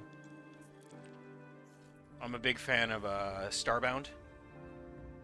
Starbound is a really, really nice soundtrack. Orchestral stuff is really good. Sometimes, though, I gotta tell you, I cannot get enough of, like, the Persona series soundtracks. Oh. Right? Have you heard the Persona game soundtracks? just a little bit from the third, and I played the fifth one, and I Oh, love the soundtrack. okay. Beautiful. I need to play you guys. I played the my favorite soundtrack was from Persona 3 Portable. I was gonna say, what was this song? Uh, Oh, the one we were just listening to. Oh, no, no, no, no. Well. that was something like Waterbug or something, I think. But the sound, there's this one particular sound, music that I really, really love. Let's see, what's the song? Beneath the Mask. That's the one I Oh, was that's a thinking good about. one. But Yes, there's this I one. love it. It's from Persona 3 Portable, and it's only from the female playthrough. Actually, now that we're talking about, um, have you seen there's this particular line in the Beneath the Mask song that talks about Poe's masquerade? I have not listened to it all the way. You haven't? Okay, I have. Wait, hold Oh, I need to though. I will absolutely give that a go. Persona 3 Portable on. Let me look for the context. OST School. Okay, I think I found it. Sun. Let's see if this is right. Ooh, that's Because the not it. concept behind the word persona actually got my attention. Oh, Persona's amazing. It's one of these beautiful, beautiful concepts. I love it. Mm-hmm. Okay, so I found it. Um, I'm gonna see here. All right, guys. I'm gonna play this song because I absolutely love it. It's my favorite Persona song from the series. So hopefully we don't end up get like soundtracked or what do they call that? Turn down my volume here just in case so we don't like blast you guys out. But check this out. Do you want it? I don't care. Just silenced. It's just such a nice atmosphere. It's called Time.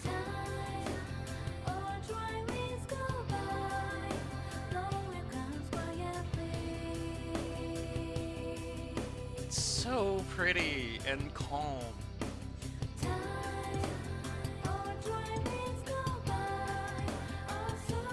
But Persona 3 Portable.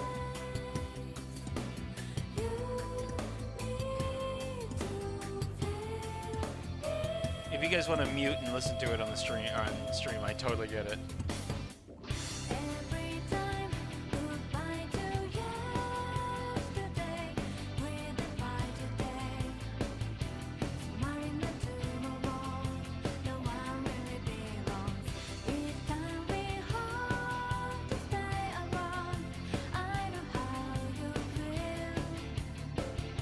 I like chill vibes. Chill vibes are my thing. And of course, the piano trails are just amazing.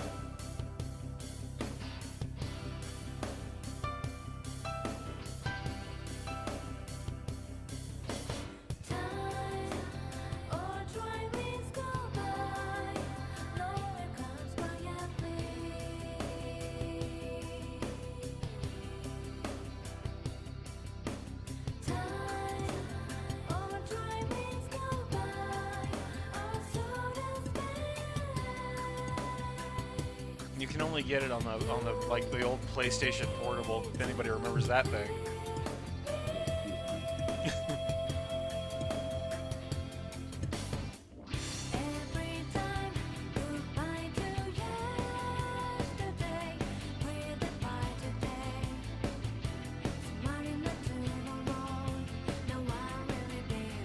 It's an older game too, so I still remember whenever I was trying to like listen to it. I actually wired up my PS2, my PSP, powered it, and then I used the aux jack to connect it to my stereo, and then I would just hang out in the area where where this song played, and then I just left it running for like hours. It was like a crazy bunch of chords to all so I could listen to this one song on my stereo. And then of course I eventually bought the soundtrack so I could have it on CD. But yeah, it's pretty much an ancient piece that you never see anymore. Well, got a new favorite song from the Persona series. Do you want the link? Do you want the link? I found it. Okay, good. I guess you and I have a similar taste in music, don't we, Danny? Looks like it. Looks like it. Okay. All right. Well, you will be interested to know then that I am seriously considering putting my MLP music archive. I'm seriously considering putting it up on a server that the Oh. Discord server can access. It'd be like a Plex server kind of a thing, or maybe a Jellyfin, so that you guys can just, grab the music and listen to it whenever you want to. It's Sounds great. gonna take some figuring out to know how to do it, but, I know a guy who knows a guy kind of a thing. I like Nova's over there raving. I appreciate you, Nova. Let's turn the music back on. But yeah, I plan on doing so that you guys can, if you want to, you can just come in and stream the music that I'm working with at any given point. Hey, Haven, did we get raided? I see Haven lurking down there. Did I miss a raid? I feel like I may have missed a raid. There's a chance they raid us. What's the song that we were just listening to? Or the one that we're listening to on stream? This one is called Waterfall. Give me a second, I will post it for you. C-R-A Kyradine.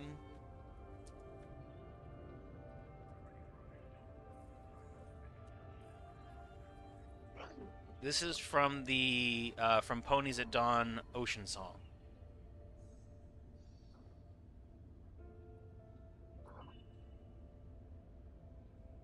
There you go. Ah, you're lurking. You were considering things. Oh, that's a little scary, knowing what I know about you, Haven. God, the old crew's getting back together. Scary shit. At least Shade's not here. Oh, don't let him hear you say that. I mean, every time I say that, he joined right after I say it, so... You're tempting fate with that one, okay? Careful. You are... No, we don't need... we do not need Light to be Shade. Light, you are,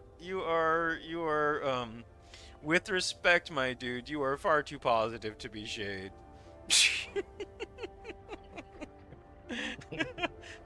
I can imagine him popping in, he goes, "Get the hell out, motherfuckers," and then quitting.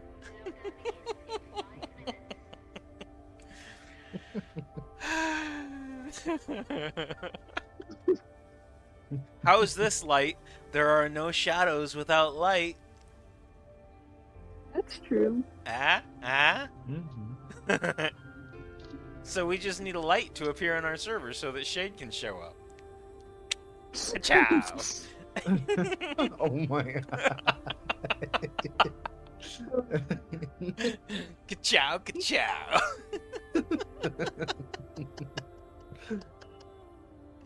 Oh. Okay, Lightning McQueen.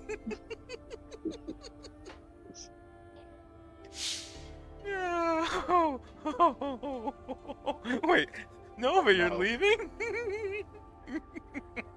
Oh no.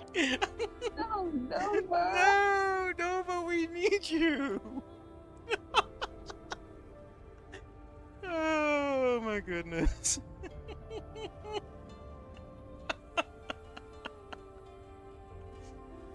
Oh, what a night. Seriously? Oh, I'm having a good time this evening. This is great. See, this is what I kind of imagine it would be like on the Stargazer in between, whenever we're not doing adventures and shit. This is like the vibe that I feel like we would have, assuming that there's not like rampaging plant beasts or something. Or... There we go. Or we've got Shade launching magnetized lobsters down the various passageways, or tossing people into the frameshift drive. Oh, they'd be called Pseudo Nova. Oh, Light. Fucking somebody I need to do this. I can't do a Twi-Tired myself yet. Can somebody do a Twi-Tired for me, please?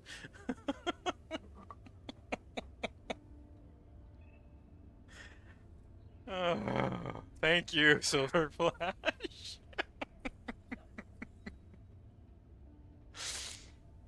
Oh, Pseudonova, Gemini Charisma. What exactly are we doing with my ship, and where am I moving it? Oh, why? You asked the magic question. Well, in the beginning... No, I'm kidding. I'm not going to go back that far.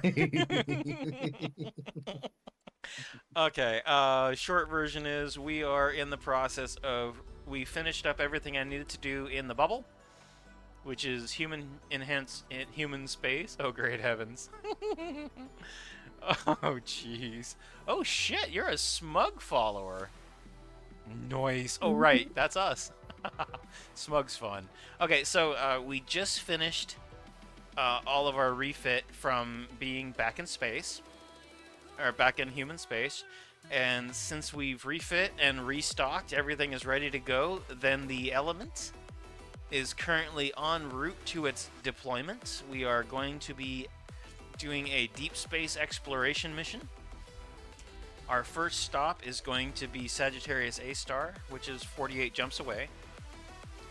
Which means we're gonna stop here. First stop is gonna be the Great Annihilator, wherever the fuck that is. There we go. So we're 20,000 light years away from the Great Annihilator. We're gonna stop here.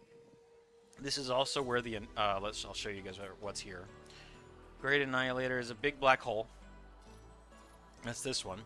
It's also one of the spaces where a place called the Azura Initiative is. Oh, hey, thank you for the raid, Haven. The Azura Initiative is a player-run. Basically, they're trying to make a second settlement out in the middle of nowhere. So it's like a gas station in space. So we're gonna stop here at this black hole. We're gonna top off the tanks. Kabam! And then we are going to go from the Great Annihilator to the Sagittarius A star, which is the center of the galaxy and essentially a giant black hole. Then we're gonna hitch a right, and we're heading over to the Arcadian Stream over here, and we're going to deploy here for a long-term exploration assignment, so we can go see if we can find some cool shit. So we will be jumping with the carrier for the next couple of days. I've made it tonight. We've been doing this for about 4 hours. I've made it about this far. So I expect to be doing this for the next 4 or 5 days. If I spend a lot of time doing it, you guys will probably, if you're in the Discord server, you'll see me online hopping the carrier a lot. But I'll also be doing homework while I'm doing it, so don't think that I'm out here exploring and playing the game. I'm mostly just idling and seeing what we're doing tonight, right now, except I'm just doing it offline, so same thing. But yeah, we are on our way to our next deployment, so I can get some storyline to write. And that's what we are doing right now, spending time with cool crew members and enjoying our exploration and setting the vibe for the ship. I mean, it's fucking awesome. I love it. This is what it's like being on the Element of Magic, and I gotta say, the Element of Magic is a damn cool ship. I'll probably be working on Stargazer storylines while I'm writing, or while I'm playing the game too. So, writing while piloting the ship is a really good mix. Honestly, it works out really well. Oh, excuse me. I felt an Ember here briefly. Where did you go, cat? Hello, Ember. How are you, my dude? Good to see you, pal. The cat says hello, every pony. Ember check. Alright, you guys enjoy this jump. I will go take a picture of the Ember. 1 second.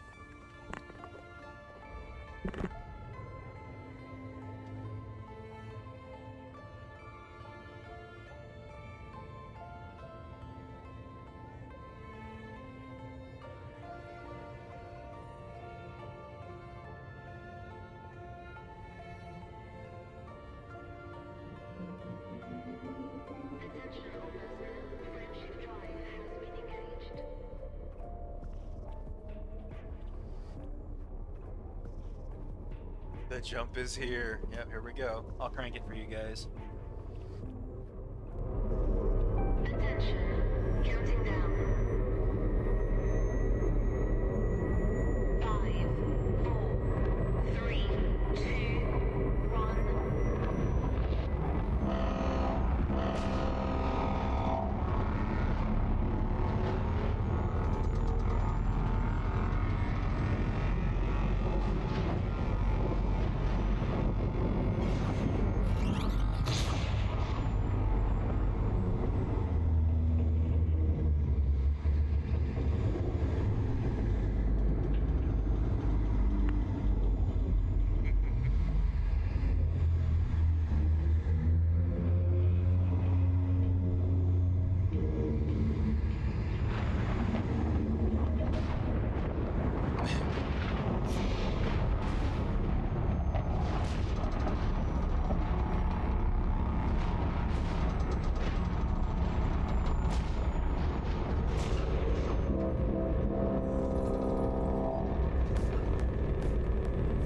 Alright, there you go. Jump complete.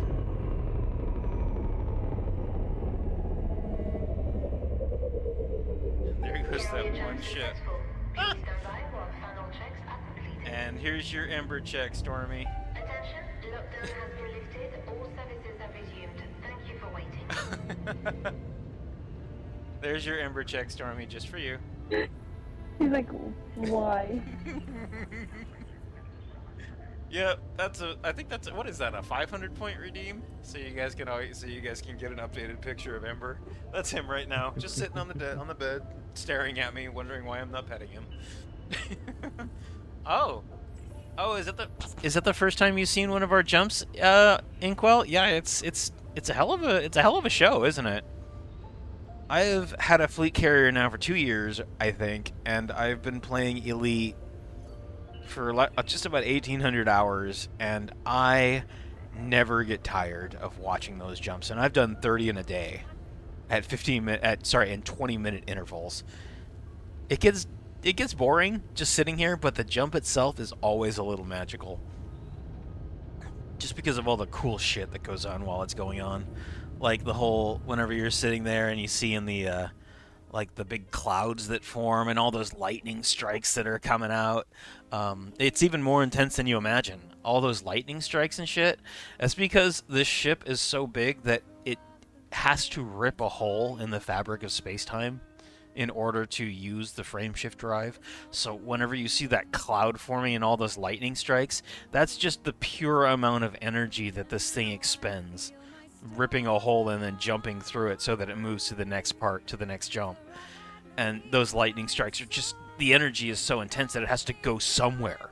And that's how it manifests, is those big old blasts of plasma. Fucking hardcore. Seriously, I love the science in this game. It's just mind-blowingly cool. Oh, sweet, we can fill up the... Looks like we'll be able to fill up the tank now. 21%, that means we should have 210 tritium, which means I can fill up the tank from the big old clipper that I'm using right now. Sorry, cutter, the Imperial cutter. And then I can shift over to an exploration ship and actually get off the tank and get off this thing for a little while. Go actually fly some shit.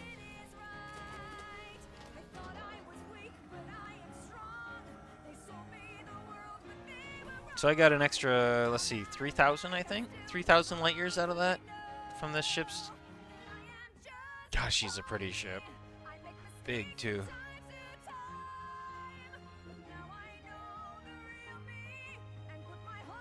Yeah, I'm really into the Elite Dangerous universe. It's really pretty cool.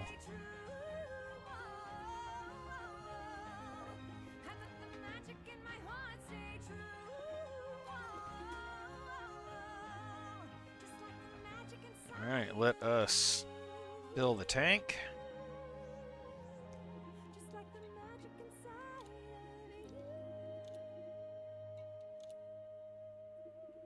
Alright.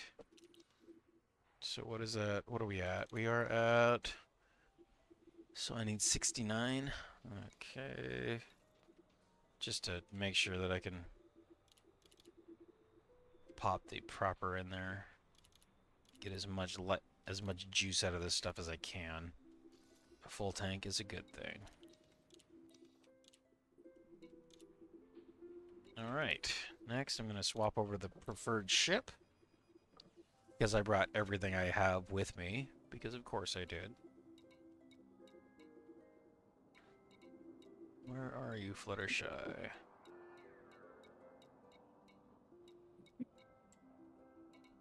Oh, you're in here somewhere. I know you are.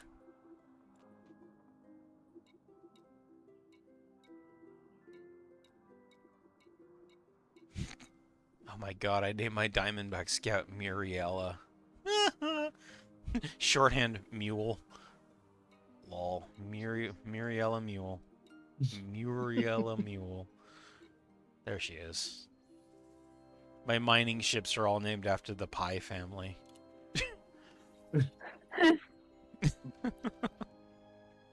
Because of course. I mean, can you Nova, sorry, Lord Nova's screaming your name. Yes, Nova.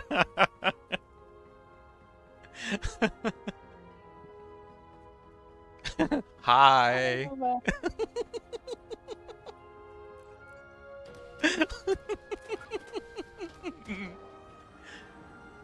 Yeah, I named my primary exobiology ship Fluttershy because, I mean, what better pony to be attached to a ship that's meant to find little critters, right?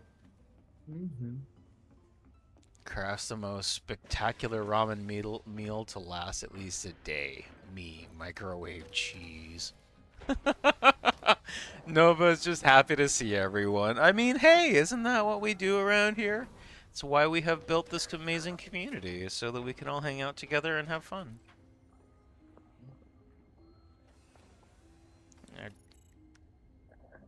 I may be the streamer, but really, honestly, I feel like it's everybody else that the reason why you guys are here. It's the community that everybody shows up for, rightly so. The community is the best part about this. Alright, what did I do? What did I do to you, ship?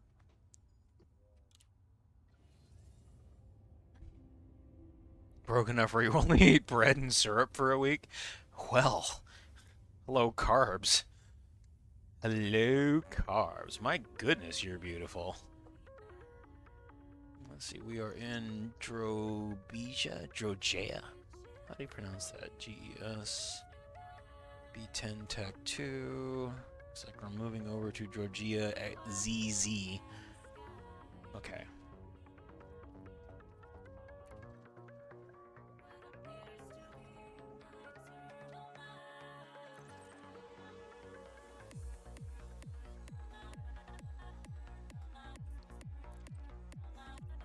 Dump half a bag of shredded cheese on a plate, microwave for a minute, and you're full as fuck.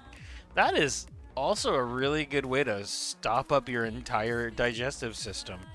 I mean, respect if you can handle that shit, but, or, you know, actually not no shit at all, because that stuff's gonna jam you up like a freaking plug. The cheese is good. Oh, I know, no disagreement. Cheese is amazing. Especially the shredded cheese. Okay, so you're preaching to the choir here, my friend. I love cheese. Cheese is amazing. It's also filled with shit like phosphorus, and you know I shouldn't be having it, but but hey, I love cheese. I can't stop eating cheese. Okay. So I gotta ask, what is everybody's food that you're not supposed to eat, but you can't help it anyway? I honestly, for me, don't know. You don't know? Well, that's because you're like 22 years old and you can eat everything. True.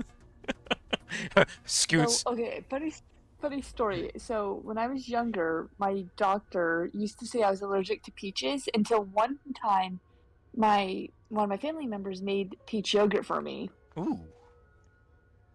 And it turns out I wasn't allergic to peaches. Well, what was it?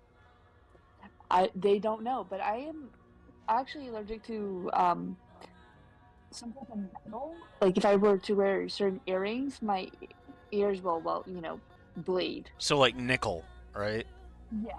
Nickel's a big one. I don't know what the term is for it, but I remember hearing it. Nickel allergy. I mean, obviously it's not the medical term, but I know of it. My ex used to have a nickel allergy. She could only wear earrings that were made out of either silver or gold. Or like the medical type of.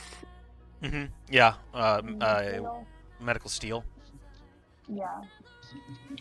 Food from Long John Silver's. You love the batter they fry their stuff in, but it's so greasy you feel like you have to shower.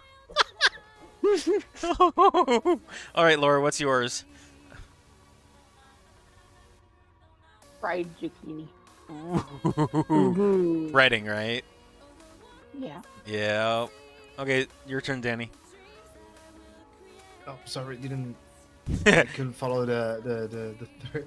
No. Okay, the question was, what food are you not supposed to eat, but you absolutely can't help yourself? I mean, thankfully, I don't have one. Oh. Just like me. Haven't found anything yet that I can't eat. Okay, then what's your favorite junk, like your favorite food that's just, greasy or just it's bad for you? What is that? Another restaurant for me, well, not for me, but you know the restaurant called Chicken Express? I've heard of it, but we don't have it out here. Well, they have something called like corn fritters, but I call them corn nuggets, and they are the best. Oh my god, that sounds incredible. It is. Oh my god. Okay, mine. That sounds wonderful. Do they like deep fry it and cheese on it or something? No, it's deep fried, but like corn covered in like batter, but like inside it's still like really creamy, kind of. Oh yeah, now I'm hungry too. Okay. My list of foods that I can't have is like stupid long at this point because of the kidney thing. But I will tell you this right now, I am a sucker for real ramen. Like the packaged shit, whatever. But if I find a Japanese place that actually has ramen with like the hand pulled noodles and shit, oh my god. Fuck me. I cannot help it. Like that shit is incredible. I will hurt myself because I like ramen. Like actual Japanese ramen is something that you cannot repeat. If you've ever had real Japanese ramen, you are hooked for life. That stuff's so good. Especially with like a chicken broth and a bunch of meat, and then they also do this weird thing where they fry an egg inside of the broth. And god, it's just so good. And the noodles, they are so salty, but it's just like, and then the process of, and they serve them in like these half-gallon bowls, right? So they're fucking huge, loaded to the brim with noodles and chicken and vegetables, and they're sweet. The flavors are usually just so intense. Like they're never sour or bitter or anything, but they're just like intense umami. It's so savory. Oh, my heart. Thinking about ramen makes me like hate my body. Posture check. Thank you, Starfire. I am working with my little kidney. I've actually got a little squeezable kidney that I use as a hand hand exercise, which is really freaking ironic. That's hilarious.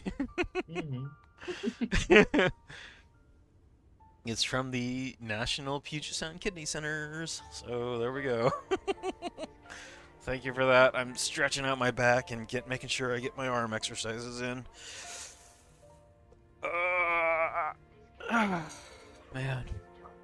Oh my god, is it really midnight 30 already? Holy crap. I forgot. Oh my god. Okay, I'm gonna finish this one jump, and then, so we've got another 10 or 12 minutes left, and then I will go ahead and wrap up for the evening, because everybody has to sleep at some point, right? Yeah. That's true. We'll let you guys off with a warning tonight. How dare you stay around for so long?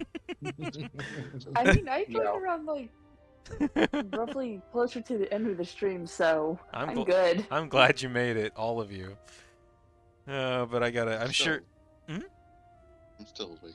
I was wondering, you got quiet there, but I just realized my microphone was connected. Ah! I was a little dead brain, so I forgot it was on the floor. I was like, "Can you guys hear me?" I was trying to like say, like, "Can you guys not hear me right now?" No, we couldn't hear you clearly. Oh god. And you know what? Shade would actually be like aghast. I cleaned my room. Oh. Right? Scary, huh? There's actually space on the floor to move now, and everything's in its proper place. I have. That was. Hmm? Oh, that goes the same for me. Yeah. I just cleaned up my room too. It was a real mess, papers everywhere, and everything just all over the place. And I finally cleaned it after, like, I'm not even gonna say how long. Well, so up until now, I really haven't had any energy because being a kidney patient, it's like energy is a fleeting resource. I save most of it to spend with you guys because otherwise I'm mostly dead most of the day. I spend a lot of time reading and working on stuff at home, but my actual energy as expenditure is mostly saved for being on stream because otherwise I'm basically a walking corpse. It sure feels like it sometimes. But I think it was last night or was it the night before that I took off. I wasn't streaming, so I also am in my last quarter, so I finally have a reason to clean up all these books and papers and all of my school supplies. I finally stowed them. Since I don't ever have to go to school again, I still have to go to class, but I don't have to actually go to school. So I stored my backpack. I took all my books and I got them stowed. I got them stored, except for the book for this one class. And I took all of the extra papers that I've been building up that I've been referencing for all of my P&IDs and all that stuff. I got that stuff wrapped up, stored, put it away, cleaned up the floor, and just generally vacuumed and took care of business because now that I'm not at school full time, I actually have time to do shit. So it was kind of nice to put away all the school supplies and stop living like a bachelor. I mean, a bachelor college student, I gotta tell you, that is like perfect storm for dirty. It really is. I still have ponies everywhere, but now they're organized ponies.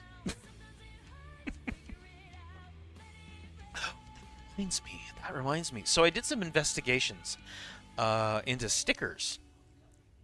Ooh. And I remember you guys were interested in getting some stickers, right? So I am curious, if I were to actually make a batch of stickers, what kind of ponies would you like to see? Would you want a Star Song sticker, or would you like the canon character stickers? Canon? So that includes you. Are you going to be able to do that, though? Those are copyrighted. Ah, yes, that's what canon, you mean the actual show? No, yeah. I'm just going to draw a bunch of ponies getting shot out of large artillery units.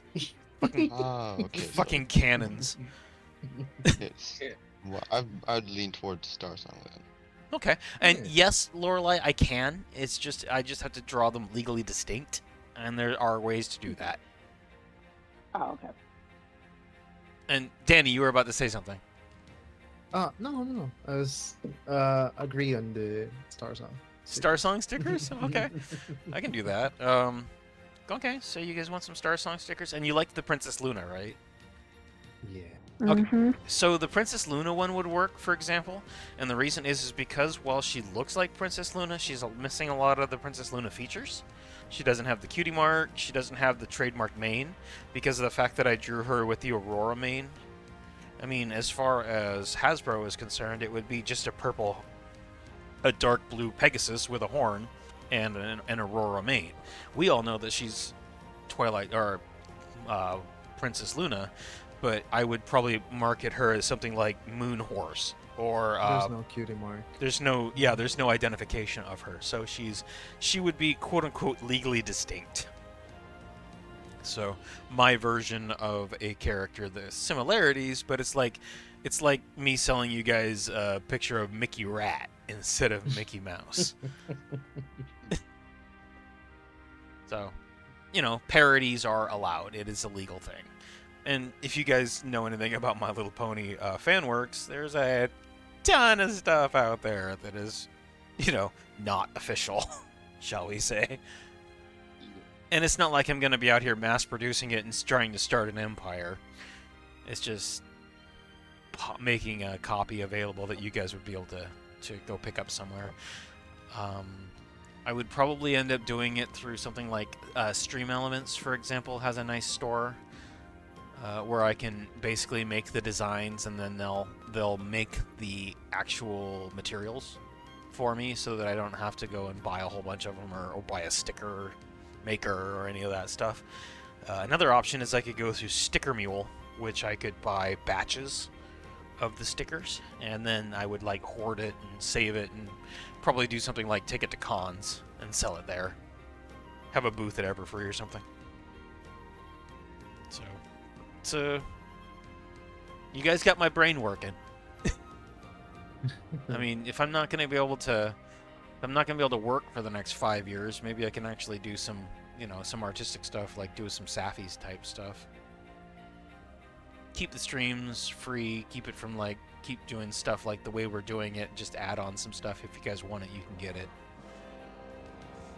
Just, you know, still poking that idea. I found out that Sappy does this, Sappy Pony does the same thing that I do, where she puts all of the stuff that she earns on Twitch goes to her mods. So I'm not the first one to do that. That's cool. And donations go to her, and then materials that she sells goes to basically the business, stuff like equipment and making more stuff. So I like the way she does her business, so I might ask her about how she does things. See if she'd be interested in advising me a little. So anyway, just a thought. Nothing crazy. Shade's gonna come on and he's gonna screech in my ear. Seriously, he was like, if you're gonna monetize this shit, I'm gonna fucking stab you. Not what I'm gonna do. Nope. Not interested in changing the community in the slightest. Because you guys are amazing, and that's why we're all here, so. But if you want a piece of Star Song, I can give you that.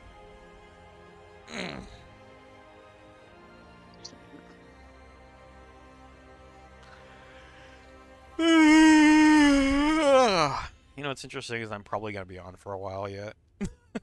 I'm probably going to cut the Twitch stream and just stay in Discord chat. Honestly.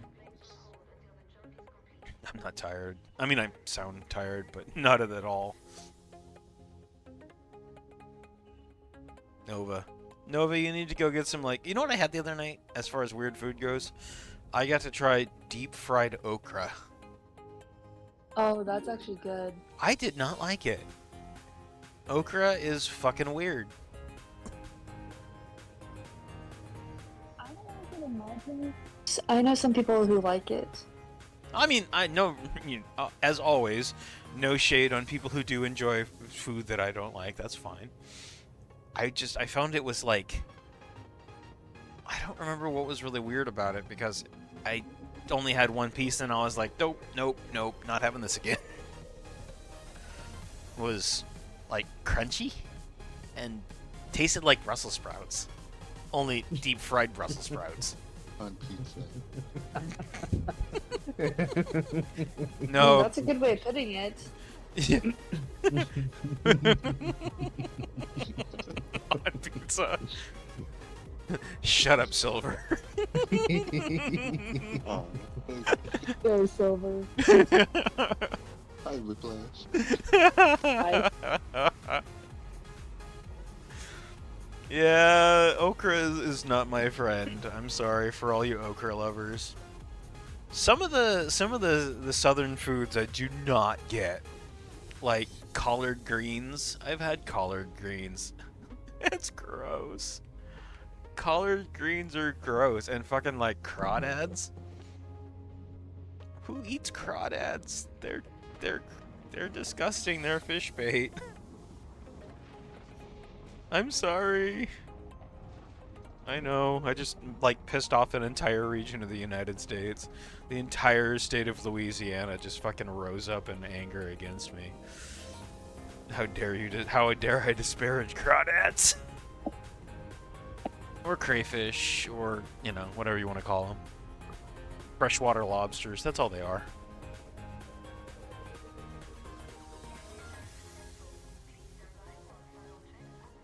Okay, but there is a food that I have eaten that I fucking love. And this is just for you, Silver. Poutine is amazing.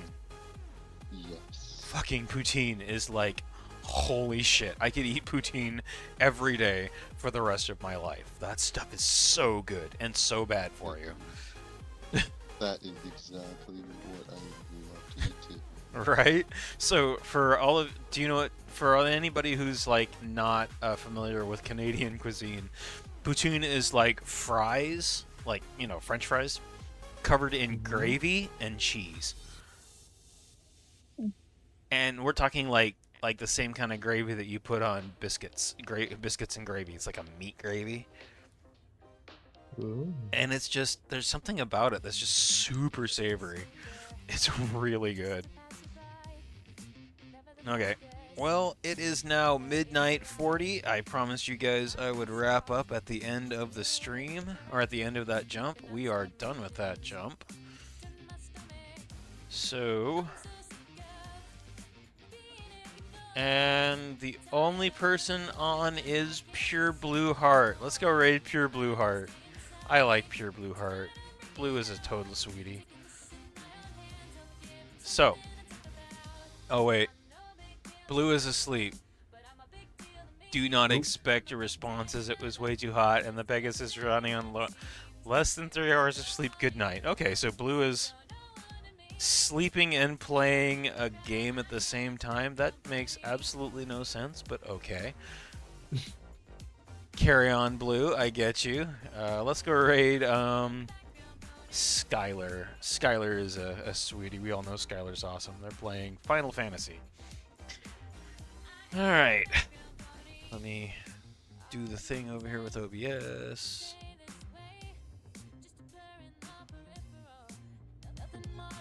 There we go. Alright, guys.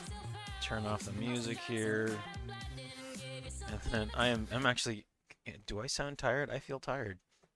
It just hit me all at once suddenly. Raid Skylar. P-A-L-E-T-T-E. Well, thank you for hanging out with us. Thank you, Inkwell. It's always good to see you. Thank you, Stormy. Thank you, Danny. Thank you, Lorelei. Thank you, Manic. And thank you, Silver. Did I get you all? Because I just did that by memory. Haha! I actually got your names right. I'm absolutely fucking stoked. Hooray! I did something right. Yay. Alright, guys. I will hopefully see you tomorrow night. I might do more Elite. I might do art. It's a kind of a coin toss. But don't worry, it will happen. One way or the other. What's up? I will check it out in just a second. Good night, every pony. Let's go say hello to Skylar.